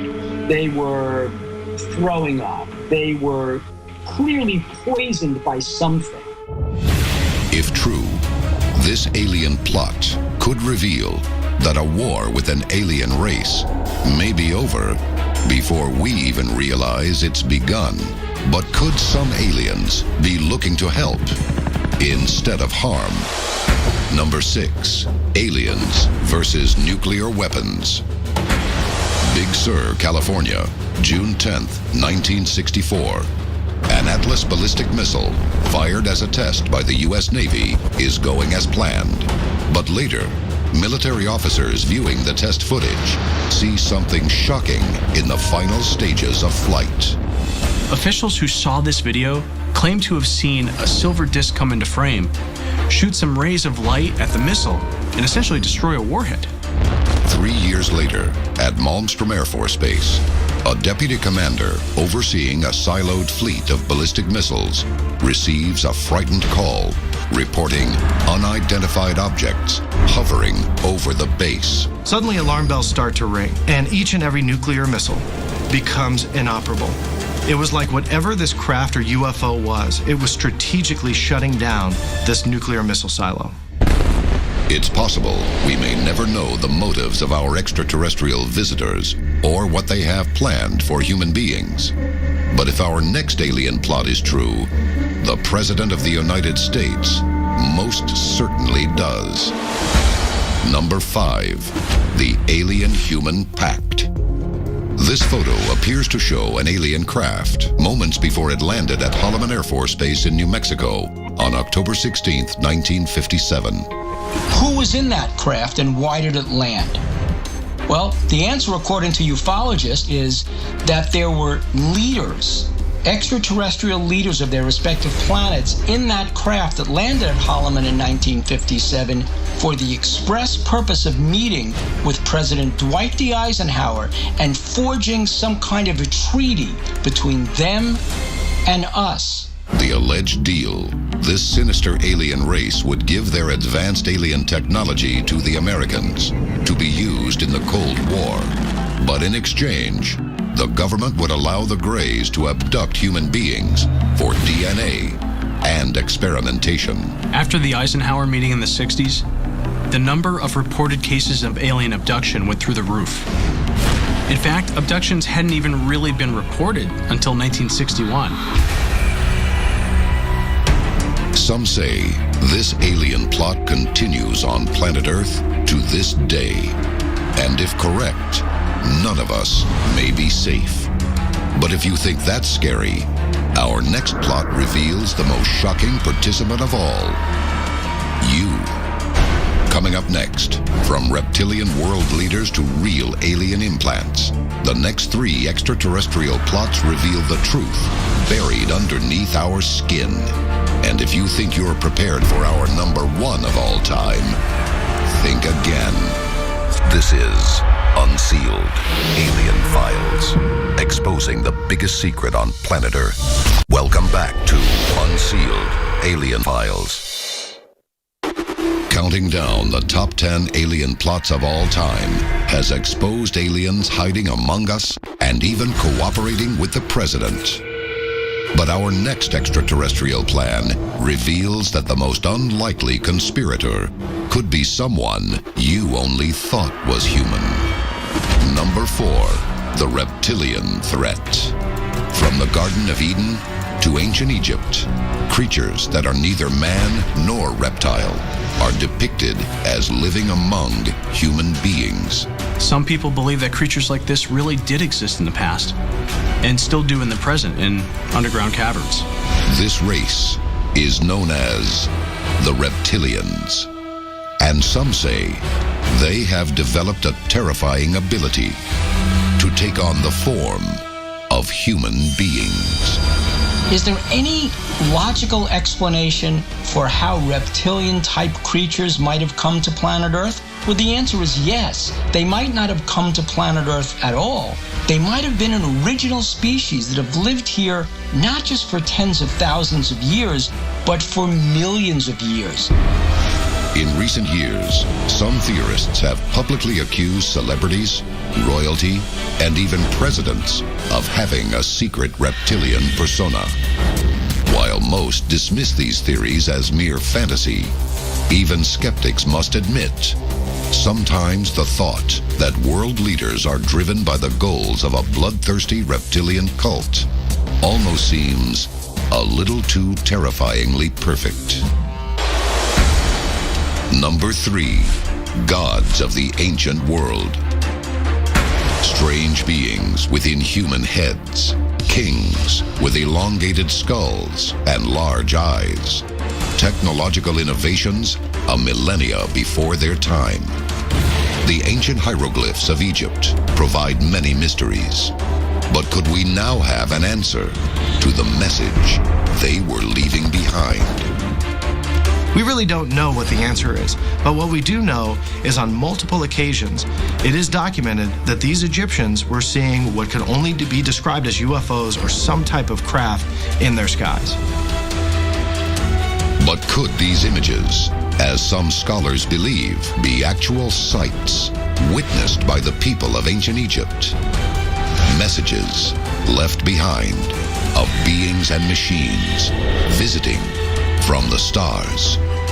Creatures that, looking back, we refer to simply as gods. Is there any member of the Egyptian royal family, the houses of the pharaohs, that ufologists believe might have been an alien? Yes. That person is Akhenaten, whom ancient alien theorists believe was really an alien himself, a hybrid of mixed human and extraterrestrial blood. The remains of King Akhenaten reveal an unusually elongated skull, and images of him defy the style of the time, depicting him as tall and thin with incredibly long fingers. Most skeptics believe that the misshapen skull was due to some birth defect or skull binding. But if Akhenaten was an alien or a hybrid, that means that in a not-so-distant past, we had an alien walking among us. And if his bloodline is still alive today, the DNA of these ancient alien gods may in fact still run in our veins as well. Number 2, alien implants. What you are witnessing is actual footage of a very unusual surgery. This patient claims to have something unexplainable inside of him. Something that can only be removed by one remarkable surgeon. My name is Dr. Roger Lear, and I am by profession a podiatric surgeon. I've donated about the last 30 years of my life to the removal of objects from alien abductees. Within these alleged alien abductees are small, strange implants. Objects with no known origin, no scar from entry, and a composition that will chill the spine of any hardened skeptic.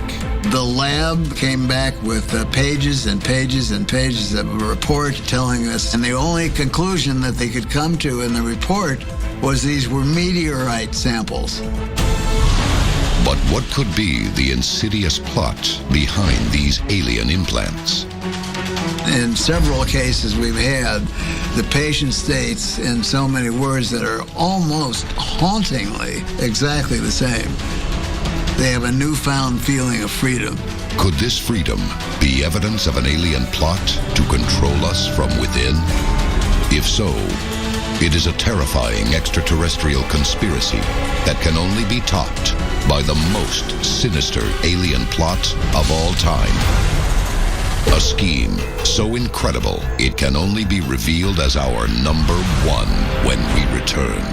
This is Unsealed Alien Files, exposing the biggest secret on planet Earth. Welcome back to Unsealed Alien Files. The time to act is now. There are 3 simple steps you can take to unseal the truth. Follow on Twitter. Follow the Unsealed Twitter feed to receive breaking news of the latest alien happenings as they develop. Tell your story. Have you seen a UFO? Whatever we encountered affected our memory. Upload stories and pictures to our interactive map. Join the movement. Get the Unsealed bracelet and the unique code hidden underneath to access exclusive content. Stop living in the dark. It is definitely coming this way. Get involved in the fight to unseal the truth. Now. In the top 10 alien plots of all time, you've seen evidence of incredible alien implants and plagues sent from outer space. But nothing has prepared you for number 1, aliens and the Nazis. Nazi Germany. In the heat of World War II, Allied pilots report encounters with flying orbs and screaming dogfights with strange balls of light. These fiery orbs were called Foo Fighters, and many truly believe that this was a Nazi superweapon. Some propose that several Nazi flying saucers were developed using technology Hitler gained from crashed alien craft. If Nazis actually had obtained alien technology, then they would have been the most unstoppable force the world has ever seen. As with all of our extraterrestrial conspiracies, this could have changed the future of every human on planet Earth. But that's why they are the top 10 alien plots of all time. This is Unsealed Alien Files, exposing the biggest secret on planet Earth.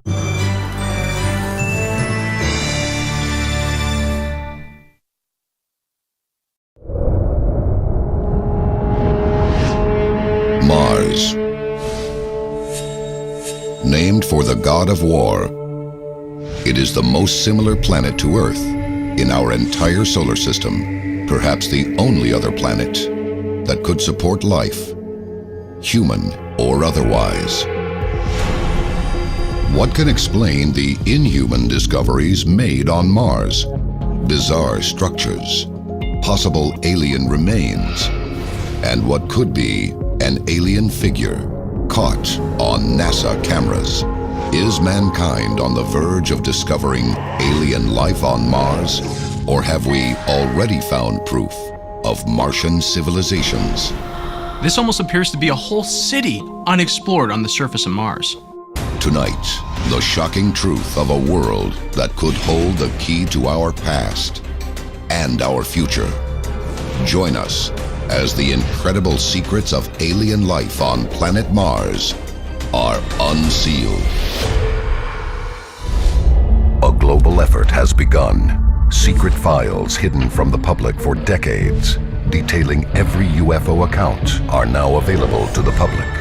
We are about to uncover the truth behind these classified documents. Find out what the government doesn't want you to know. Unsealed. Alien Files. Exposing the biggest secret on planet Earth. In August 2012, NASA's Curiosity rover landed on the surface of the Red Planet.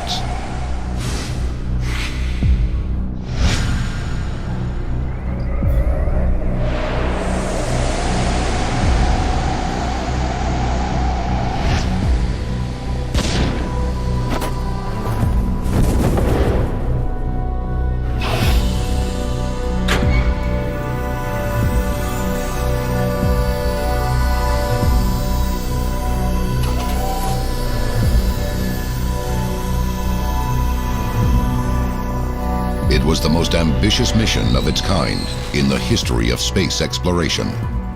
A $2.5 billion project that many hoped could answer the ancient question: is there life on Mars?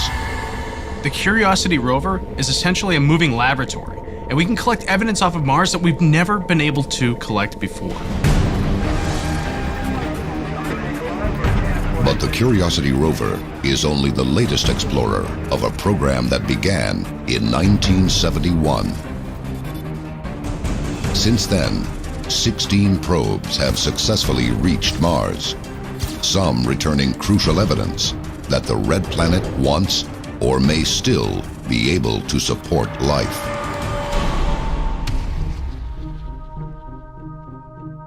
In 1975, Viking orbiters showed geological evidence of rivers, lakes, and oceans. These images painted the picture of an ancient Mars that may have once held an abundance of alien life.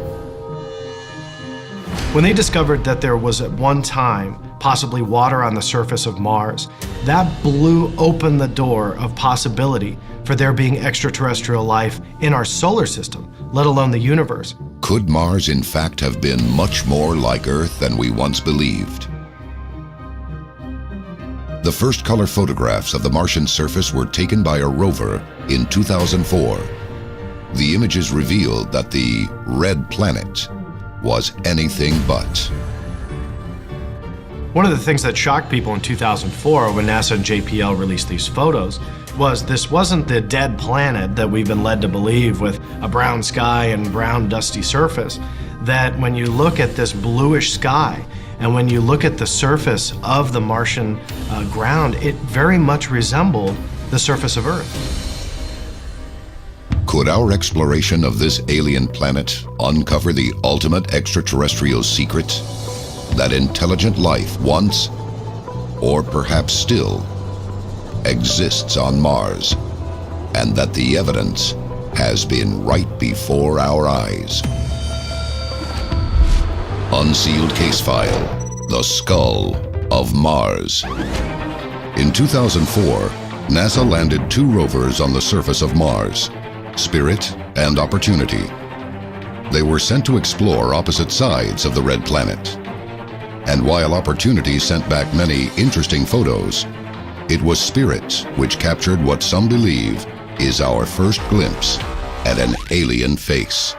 In this picture, we see a shape sitting on the ground.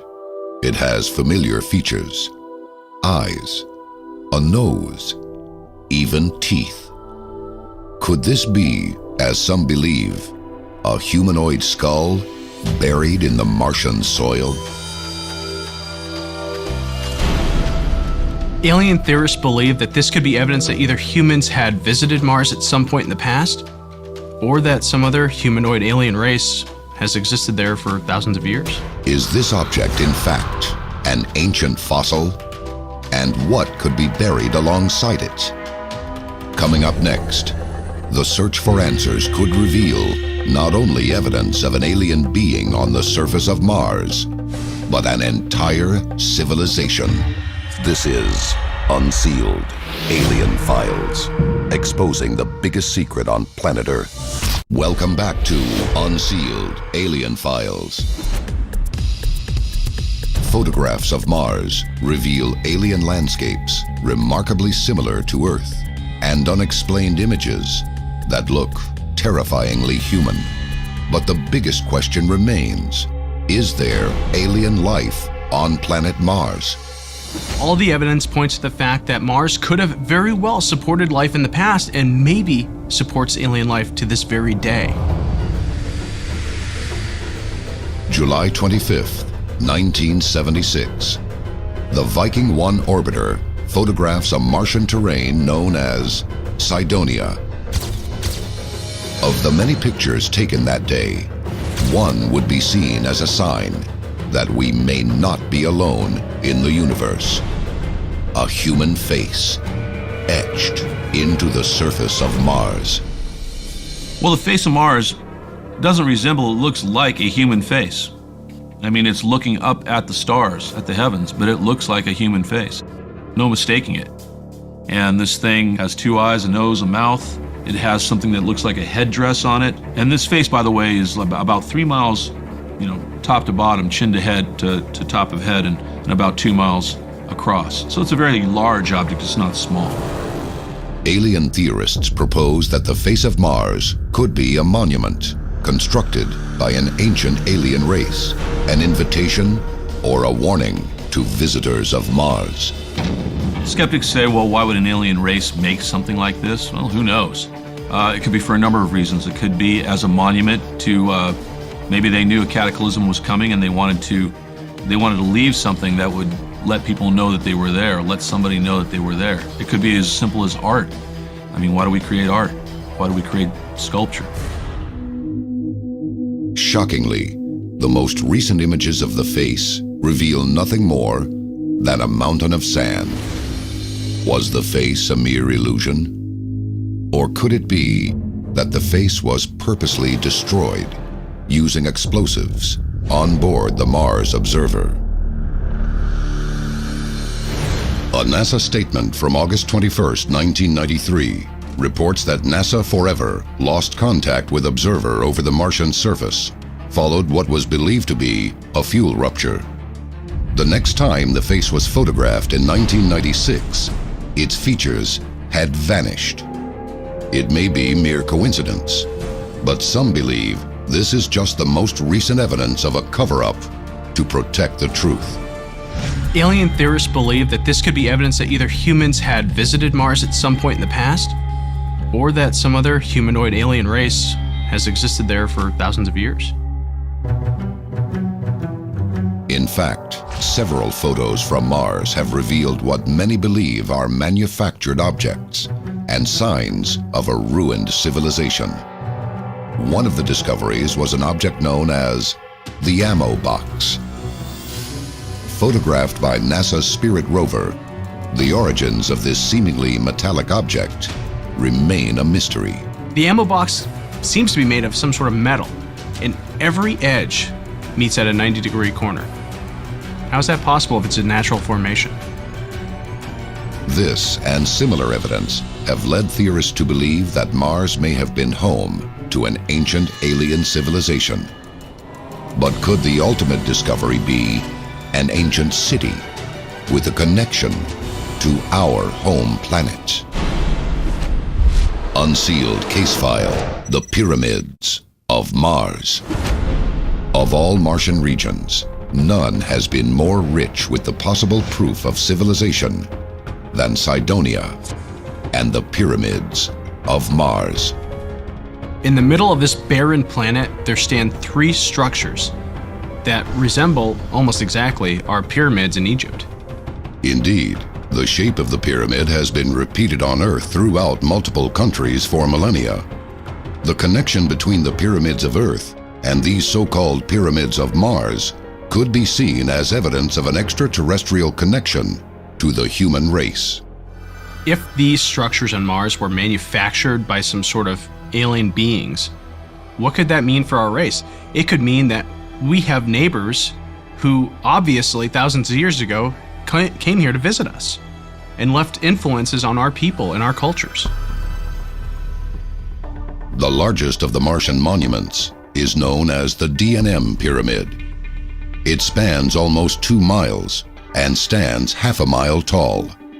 Shockingly, the axis of the pyramid is nearly in alignment with the north-south axis of Mars, just as the Great Pyramid of Giza is aligned with the north-south axis of the Earth. And yet, even if the pyramids of Mars could be explained as natural, it would be difficult to explain why, sitting near the base of the southernmost pyramid, is a Sphinx. Coming up next, an intergalactic war and possible images of an alien being lead to the ultimate question: is a Martian invasion in our future? Find out when we return. This is Unsealed Alien Files, exposing the biggest secret on planet Earth. Welcome back to Unsealed Alien Files. Humanoid faces seen in the Martian terrain, images of possible alien life, objects that seem to defy natural explanation. The evidence of alien life on Mars raises questions about an advanced civilization and their mysterious disappearance. Can the answer be found within pyramids eerily similar to ancient Egypt, right down to the presence of a Sphinx? The Sphinx on Mars is a monolith that was discovered in 1997 by the Pathfinder mission. If you examine this photograph, even for just a minute, it's very clear that you can see a defined head, body, and even arms. It is a form remarkably like that of the Great Sphinx of Giza, with a head that appears to be decorated in an Egyptian headdress. And all of this within miles of the so-called face of Mars. When you think about an alien race building a giant face on the surface of their planet, some may laugh it off. And I always say, well, why would you laugh it off? Look at civilizations here on Earth stretching back thousands of years. You've got giant structures in the middle of Egypt, one of which just happens to be a very large face on the Sphinx. You've got other structures from other cultures that are being built that you can only see from the sky. So when you look at those commonalities, you have to see maybe there's a connection between life 3,000, 4,000, 5,000 years ago here on Earth and quite possibly a life starting on the planet of Mars. If there truly was an ancient civilization on Mars, who knows how advanced they may have become before extinction? Could the ancient pyramids of Egypt have been constructed as a cultural link between the two societies? And if so, how did their society come to an end? Many theorize by the scientific advances that we're making studying the Martian surface that in Mars's past, that it's been hit multiple times by asteroids. Now, when you talk about huge asteroids striking a planetary surface, the effects of that are pretty detrimental. Many believe that happened on Mars, maybe on a grander scale. Instead of 10% of the world's life or the planet's life surviving, that you had zero survivability. Possible evidence of this catastrophic event can be found right on the surface of Mars. Concentrated on one side of the planet are over 3,000 craters, measuring 20 miles in diameter.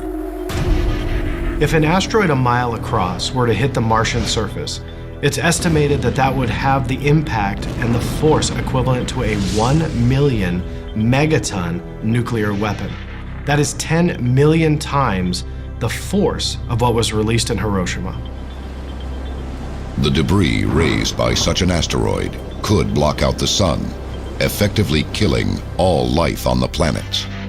But could there be another explanation for these enormous craters? One that points to a very advanced ancient civilization on Mars. and a Martian nuclear apocalypse.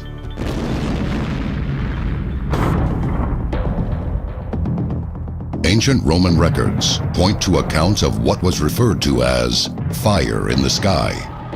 Both Romans and Babylonians named it for their god of war. Was Mars once home of a violent and distant battle between an alien species? And could any survivors still be alive today?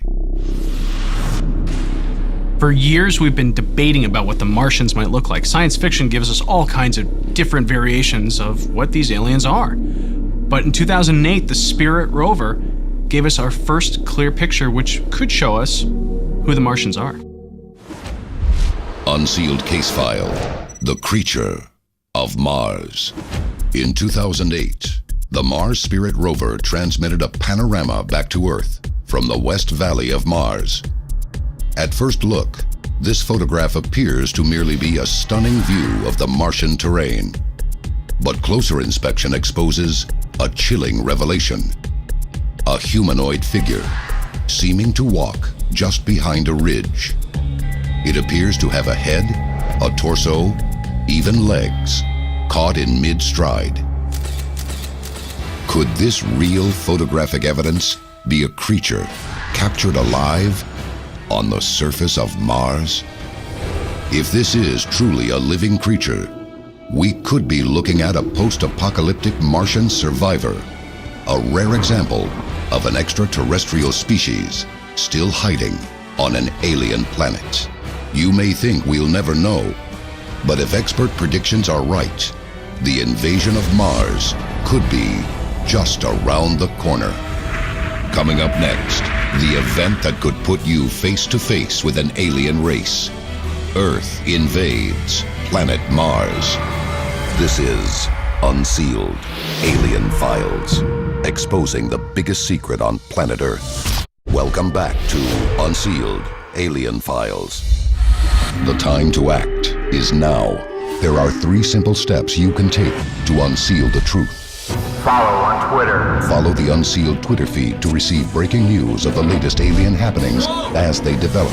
Tell your story. Have you seen a UFO? Whatever we encountered affected our memory. Upload stories and pictures to our interactive map. Join the movement. Get the Unsealed bracelet and the unique code hidden underneath to access exclusive content. Stop living in the dark. It is definitely coming this way.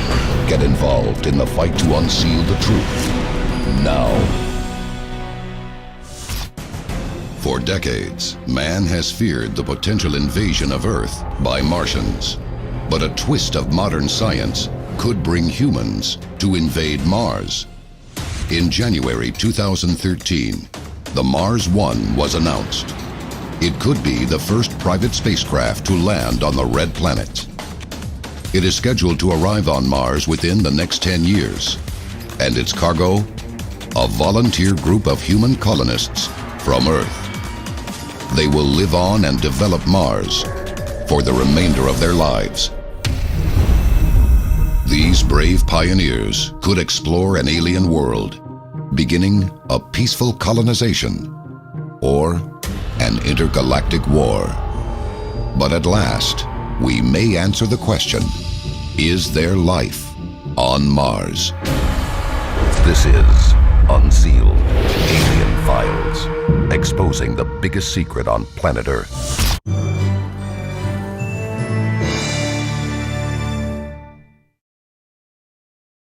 Black suits, inhuman eyes, and a secret, possibly unearthly agenda. They are the Men in Black. They show up in the dead of the night, and they don't take no for an answer. For decades, UFO experts and abductees have reported the strange appearance of ominous investigators after alleged UFO sightings. Their stories are virtually identical. These sinister figures have been dubbed the Men in Black on the basis of their smart black clothing. Men in Black have been seen traditionally traveling either in pairs or in threes.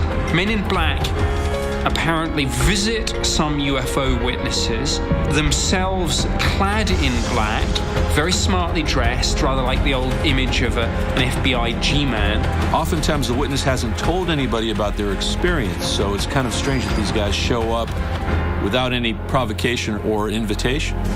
Tonight, we uncover the real story and expose incredible evidence that puts you face to face with the most infamous men in UFO history. Join us as the mystery of the Men in Black is unsealed. A global effort has begun. Secret files hidden from the public for decades, detailing every UFO account, are now available to the public. We are about to uncover the truth behind these classified documents. Find out what the government doesn't want you to know. Unsealed. Alien Files. Exposing the biggest secret on planet Earth. The Men in Black. Their existence was made famous by film starring Will Smith and Tommy Lee Jones as comic, alien-fighting secret agents. But reports of real-life encounters with these shadowy figures tells a very different tale from the Hollywood legend. When Hollywood portrays Men in Black, especially in the movies, they're kind of comical. However, from the reports that I've seen regarding actual Men in Black visitations, they're a lot darker than that. They're more mysterious. They're very scary. They're very threatening looking, and they're nowhere in comparison to what Hollywood portrays them to be. Investigator Antonio Perez should know. Founder of the Aerial Phenomenon Investigations Team, or API, he has been studying real-life cases of the Men in Black for over 10 years. The Men in Black he has studied are well known in the UFO community. They are feared as ominous inquirers and silencers of UFO witnesses ever since their first known sighting in 1956. Men in Black reports were first popularized in Gray Barker's 1956 cult classic book, They Knew Too Much About Flying Saucers. The book recounts shocking UFO encounters from Brush Creek, California to Bridgeport, Connecticut. Even documents on file with the FBI recount Barker's book and the interest surrounding 3 men in black suits who reportedly silenced journalist Albert Bender. Albert Bender was a researcher of UFO phenomenon. He received a case file of an alien abduction, and when he went to publish his article about that abduction case, he got a visit from some pretty angry Men in Black. Bender was only days away from publishing his story when his visit from the Men in Black occurred. While Bender never disclosed exactly what happened, he also never published the abduction report. Whether they were government agents is unknown, but this 1954 document from the FBI vault does name Albert Bender as a person of interest. Since this report, Men in Black accounts have surfaced all over the world, and they are always uniform in description. Men in Black have a very particular appearance. They're always immaculately dressed. They're always, of course, in black. Sometimes they'll be very robotic in their movements. Often they'll refer to each other, not by names, but by numbers. These silencers, as some call them, frequently appear days or even hours after a UFO sighting is reported. According to accounts, they approach witnesses while they are alone, often in the dead of night. When witnesses are visited by Men in Black, oftentimes it's a very intimidating meeting.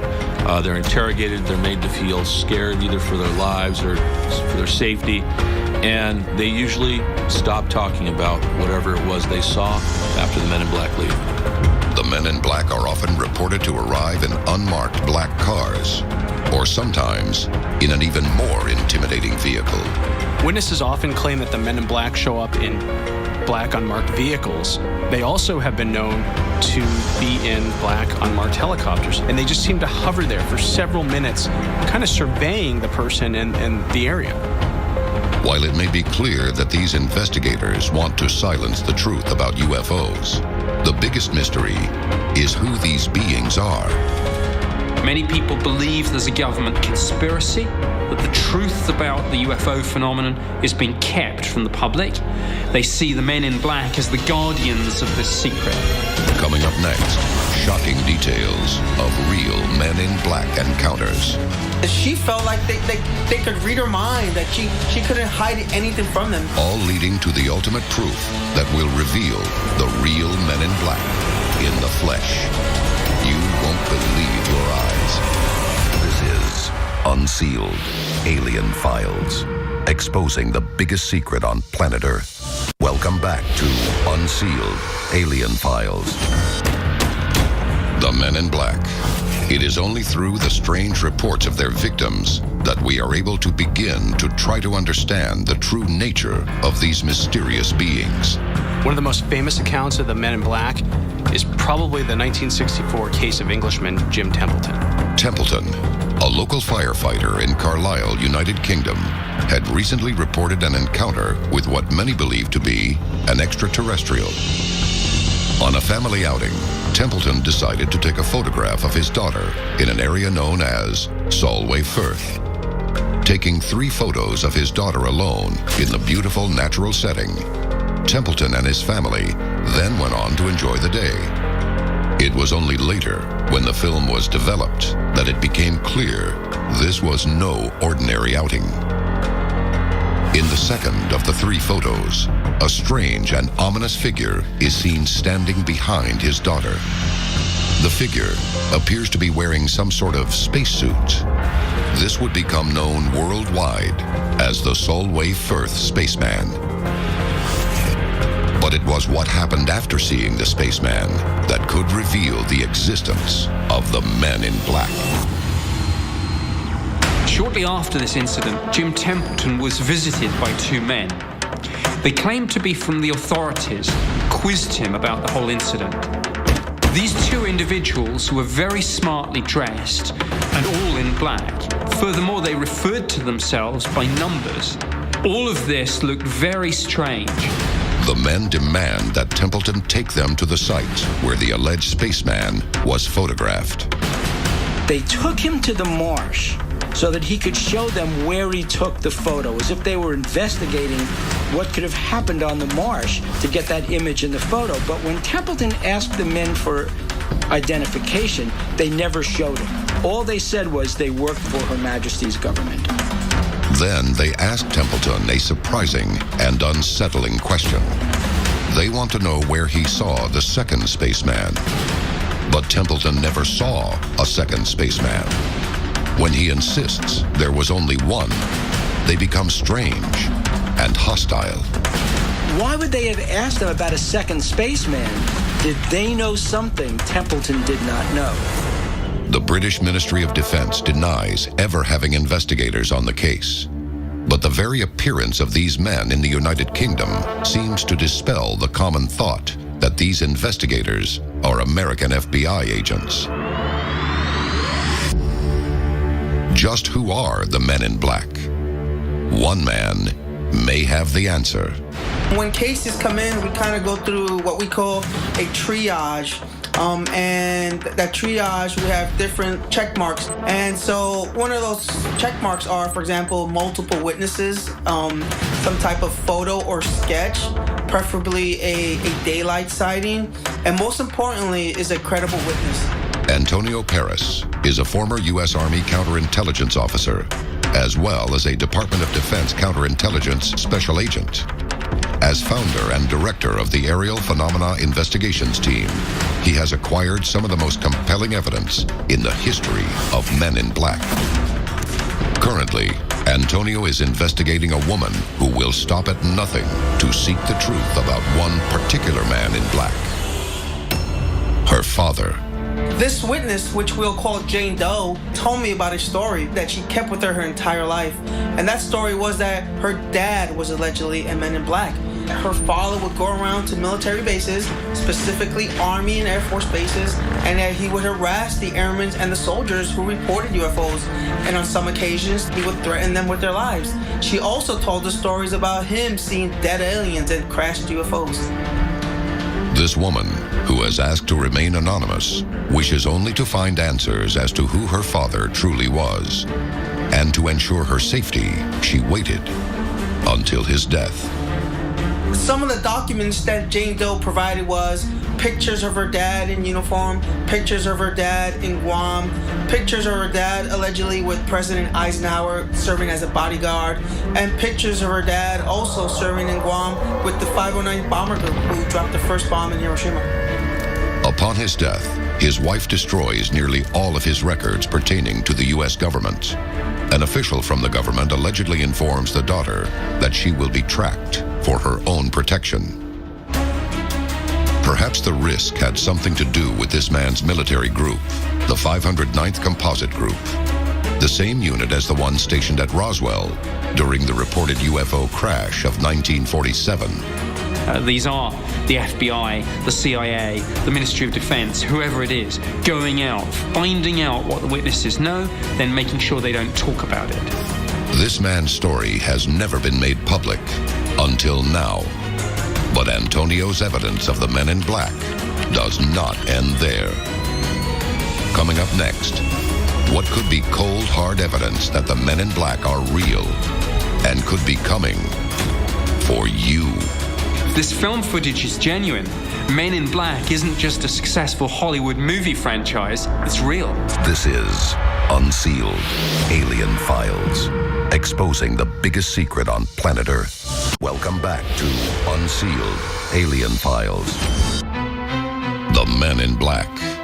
For decades, they have terrorized UFO witnesses, baffling theorists with stories of their inhuman behavior.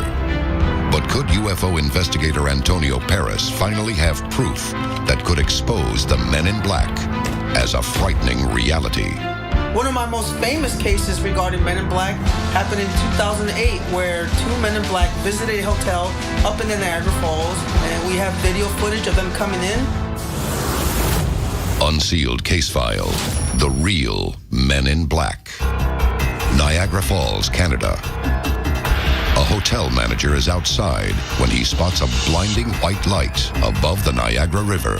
What struck me about this case is that they saw a giant black triangle, but more importantly, this black triangle was the size of a football field, and it made no noise, and it just gently hovered over the hotel, and the two witnesses were just at awe at what they saw.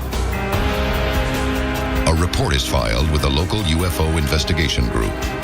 Days later, when the manager is off duty, another hotel manager receives frightened calls from the hotel staff.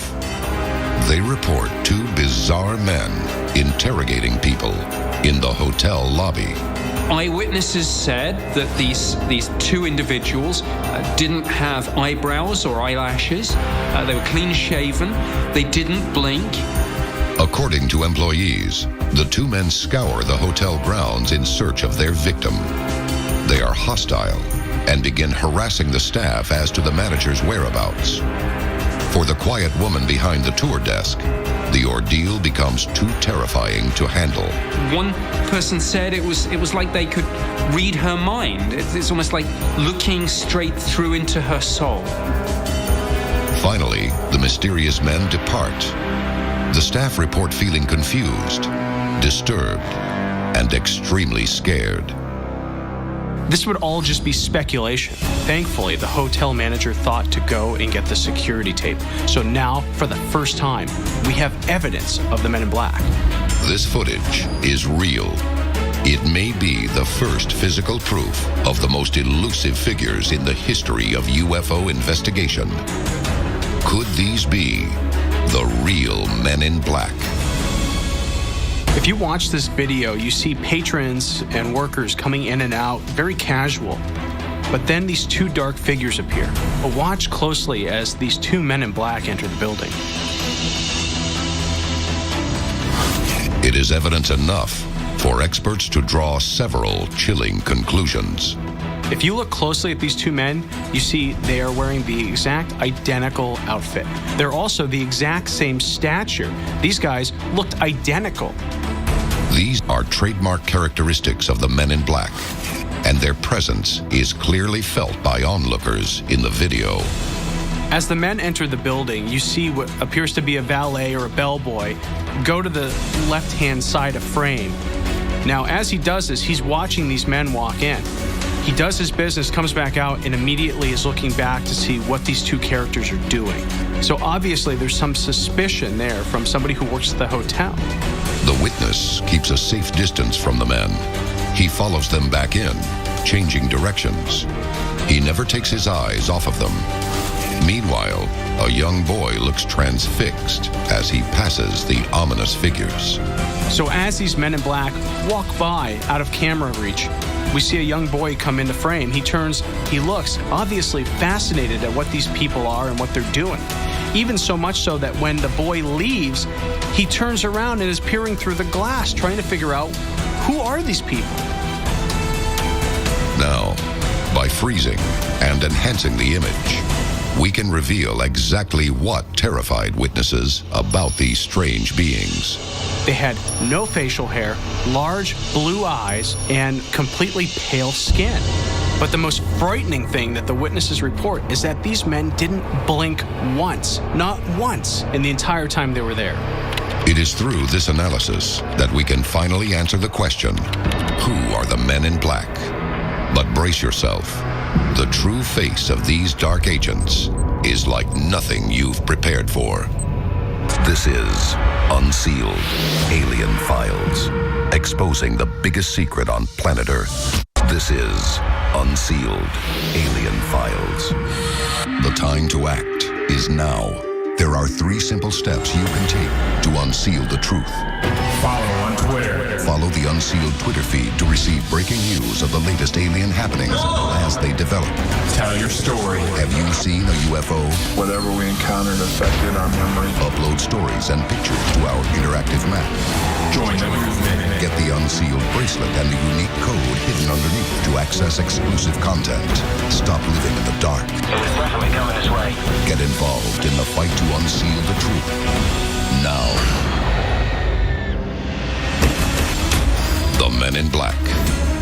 Identical robotic beings cloaked in black with a single motive. For years we have wondered, who are they? But perhaps the question really is, what are they? Even from the first Men in Black report in the 40s, the idea has always been that these may not just be people working for the government, that they may in fact be extraterrestrials themselves. Hairless faces, robotic movements, telepathic knowledge. Could these be telltale signs that the Men in Black are extraterrestrial agents here to hide alien knowledge from the public? Some people have speculated that Men in Black sightings and cases such as the Solway Firth spaceman are proof of aliens among us, shape-shifting aliens, mostly in human form, but sometimes showing their true image. If these hair-raising visits from the Men in Black continue, our world is in for a rude awakening. One that could result in the complete silence of the human race. This is Unsealed Alien Files, exposing the biggest secret on planet Earth.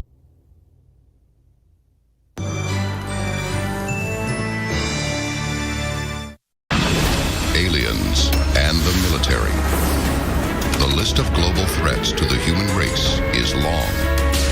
But could Earth's armed forces be facing a new enemy that is literally out of this world? We have only to open our eyes to see how quickly our differences worldwide would vanish if we were facing an alien threat from outside this world. And yet, I ask you, is not an alien force already among us? From UFO dogfights to acts of alien aggression against the planet's most powerful weapons of mass destruction, we will expose military evidence that could prove world governments have long been preparing for the next great global conflict, a real-life war of the worlds. Tonight, we present surprising cases of alien engagement and their cover-ups. Join us as the secrets of aliens and the military are unsealed. A global effort has begun. Secret files hidden from the public for decades, detailing every UFO account, are now available to the public. We are about to uncover the truth behind these classified documents.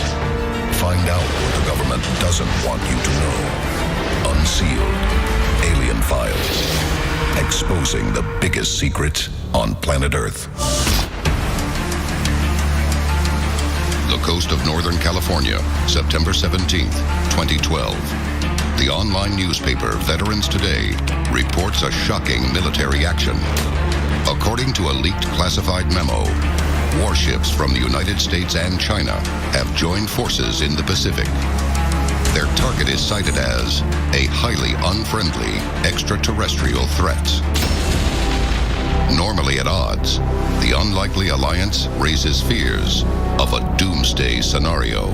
When you look at the evidence, if the planet Earth were to ever face an invasion from an extraterrestrial race, and it really wouldn't be a war between this country and that country.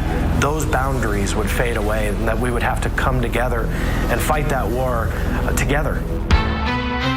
The U.S. government has not confirmed the story, nor does it acknowledge that any evidence of alien spacecraft exists. But if there is no clear and present danger from aliens, why are American armed forces preparing for a UFO threat? Unsealed case file. Air Force Instruction 10-206. In 2011, shattering evidence of the Air Force's belief in UFOs is uncovered.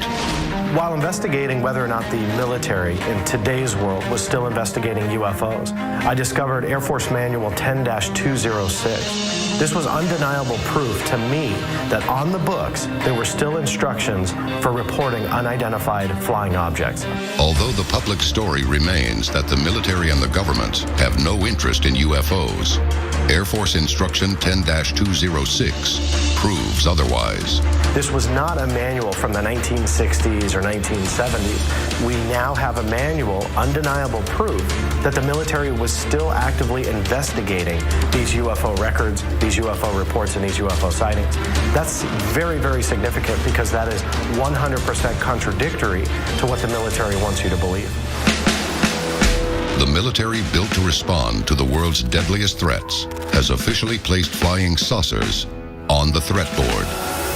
Even more shocking, they had been there for more than 40 years. In 1968, cadets at the Air Force Academy in Colorado Springs, Colorado, are issued a textbook titled Introductory Space Science. In it is a section that has become known simply as Chapter 33. Its subject, unidentified flying objects. This book was not a work of science fiction. This was an actual military manual that was being utilized by military students, and they were being trained by this book. Chapter 33 presents evidence that UFOs are a global phenomenon which may have persisted for thousands of years. It recognizes several explanations for these craft. Among them, the possibility that these UFOs are either manned or remote controlled by beings who are alien to this planet. The military wants us to believe that they are completely closed-minded to the topic of UFOs. Maybe this textbook shows that they're a little bit more open to the idea than they want us to believe. Could these pages of AF 10-206 be a smoking gun that exposes what the military is secretly preparing for? The next case shows those preparations were not enough when the military was attacked by UFOs. Coming up next, a UFO dogfight exposes human weapons to be useless against an alien threat. This is Unsealed Alien Files, exposing the biggest secret on planet Earth. Welcome back to Unsealed Alien Files. From a reported naval battle with UFOs to the discovery of an Air Force alien defense plan, conflicts between extraterrestrials and the military are happening throughout the world. But are mankind's defenses any match for alien weaponry? Unsealed case file. Alien blackout weapons. Iran, September 19th, 1976. authorities received multiple reports of a strange object over the capital city, Tehran. The Imperial Iranian Air Force dispatches a fighter jet to intercept. Military records from the incident describe a chilling, close encounter. When they finally had visual contact, they asked what should we do, and the base gave them permission to fire. And just when he was ready to squeeze the trigger and fire a missile at this thing, his whole dashboard basically went dead. His cockpit went out electronically. He was still flying, but it was all disarmed. So he couldn't fire a missile, he couldn't do anything. The Iranian jet's weapon systems have been completely disabled, rendering it helpless. At the time, no craft in existence had that kind of control jamming power. Even today, it's still the stuff of science fiction. The object that the pilots described was very luminous. They also described multiple colored lights flashing very, very quickly on the bottom of the object. This is an amazing description in a United States government document. This is an astronomical find when trying to figure out exactly what the military might be hiding. Can UFOs disarm the world's defenses with little or no effort at all? It's a terrifying prospect. But the Tehran incident wasn't the first time alien spaceships were reported to have disarmed our weapon systems. March 16th, 1967. America's eyes are focused on the war in Vietnam. Meanwhile, a terrifying scenario is unfolding in its own backyard. 10 nuclear warheads at Malmstrom Air Force Base in Montana are fully operational and waiting for launch commands. Captain Robert Salas is working 60 feet underground as part of the 490th Strategic Missile Squad. He suddenly receives a phone call from above. Hovering over the base is a UFO. We had multiple military personnel viewing this object that was hovering directly above a missile silo that housed 10 nuclear missile warheads. Suddenly, all 10 nuclear warheads have been disarmed, leaving them completely inoperable. According to the official report for this incident, they do acknowledge that multiple military personnel witnessed a UFO or UFOs above the base, but it also states that there was no reasonable explanation for the silo to be shut down. If this report is true, and the UFO's presence was connected to this nuclear missile silo being shut down, what are they trying to tell us about the most dangerous weapons we have in our military arsenal? The Malmstrom is a terrifying example of UFOs disarming humanity's most destructive weapons with no effort at all. 15 years later, they would once again toy with our nuclear weapons. Only this time, they wouldn't deactivate them, but instead push humanity to the brink of doomsday. Unsealed case file, the Ukrainian incident. 1982. The Cold War between the United States and the Soviet Union has hit a fever pitch. Nuclear missile sites on both sides are on constant alert. On the evening of October 4th, multiple witnesses report strange lights appearing in the sky above the long-range nuclear missile base at Usovo. They perform a series of acrobatic maneuvers, but suddenly, the dazzling light show takes a terrifying turn. Below ground in the silo, control panels spring to life on their own. The missiles are preparing to launch. For 15 heart-stopping seconds, base personnel watch helplessly as the world teeters on the brink of Armageddon. But then, just as suddenly as the launch sequence began, the system shuts down. While outside, the mysterious lights have disappeared. With so many UFO confrontations occurring between the world's militaries and UFOs, why is the truth being kept secret? I think if the military were to capture or be given alien technology, I think they would absolutely want to keep that to themselves. I can only come up with two reasons. One, to make sure there's no mass hysteria, that people aren't going out and trying to shoot these UFOs down with their own guns. Two, and more importantly, they want to keep this technology for themselves. Coming up next, secret plans reveal Air Force flying saucers and anti-alien weapons that all point to an incredible discovery. America could be preparing for an extraterrestrial invasion. This is Unsealed, Alien Files, exposing the biggest secret on planet Earth. Welcome back to Unsealed, Alien Files. Throughout the 20th century, militaries around the world have experienced strange and unusual encounters with UFOs that defy explanation. And the occurrences of these confrontations is rising at an alarming rate. But where did it all begin? Was there a landmark first encounter? Los Angeles, February 24th, 1942. America has just entered World War II, and 100,000 people are awoken in the dead of night as the Army fires over 1,400 anti-aircraft rounds at what photo evidence proves to be an unidentified flying object. But officials have a very different explanation. The United States military maintains that the object was simply a weather balloon, and yet not a single piece of evidence was ever recovered.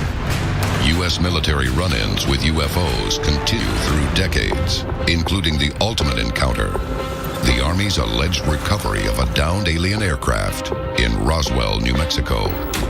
July 8th, 1947. The Army Air Force has announced that a flying disc has been found and is now in the possession of the Army.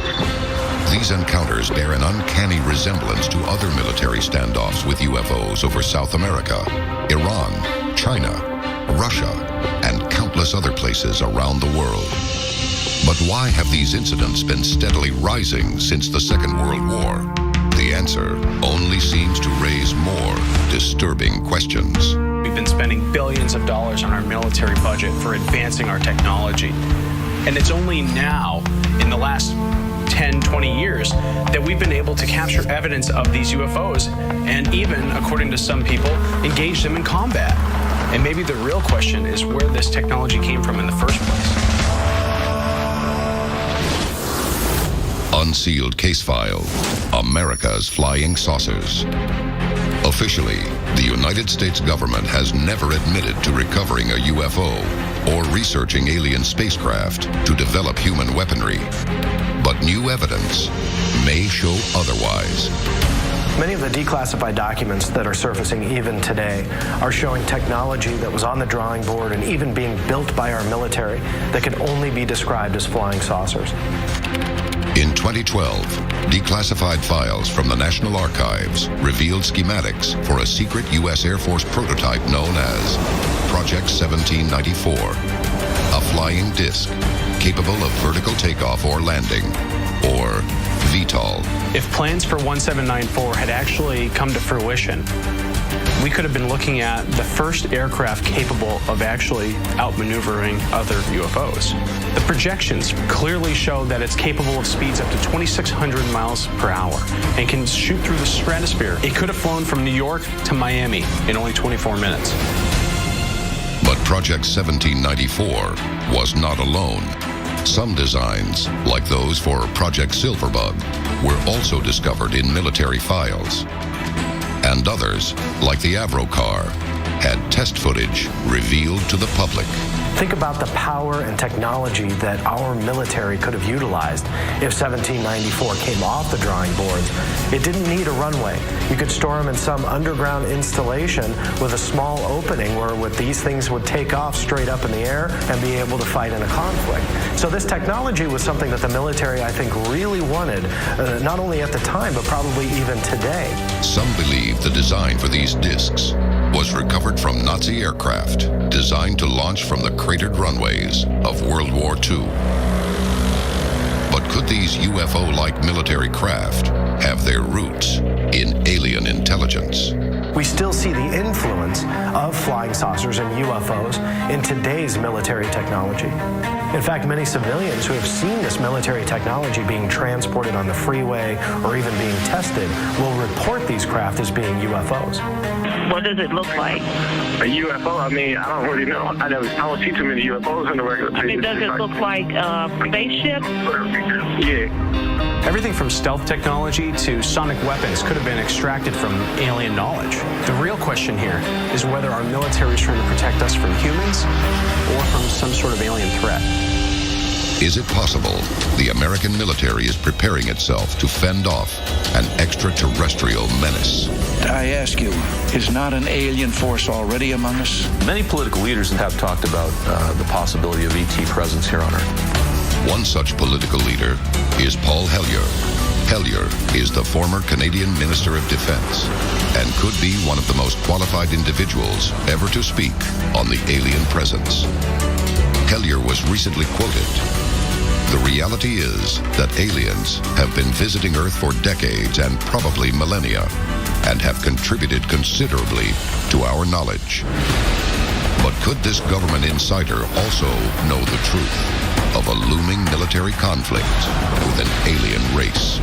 Paul Hellyer also shared information about the United States that could very well expose the idea that we are preparing for an epic war of the worlds. Coming up next, the shocking confession about plans for a real-life Death Star and the distant battlefield where Earth's fate may ultimately be decided. This is Unsealed Alien Files, exposing the biggest secret on planet Earth. Welcome back to Unsealed Alien Files. The time to act is now. There are 3 simple steps you can take to unseal the truth. Follow on Twitter. Follow the Unsealed Twitter feed to receive breaking news of the latest alien happenings as they develop. Tell your story. Have you seen a UFO? Whatever we encountered affected our memory. Upload stories and pictures to our interactive map. Join the movement. Get the Unsealed bracelet and the unique code hidden underneath to access exclusive content. Stop living in the dark. It is definitely coming this way. Get involved in the fight to unseal the truth. Now. UFO experts have often speculated about secret preparations to combat a possible alien invasion. But former Canadian Minister of Defense Paul Hellyer has indicated that the United States may already have a defense outpost for an interplanetary war. According to Hellyer, Dick Cheney and George Bush were giving permission for the U.S. military and government to build a base on the moon. Could the moon be Earth's first line of defense from cosmic enemies? Having a base on the moon might prepare us for a military battle with an ET presence. Obviously, if they're coming from space, that might give us a strategic stronghold to wage battle. If these stories are true, alien conflict is on the rise around the globe. Could we soon be under worldwide attack by an extraterrestrial intelligence? If so, the militaries of the world may one day be called upon to band together for a final stand as a united army of planet Earth. This is Unsealed Alien Files, exposing the biggest secret on planet Earth.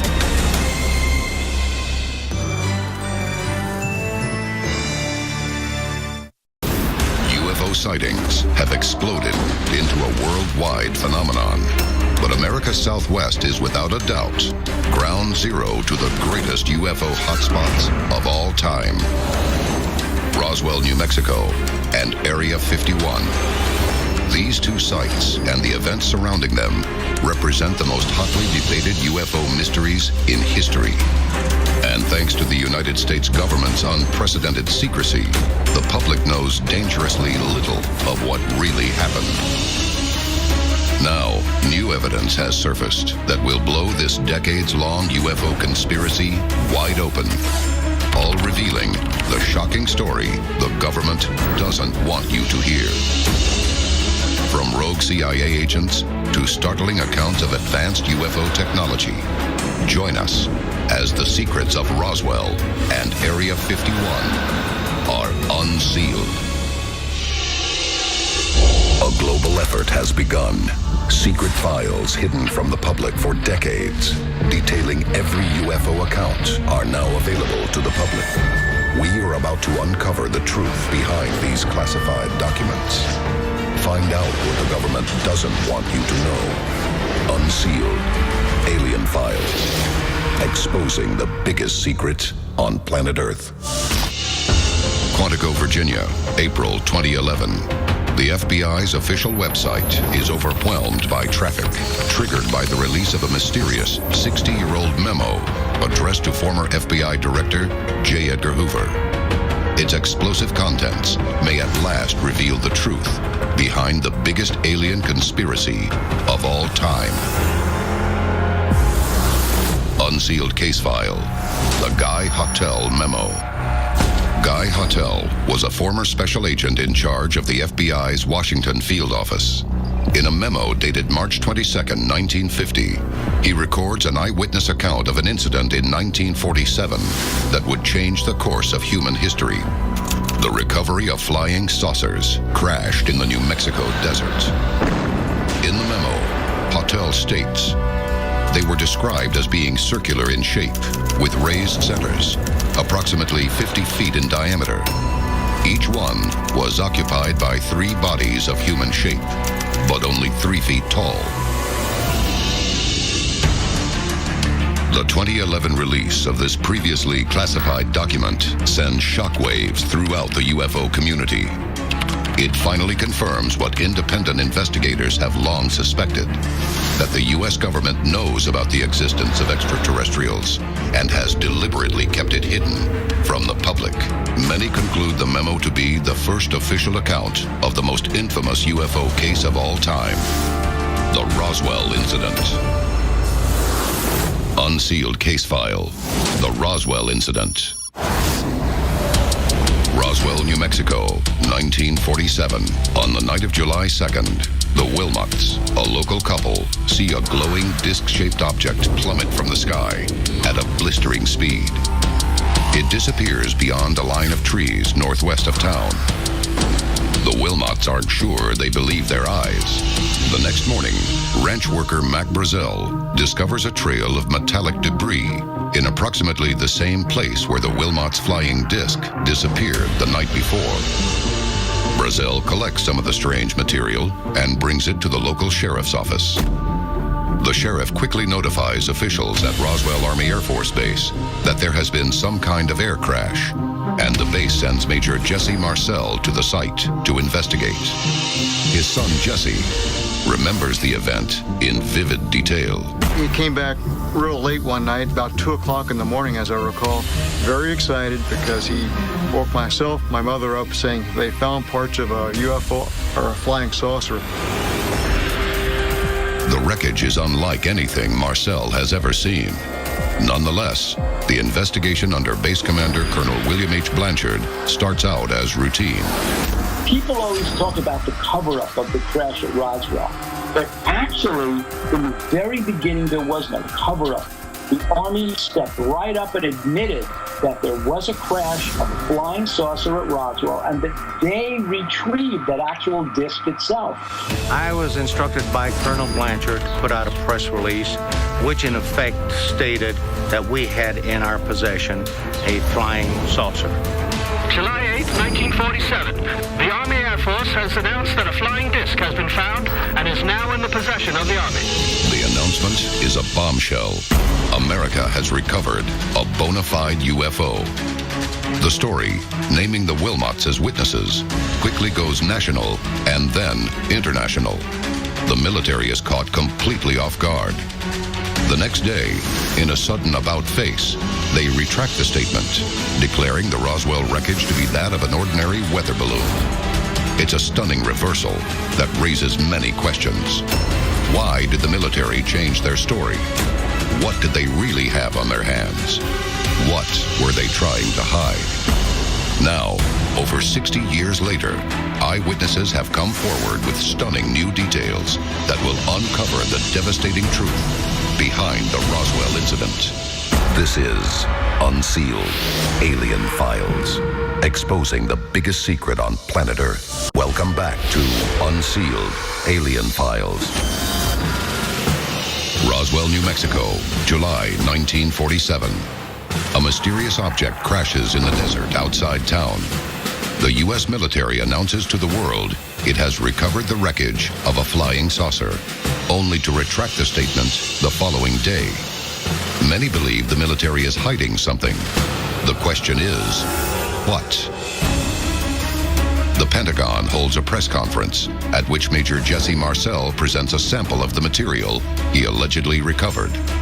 Marcel is asked to pose in front of that debris, and the Army then retracts the story of the crash at Roswell and says it's actually a weather balloon.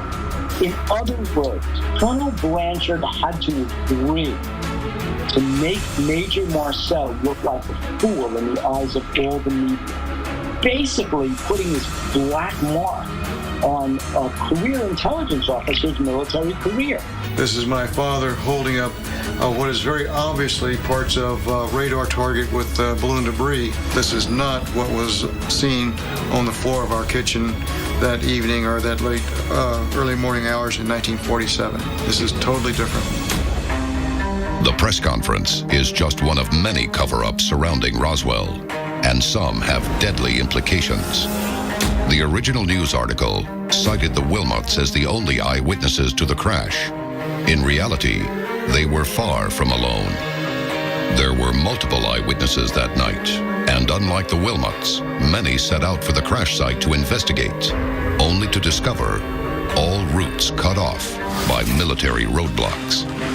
The troops on hand had a chilling message for any who approached. He said, "You never saw anything. You were not there. You don't know anything." And he said, "We can just take you out in the middle of this desert and no one will ever find your bodies." He said, "You'll be nothing but bones and nobody will ever know what happened to you." What secret could drive the military to resort to cold-blooded threats? The answer comes from a man who was on the actual crash response team. We learned right then and there it wasn't a plane. The craft was opened halfway and one body was inside the craft. Then we radioed to have a truck, a flatbed, and a crane and everything else just come out to the side to clear everything off. As the years pass, fewer and fewer witnesses to the original events remain, but some refuse to take their secrets to the grave. Unsealed case file, The Roswell Confessions. 2002, Walter Haut, the man behind the Roswell press release, produces a sworn affidavit revealing the details behind the original cover-up. In it, he provides a compelling first-hand account of his viewing of both the Roswell wreckage and the bodies of the UFO's alien crew. Here's what really happened in the aftermath of the Roswell crash from the eyewitness. Lieutenant Walter Haut, Public Information Officer, and this was an affidavit in a court of law. This carries enormous weight. In 2012, a 35-year veteran of the CIA's clandestine services with high-level security clearance is working in one of the CIA's many vaults when he discovers a box simply marked Roswell. Inside, he discovers a startling collection of papers and photos that reveal what really happened that fateful night in 1947. Rather than continue the deception, he decides to tempt fate and go public. In his words, "I absolutely know that there was a craft from beyond this world that crashed at Roswell, that the military picked up remains of not just that wreckage, but cadavers, and all of that was made public for a short while." But what happened to the wreckage? And more importantly, what became of the alien bodies? Coming up next, answers to the biggest questions of our time may lie deep inside America's most infamous military base, Area 51. This is Unsealed Alien Files, exposing the biggest secret on planet Earth. Welcome back to Unsealed Alien Files. What happened to the debris from the Roswell crash? And where are the alien bodies rumored to have been recovered from the wreckage? The truth may lie in the most heavily guarded place on Earth. Unsealed case file, Area 51, declassified. Deep in the Nevada desert, 83 miles northwest of Las Vegas, is an unidentified American Air Force base. Some call it Dreamland. Others call it Paradise Ranch. The only official record of its existence lies deep inside a top-secret CIA file, where it is simply known as Area 51. Originally, the site was an airfield for bomber training units during the Second World War, and abandoned in 1946. But it wasn't long before the military finds a new use for the remote base. Area 51 began as actually a research and assembly facility, an Air Force assembly facility for the development of the first spy plane. Today, the area is cordoned off and the airspace overhead restricted. Unmarked security vehicles patrol the perimeter. Anyone daring to cross will be shot. Anyone daring to violate its airspace will be shot down.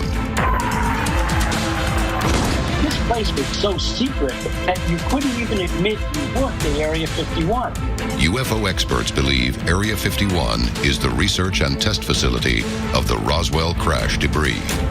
Was the Roswell wreckage really taken to Area 51?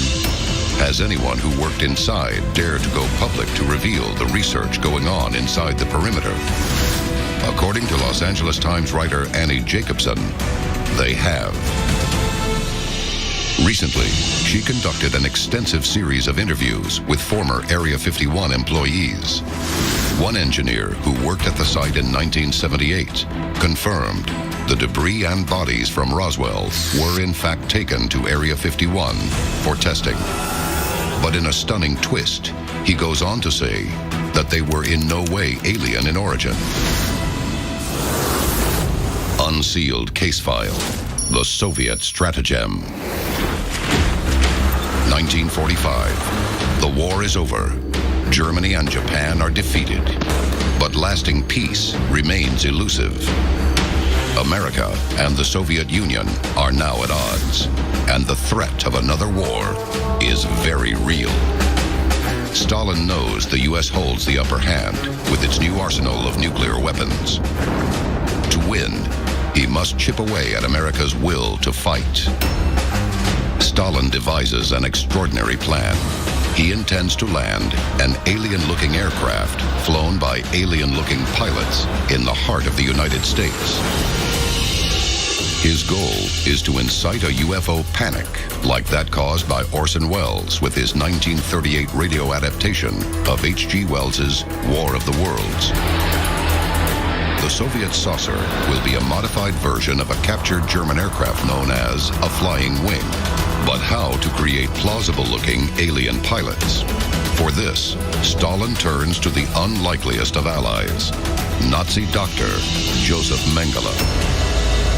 During the war, Mengele performed unspeakable experiments on human subjects at Auschwitz, where he became known as the Angel of Death. Stalin's agents seek out Mengele and ask him to put his terrible skills to work to create plausible-looking alien pilots.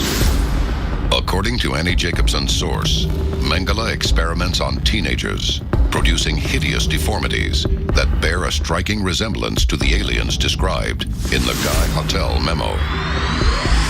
It's an evil plot, foiled only at the last minute by a bizarre twist of fate. Crossing into American airspace, the remote control craft is caught in a storm that sends it falling from the sky near Roswell.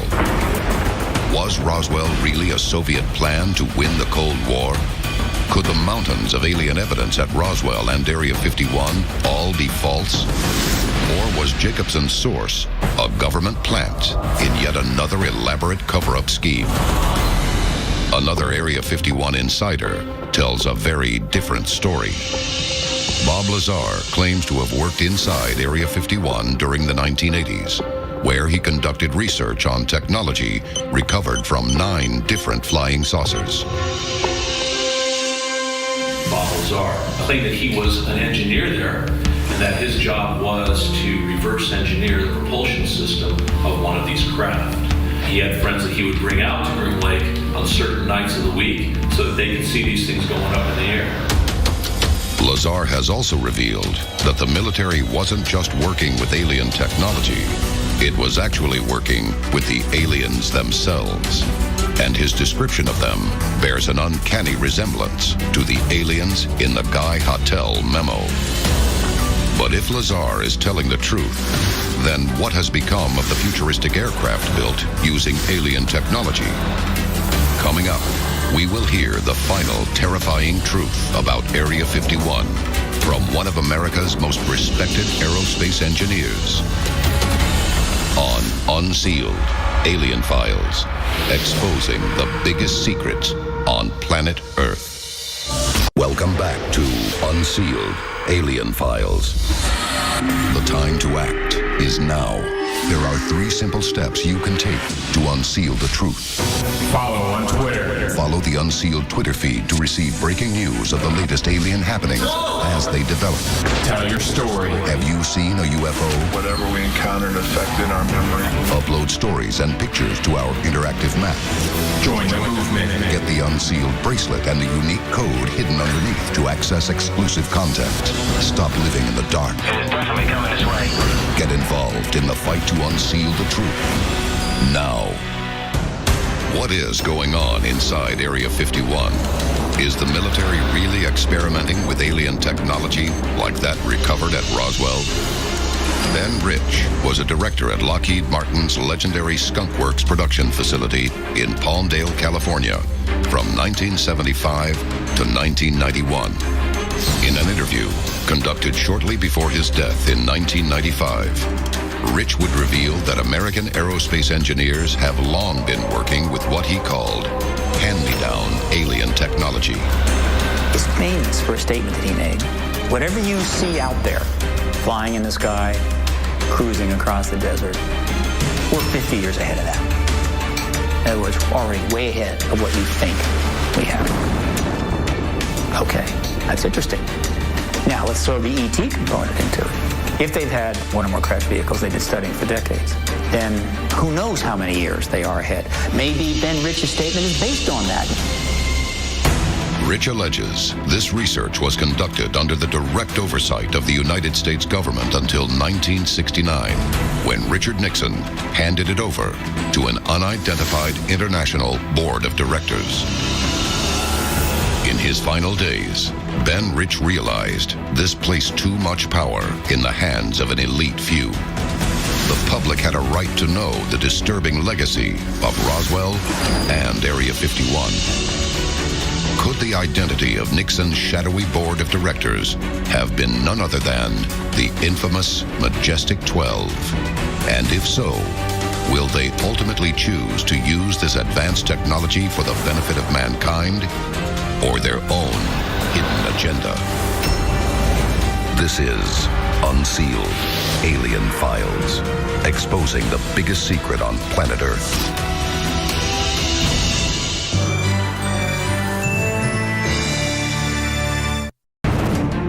UFO phenomena occur all over the world. Shocking new evidence suggests that alien life on Earth may be hidden in some of the world's most isolated places. These locations are often travel restricted and signposted off limits. They say it is for our own protection, but could it actually be for the protection of alien visitors? Tonight, we unseal the shocking existence of alien operations in some of the most remote and forbidden regions on Earth. A global effort has begun. Secret files hidden from the public for decades, detailing every UFO account, are now available to the public. We are about to uncover the truth behind these classified documents. Find out what the government doesn't want you to know. Unsealed, Alien Files, exposing the biggest secret on planet Earth. Ladakh, India, November 2012. Over the past 2 months, more than 150 UFO sightings have been reported in a remote region near the Indo-Chinese border. One account in the Times of India describes how yellowish lights appear to lift off from the horizon on the Chinese side and slowly traverse the sky for 3 to 5 hours before disappearing.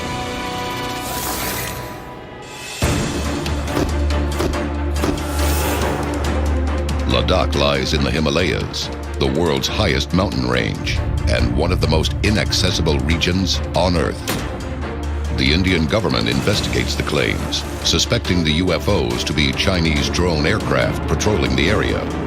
But the UFO descriptions don't match any known model of Chinese drone. Without explanation, the matter is declared closed. A number of UFO reports that come in are actually military aircraft that civilians see and have no idea what they're looking at. Are the Ladakh UFOs alien spacecraft? If so, could they have a base somewhere high in the Himalayas? It seems an ideal place to hide. The world is filled with remote locations, virtually inaccessible to the general public. Are extraterrestrials hiding in some of these remote sites? If so, who was on Earth first? Humans or aliens? They live inside planet Earth. The weather began to change, the climate began to deteriorate, began to get colder, and these creatures migrated to warmer and warmer spots inside the Earth. They survived. They survived for millions of years, and when they made their way back to the surface of the Earth, bingo! What did they see? Human beings. Unsealed case file. The Kincaid Expedition. March 1909. The Phoenix Gazette publishes 2 articles chronicling explorer G.E. Kincaid's recent expedition into the Grand Canyon. Kincaid claims to have uncovered a hidden underground city filled with artifacts that appear to be of Egyptian origin, hieroglyphic writing, and mummified remains stored in burial chambers. Experts from the Smithsonian visit the site to verify Kincaid's account. But on completion of their investigation, the site is suddenly declared off limits, and the entrance to the cave sealed off. Public access is banned to this day. The underground city is never mentioned again. The 2 stories printed in the Phoenix Gazette remain the only published accounts. Why would the Smithsonian cover up such an astounding archaeological find? And why has public access been banned? Apache, Zuni, and Hopi legends speak of strange humanoid creatures living among us in underground cities. These creatures are said to have saved humanity from a natural disaster that threatened to wipe out all life on Earth. These ancient people had wisdom well beyond their years.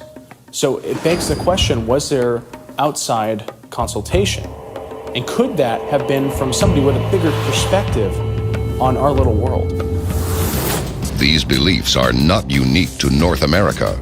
Many ancient cultures living oceans apart share strikingly similar tales. Cave drawings and hieroglyphics show ancient peoples living and working with extraterrestrials, often referring to them as gods. Were these stories told for the protection of humanity or to hide ancient alien activity on Earth? One of the biggest unanswered questions about ancient civilizations and their connection to extraterrestrials is, would they make a record of it? And I think humans would absolutely make a record of aliens or extraterrestrials from another planet visiting and helping us. The Mayans documented their extraterrestrial encounters in great detail. The best known example is the Pakal sarcophagus that many believe shows an alien astronaut piloting a spacecraft. But the Mayans did much more than depict stories of extraterrestrial travel. Throughout the Mayan region of Mexico, large sinkholes plunge deep into the earth. Called cenotes, they are sacred to the Mayan religion. The Mayans believe they can speak to the gods through cenotes, even travel to the underworld known as Xibalba, or place of fear. Are cenotes a Mayan vision of the home of the gods? Or were their gods actually aliens, making the cenotes a portal to an alien world? Coming up, we investigate possible alien infiltration of remote bases and their potential influence on modern technological advances. This is Unsealed Alien Files, exposing the biggest secret on planet Earth. Welcome back to Unsealed Alien Files. The world is filled with remote places that are dangerous to reach and often sealed off by authorities. Are governments keeping alien visitors a secret? If so, why are they harboring these extraterrestrials? Across Europe, cavern networks called Erdstall tunnels cover vast underground distances.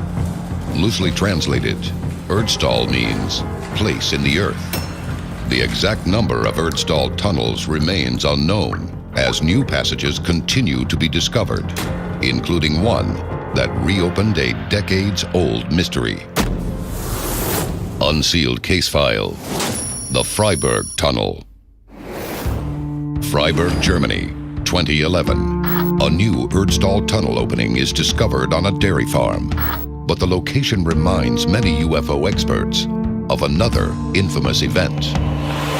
In 1936, Freiburg was the site of a mysterious UFO crash.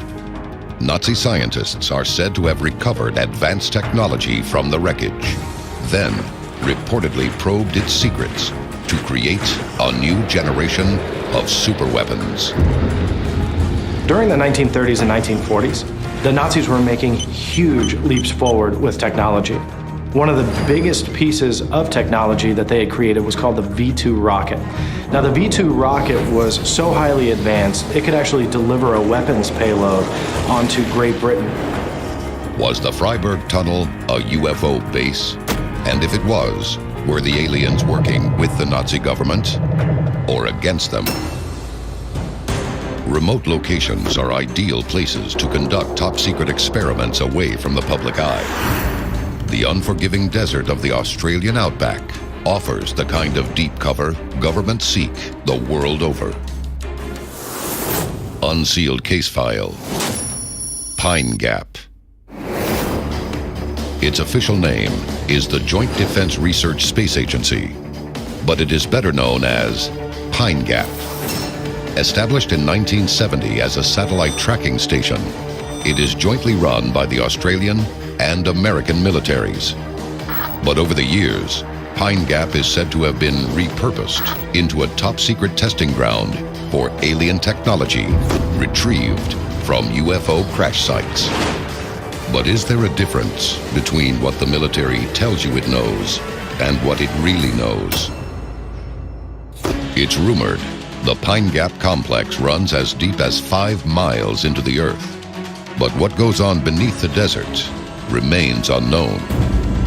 For all the efforts to keep Pine Gap secret, a series of unexplained events has put the base under unwanted scrutiny.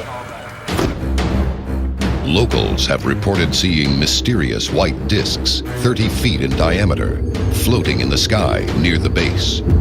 Experts come to the stunning conclusion that they may in fact be man-made UFOs. Others believe they were constructed with direct assistance from aliens living and working in the labyrinth beneath the base.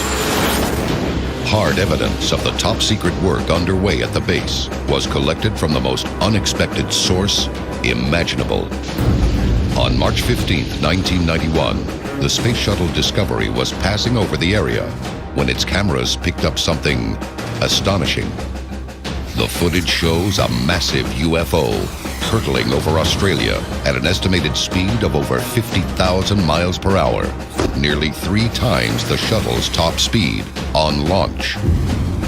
Some believe the UFO was the product of top-secret work underway at the base.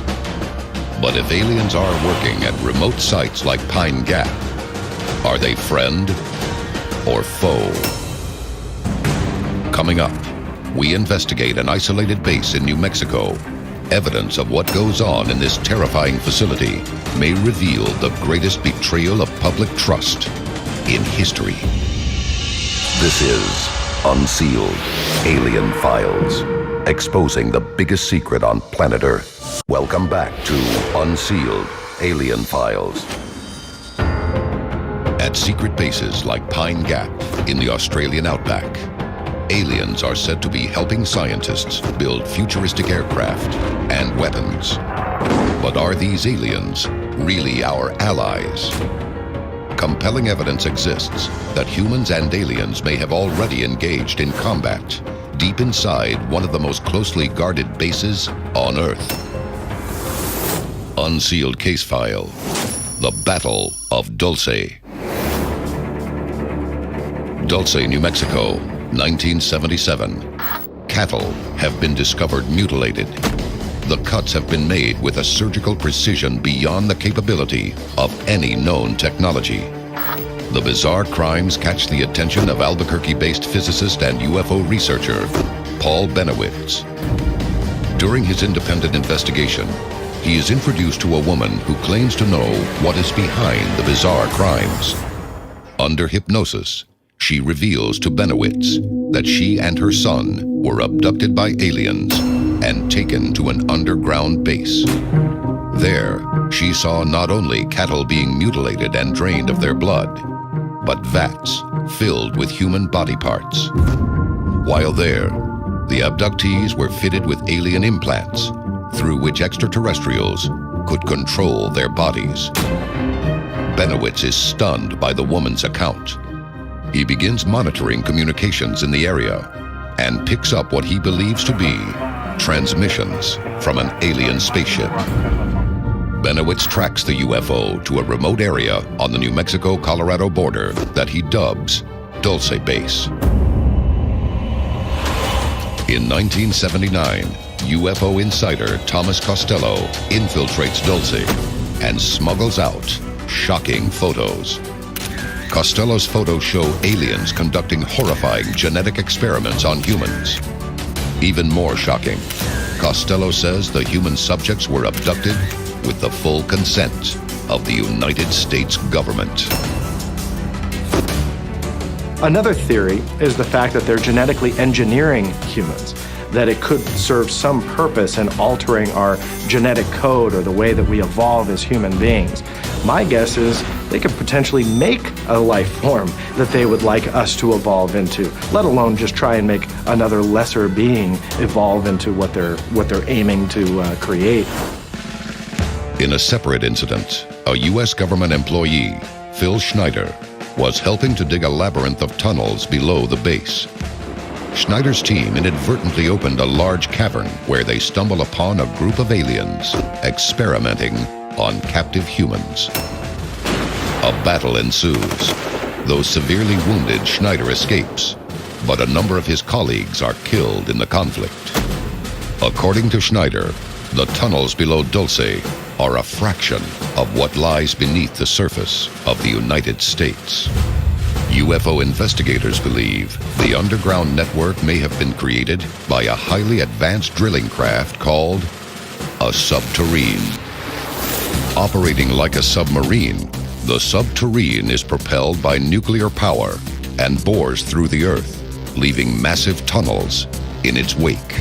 I think when you talk about the sheer technological power in the 21st century that you would need, you start nearing kind of an impossibility to pull this off, and they were able to do this. That's an amazing feat.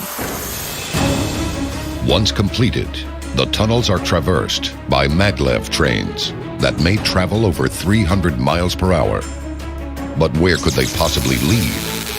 Experts believe a secret network of tunnels may connect some of the most sinister bases on the planet, like Dulce Base and Area 51. They may even lead to one of the strangest airports in America. Denver International Airport. This massive structure is the second largest airport in the world, covering 53 square miles. The terminals are decorated with art, depicting oppressive military imagery and apocalyptic visions. The strange works of art above ground only hint at what might be going on beneath. March 21st, 2013. A father and son notice strange lights in the sky from their suburban home. The Colorado residents track 3 glowing lights flying in a triangular formation in the sky above the Denver airport. Authorities at the airport refuse to comment, and an FAA spokesperson insists nothing out of the ordinary happened that night. Although the airport opened in 1995, construction beneath it has officially never stopped. The buildings reach 8 stories underground, deep enough to withstand the force of an atomic bomb. Connecting the terminals and baggage area is a passenger shuttle system. But at Denver International, there is a second, completely separate rail system. This allegedly links to the maglev tunnels and may allow the movement of alien technology from sites like Dulce.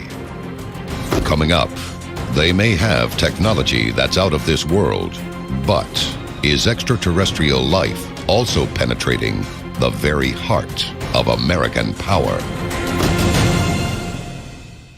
This is Unsealed, Alien Files, exposing the biggest secret on planet Earth. Welcome back to Unsealed, Alien Files.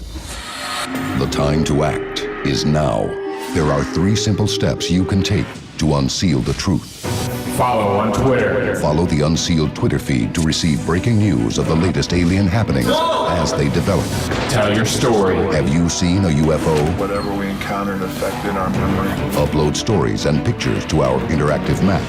Join the movement. Get the Unsealed bracelet and the unique code hidden underneath to access exclusive content. Stop living in the dark. It is definitely coming this way. Get involved in the fight to unseal the truth. Now. Across the world, aliens are reported to be operating out of remote locations, often with the full cooperation of top-secret government agencies. But they may no longer be content to live on the fringes of our world. One of the strangest stories about presidents and UFOs involves President Dwight D. Eisenhower. It is said that Eisenhower had not 1, not 2, but actually 3 or 4 meetings with extraterrestrials to establish an open skies agreement with them. According to one account, an extraterrestrial may have penetrated the highest office in the land. His name? Valiant Thor. Valiant Thor allegedly went to work at the Pentagon for 3 years when he was codenamed the Stranger. To this day, the chilling nature of his work for the United States government remains unknown. Is Valiant Thor's infiltration of the U.S. government in the guise of friend or foe? And what will become of the human race when every earthbound alien decides the time for hiding is over? This is Unsealed, Alien Files, exposing the biggest secret on planet Earth.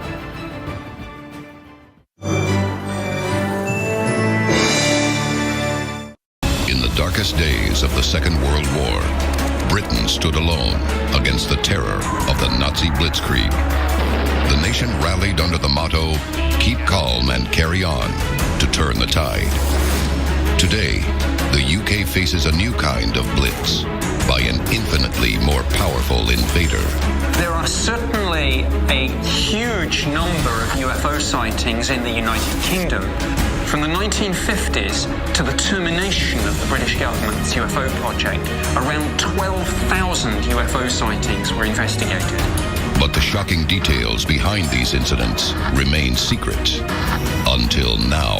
In May 2008, the process to release the British government's UFO files commenced. Some of these documents are largely blacked out. Is Britain facing an alien invasion? And does the government know more than it's saying? Join us as the explosive secrets of the real British X-Files are unsealed. A global effort has begun. Secret files hidden from the public for decades, detailing every UFO account, are now available to the public. We are about to uncover the truth behind these classified documents. Find out what the government doesn't want you to know. Unsealed, Alien Files, exposing the biggest secret on planet Earth.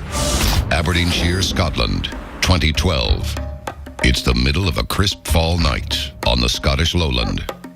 The Ritchie family is suddenly awakened by flashing lights in the sky.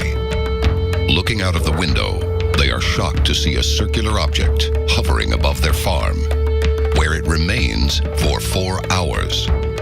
The family captures compelling video evidence of the encounter before it flies off.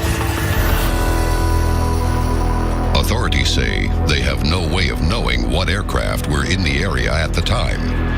But how could one of the world's best air traffic authorities claim they don't know what's in their own airspace?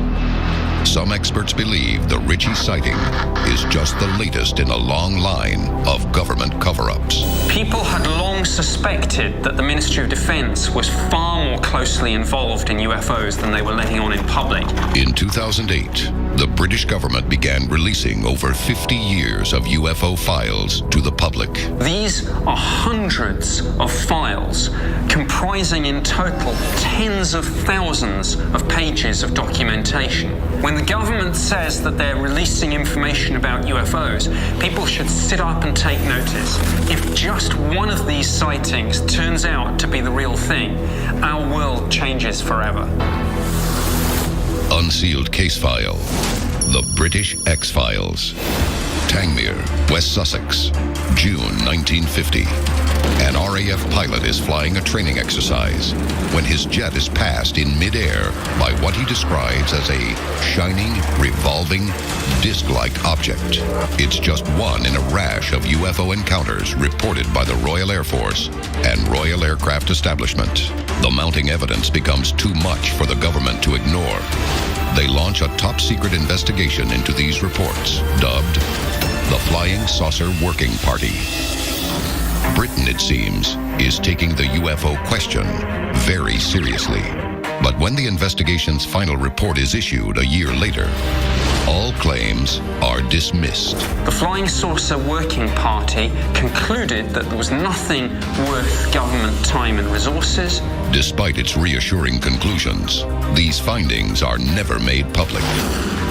Why did the government hide a report that offered comfort and certainty to a frightened public? What did they have to gain by keeping people in the dark? Topcliffe, North Yorkshire, September 1952. A NATO exercise is underway, simulating a Soviet attack, when radar picks up an unexpected signal. Reports from the field describe a bright, fast-moving UFO, able to change direction with impossible ease. RAF jets scramble to pursue it, but are unable to identify the mysterious craft. The incident spurs Churchill's government into open action. In 1953, the Air Ministry is ordered to investigate UFO sightings on a permanent, ongoing basis. A new UFO hotline is established. But as one unclassified memo states, desk staff are instructed to be politely unhelpful. The Air Ministry will continue this charade until the desk is taken over by the Ministry of Defense in 1964. The MOD has a different view of UFOs. It sees the increase in sightings as a clear and present danger to Britain's national security and is about to launch an ultra-secret investigation of its own. 60 years later, its shocking findings are only now ready to be revealed. This is Unsealed Alien Files, exposing the biggest secret on planet Earth. Welcome back to Unsealed Alien Files. Throughout the 1950s and 60s, Britain experienced an unprecedented wave of UFO sightings. This peaks in 1966 and 67, a time when the world is preoccupied with psychedelic visions of the great beyond, the American space program, and the war in Vietnam. During this period, the government's UFO hotline records nearly 400 reported sightings. The alien debate reaches Parliament, much to the amusement of government skeptics. Behind the scenes, one department is taking the matter very seriously. The Ministry of Defense has set up a science specialist team called DI-55 to investigate UFO sightings. It's so secret that the public won't know of its existence until the 1990s. The default position of the Ministry of Defense was to say nothing.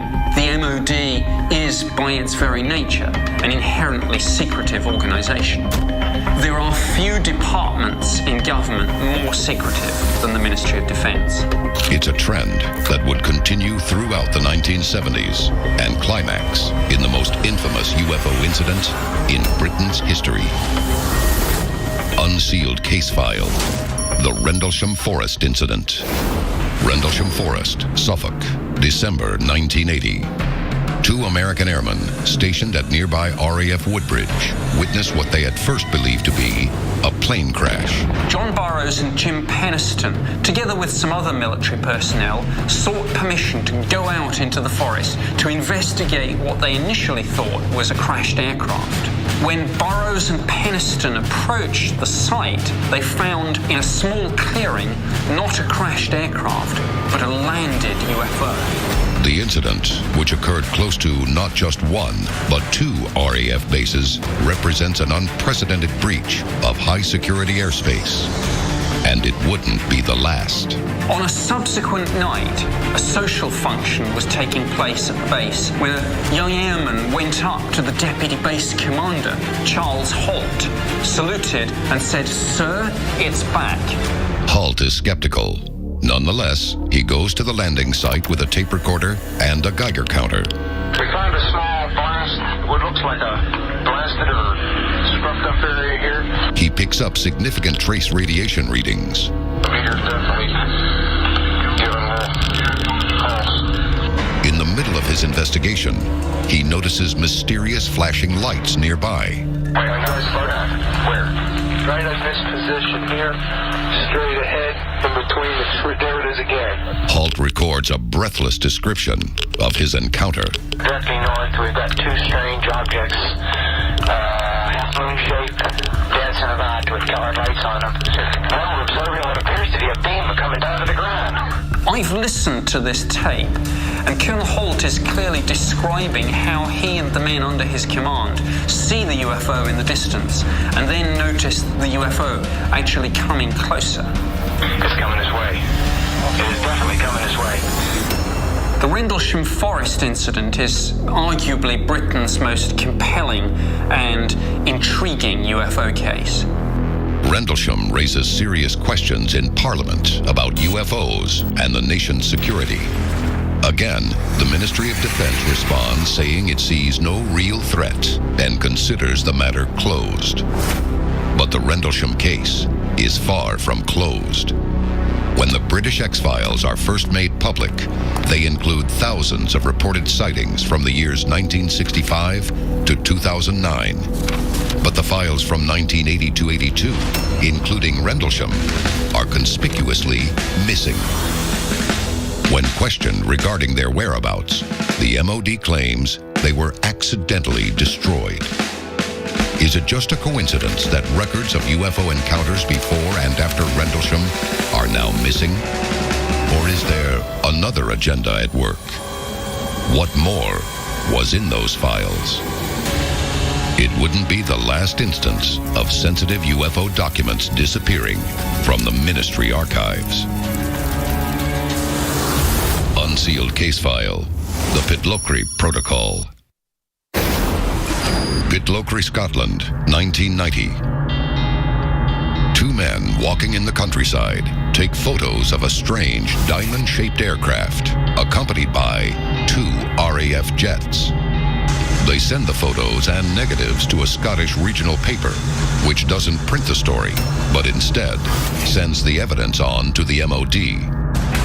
Fearing the story might explode into a media circus, the MOD takes the unusual step of briefing government officials about the incident. They are instructed to withhold details from the public and simply reassure them that the matter is being investigated. The photos, meanwhile, are tucked safely away in the MOD archive in hope the story will simply go away. What was the Pitlochry object, and why was it accompanied by 2 RAF jets? The MOD claims it was the test flight of a new aircraft. But why did they go to such lengths to keep the story from the public? Coming up, a former MOD insider is an eyewitness to the UK's most shocking UFO cover-ups. This is Unsealed, Alien Files, exposing the biggest secret on planet Earth. Welcome back to Unsealed, Alien Files. Over the past 50 years, Britain's UFO desk has recorded some 12,000 UFO sightings. But the Ministry of Defense has steadfastly refused to investigate them, all the while keeping their shocking details from the public. Compelling evidence from incidents in Rendlesham Forest in 1979 and Pitlochry, Scotland in 1990 has mysteriously disappeared from the MOD archives. But at the start of the 1990s, the world is changing. Cold War secrecy is giving way to glasnost. Apartheid is cracking and will soon give way to the Truth and Reconciliation Commission. And Britain's UFO desk is about to see the arrival of a man who will help lift the veil of government secrecy. His name is Nick Pope. When I was posted to the UFO project in 1991, I didn't really know what to expect. I had no prior knowledge or interest in the UFO phenomenon. To me, this was simply another government job. It isn't long, however, before Nick Pope realizes that UFO investigation is no ordinary job.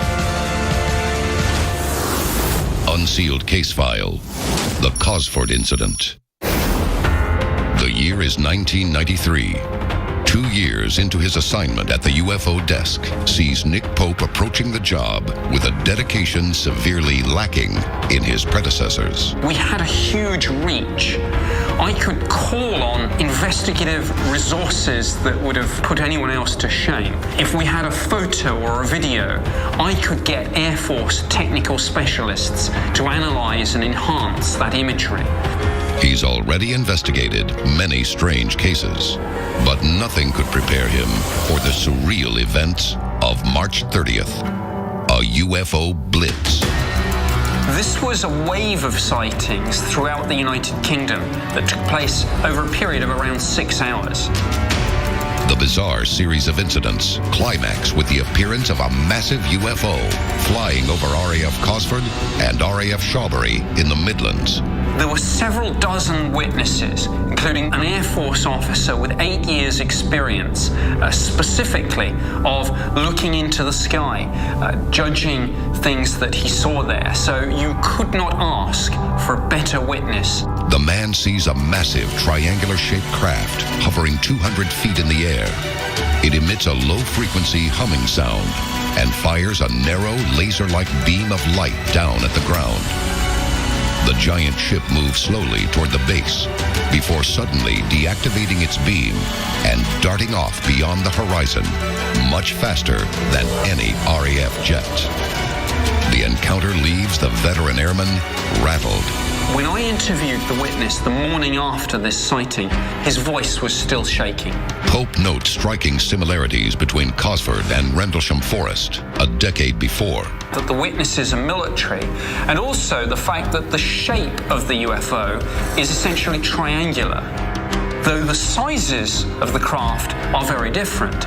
Were these UFOs constructed by the same alien race? Was Britain under some kind of extraterrestrial surveillance? There are so many witnesses to the Cosford incident that the MOD is left with no choice. It is at last forced to admit that an unidentified object, or objects of unknown origin, was operating over the UK.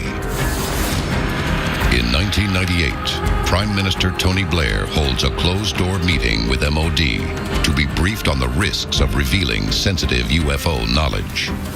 He is told the ministry has only a limited interest in UFO matters, but remains open-minded to the existence of alien life forms.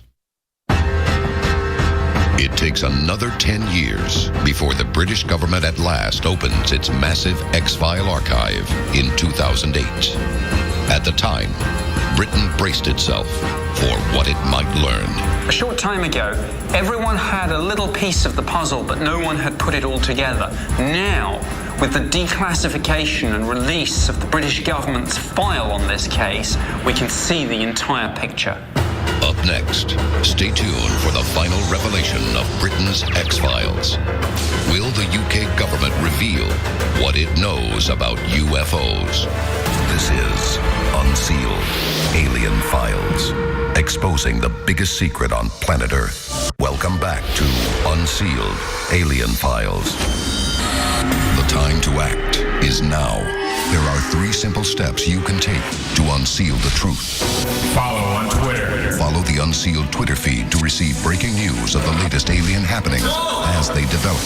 Tell your story. Have you seen a UFO? Whatever we encountered affected our memory. Upload stories and pictures to our interactive map. Join the movement. Get the Unsealed bracelet and the unique code hidden underneath to access exclusive content. Stop living in the dark. It is definitely coming this way. Get involved in the fight to unseal the truth. Now. In 2008, the British Ministry of Defence released 60 years of Britain's classified UFO X-Files. The documents expose decades of government misinformation on UFOs.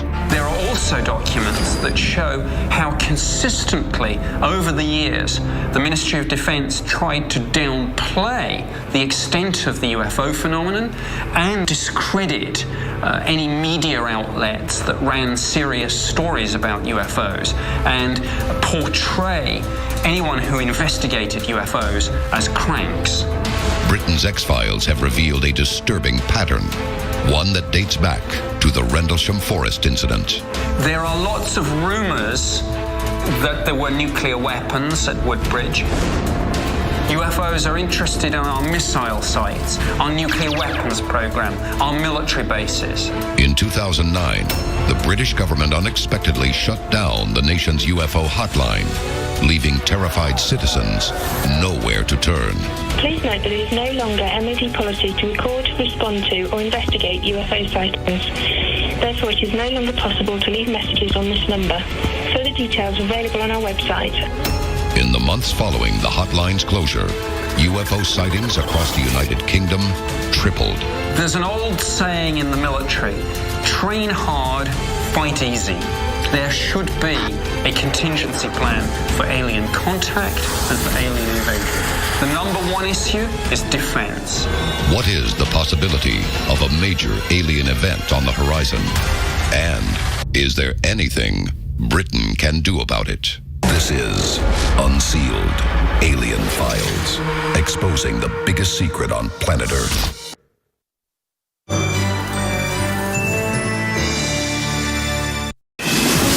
Los Angeles, Texas, the United Kingdom. These 3 places are home to some of the most terrifying UFO hotspots in the world. UFO hotspot means a place where people see a lot of UFOs and have a lot of alien encounters. But over the years, we have thousands upon thousands of sightings, so something's going on in our skies.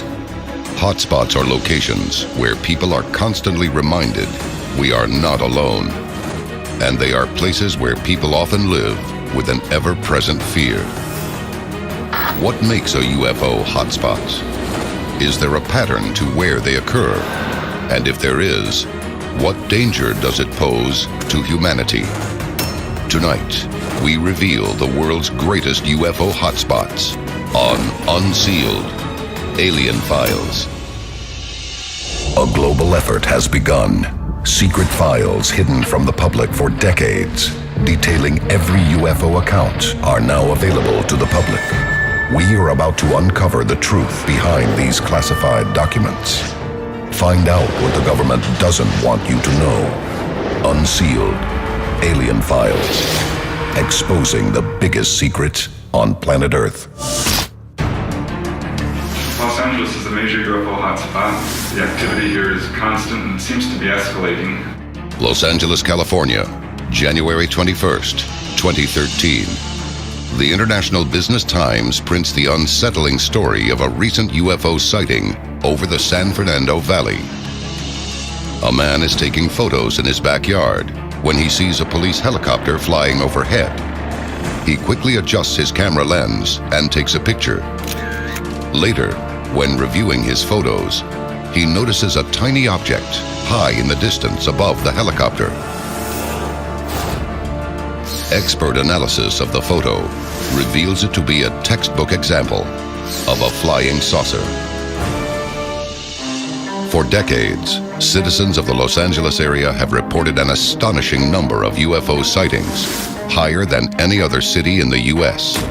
1992, Topanga Canyon, Los Angeles County. Sometime after midnight, the police receive a frantic call from a driver and his girlfriend on the Pacific Coast Highway. He claims that a beam of light appeared from the sky and surrounded his car, pulling the vehicle into the air. After a few moments, the light vanishes and the car drops back to Earth, leaving the couple frightened and shaken. Topanga Canyon is a small community and it's a large park area. And on July 14th, 1992, the skies must have opened up or something, some sort of portal, I don't know, but hundreds of UFOs were seen. I mean, to this day, I've talked to more than 20 separate adult witnesses who have confirmed the sighting on just that one evening alone. Why is Los Angeles a magnet for alien activity in North America? Many UFO experts trace the Los Angeles alien phenomenon back to an often forgotten chapter of the Second World War. Unsealed case file, The Battle of Los Angeles. February 24th, 1942. America has just entered the war. An unidentified aircraft suddenly appears in the night sky over Los Angeles. Fearing a Japanese attack, anti-aircraft batteries open fire. The battle over Los Angeles was an event in 1942 in which multiple witnesses observed an unidentified craft over LA. The military quickly went into action. They tried to figure out what the object was. They lit it up with their spotlights. They couldn't figure it out. Witnesses watch in horror as the U.S. Army fires over 1,000 rounds at the hovering UFO. The Battle of Los Angeles is such an important case because as the military engaged this object, fired rounds at it, they weren't able to touch it. As quickly as the UFO appeared, it vanishes without a trace. The infamous incident is known as the Battle of Los Angeles. The following morning, Secretary of the Navy Frank Knox claims it was a false alarm, and the UFO was in fact a weather balloon. The Army's explanation was that it was a weather balloon. And of course, if you're firing that many artillery shells at a weather balloon and you can't bring it down, you've got a problem with your defense. Is it possible that a highly trained American Defense Force launched an all-out assault on a harmless weather balloon? Even more alarming, if this were a genuine UFO, could the aliens have interpreted this unprovoked aggression as an act of war? Up next, an entire state in America has been a focal point of UFO activity for decades. We'll reveal where and possibly why. On Unsealed, Alien Files, exposing the biggest secret on planet Earth. Welcome back to Unsealed, Alien Files. Los Angeles, California has been the site of countless documented alien encounters. But it isn't America's only UFO hotspot. The entire state of Texas has seen hundreds of UFO incidents dating as far back as the 19th century. I really do think there is some sort of a base down there just because of the huge number of reports. This is a major flap area, a hot spot. Aurora, Texas, 1897. A UFO crashes into a windmill, as reported by the Dallas Morning News. Locals recover an alien body and bury it with Christian rites in Aurora Cemetery. A plaque at the cemetery identifies the alien burial to this day. Lubbock, 1951. 3 professors from Texas Tech photograph a fleet of UFOs. The incident becomes known as the Lubbock Lights. Stephenville, 2008. Over 30 witnesses, including law enforcement, see a mile-wide UFO fly overhead in the middle of the day. The incident receives worldwide media coverage. Why is the Lone Star State the focus of so much alien attention? The search for answers begins 60 miles northeast of the Mexican border in the small town of Marfa, Texas.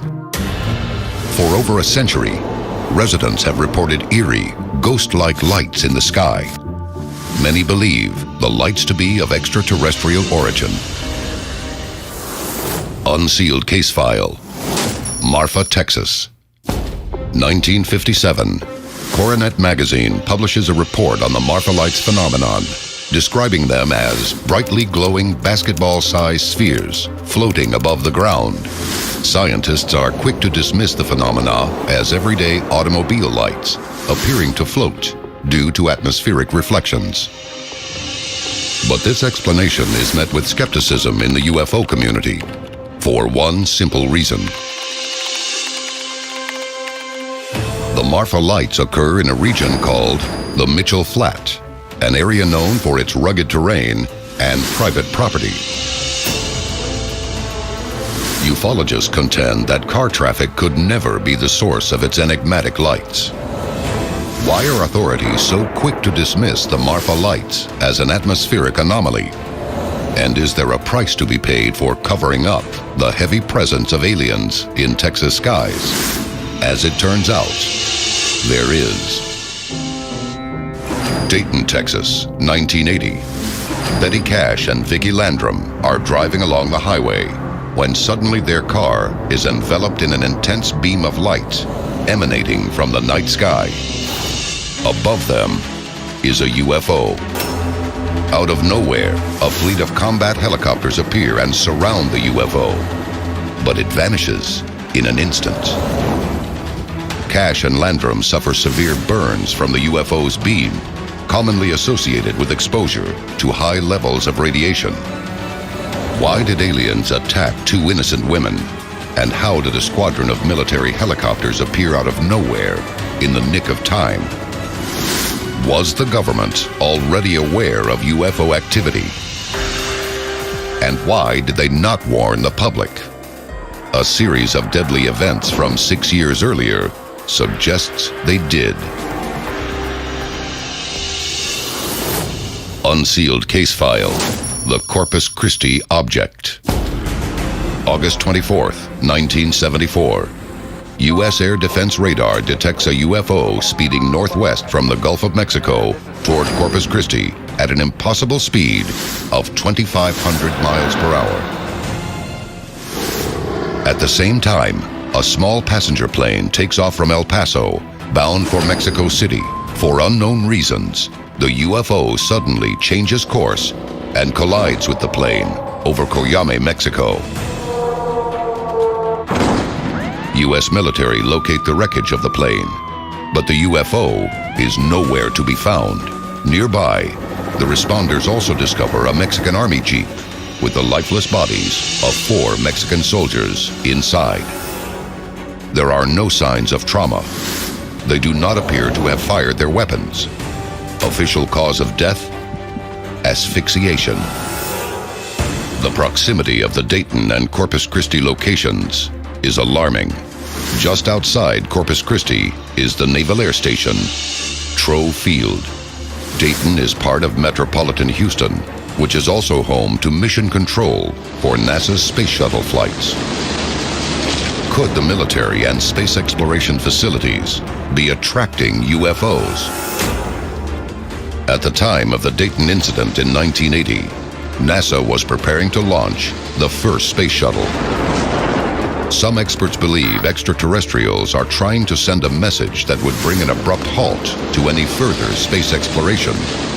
Maurice Chatelain, who was director of NASA Communications, became famous in UFO circles because he was the first NASA insider to talk publicly about UFOs and say NASA knew about the presence of UFOs. It was NASA's most closely held secret, and Maurice Chatelain proved right of it. Coming up, we reveal another UFO hotspot where 12,000 sightings have been recorded over the past 60 years, including violent alien attacks. On Unsealed, Alien Files, exposing the biggest secret on planet Earth. Welcome back to Unsealed, Alien Files. America is riddled with UFO hotspots. But it isn't the only nation experiencing this phenomenon. In 2008, the British government declassified decades of eyewitness accounts of UFOs. The sheer volume of information was overwhelming. From the 1950s to the termination of the British government's UFO project, around 12,000 UFO sightings were investigated. Nick Pope is a former official with the British government's UFO desk, a department dedicated to the investigation of UFO sightings. These incidents date from World War II to modern day. Many of these UFO encounters are unpredictable and dangerously close calls. The Civil Aviation Authority and the Ministry of Defense have on their case files several instances where there were near collisions between UFOs and commercial aircraft. In one instance, the pilot had time only to shout, "Look out, look out," before the UFO rapidly passed. Fortunately, there wasn't a collision and the UFO narrowly missed the aircraft. There were perhaps half a dozen or a dozen cases of near collision between UFOs and commercial aircraft. These incidents bear an uncanny resemblance to the Corpus Christi collision. But Britain's hotspot similarities with Texas go far beyond near misses in the air. Here, too, aliens target military bases, posing a serious threat to national security. One event in particular has achieved legendary status among British UFO investigators: the Rendlesham Forest incident. Over a series of nights in December 1980, United States Air Force personnel based at Bentwaters and Woodbridge in the United Kingdom saw UFOs. On the first night of activity, numerous witnesses, including John Burroughs and Jim Penniston, saw strange lights in the forest which were unlike anything they'd seen before. The two airmen set out to investigate. They discover the flashing lights are emanating from a large, triangular-shaped UFO resting on the forest floor. Jim Penniston approached the UFO and at one point actually touched the side of the craft. He's described how this touching of the craft led to some effect where he was jolted and received what he can only really describe as some sort of telepathic download. Later, he felt a compulsion to write in his police notebook pages and pages of ones and zeros. These ones and zeros have been theorized to be binary code, and many people speculate that this is a message of some sort. There's huge controversy about the binary code and the Rendlesham message, and indeed there's a lot of discussion and debate about whether this is a message, and if it is, what this message says, what it all means. Decoding the message may reveal why aliens are targeting hotspots like Britain and Texas. It may be that further revelations are yet to come. Not everything that I've seen has yet seen the light of day. There may be some revelations that will be made in the future. There may be some things that will never be released. Coming up, we investigate the next frontier of alien hotspots and learn if it might in fact be the last. This is Unsealed Alien Files, exposing the biggest secret on planet Earth. Welcome back to Unsealed Alien Files. The time to act is now. There are 3 simple steps you can take to unseal the truth. Follow on Twitter. Follow the Unsealed Twitter feed to receive breaking news of the latest alien happenings as they develop. Tell your story. Have you seen a UFO? Whatever we encountered affected our memory. Upload stories and pictures to our interactive map. Join the movement. Get the Unsealed bracelet and the unique code hidden underneath to access exclusive content. Stop living in the dark. It's definitely coming this way. Get involved in the fight to unseal the truth. Now. Both the US and the UK are inundated with intense UFO activity. Many of these hotspots occur near military installations. But what are these alien reconnaissance missions for? The answer may lie on the opposite side of the planet, inside the world's rising superpower, the People's Republic of China. Hangzhou, July 7th, 2010. Thousands watch in stunned disbelief as a flaming UFO streaks across the night sky over the eastern city. Many capture vivid images of the object. Authorities immediately close Xiaoshan International Airport, thrusting the story into the worldwide media spotlight. The government pledges to launch a full investigation into the incident. Ultimately, the findings are never disclosed to the public. Only a week later, a second mass UFO sighting occurs in the southwestern city of Chongqing. Local residents are terrified. Renowned Chinese astronomer Wang Xichao has been studying UFO sightings in China for nearly 40 years. He believes UFO activity in China will only continue to increase. And according to a recent public statement, he doesn't rule out the possibility that the aliens might be hostile. If they are friendly to us, we can promote the human being civilization through exchange and cooperation with them. If they are not, as long as we prepared for their invasion, we can beat them back based on their weaknesses. After all, they are life entities. Are aliens surveying these places in preparation for a massive invasion? If so, is humanity even capable of defending itself against sudden attack? This is Unsealed, Alien Files, exposing the biggest secret on planet Earth.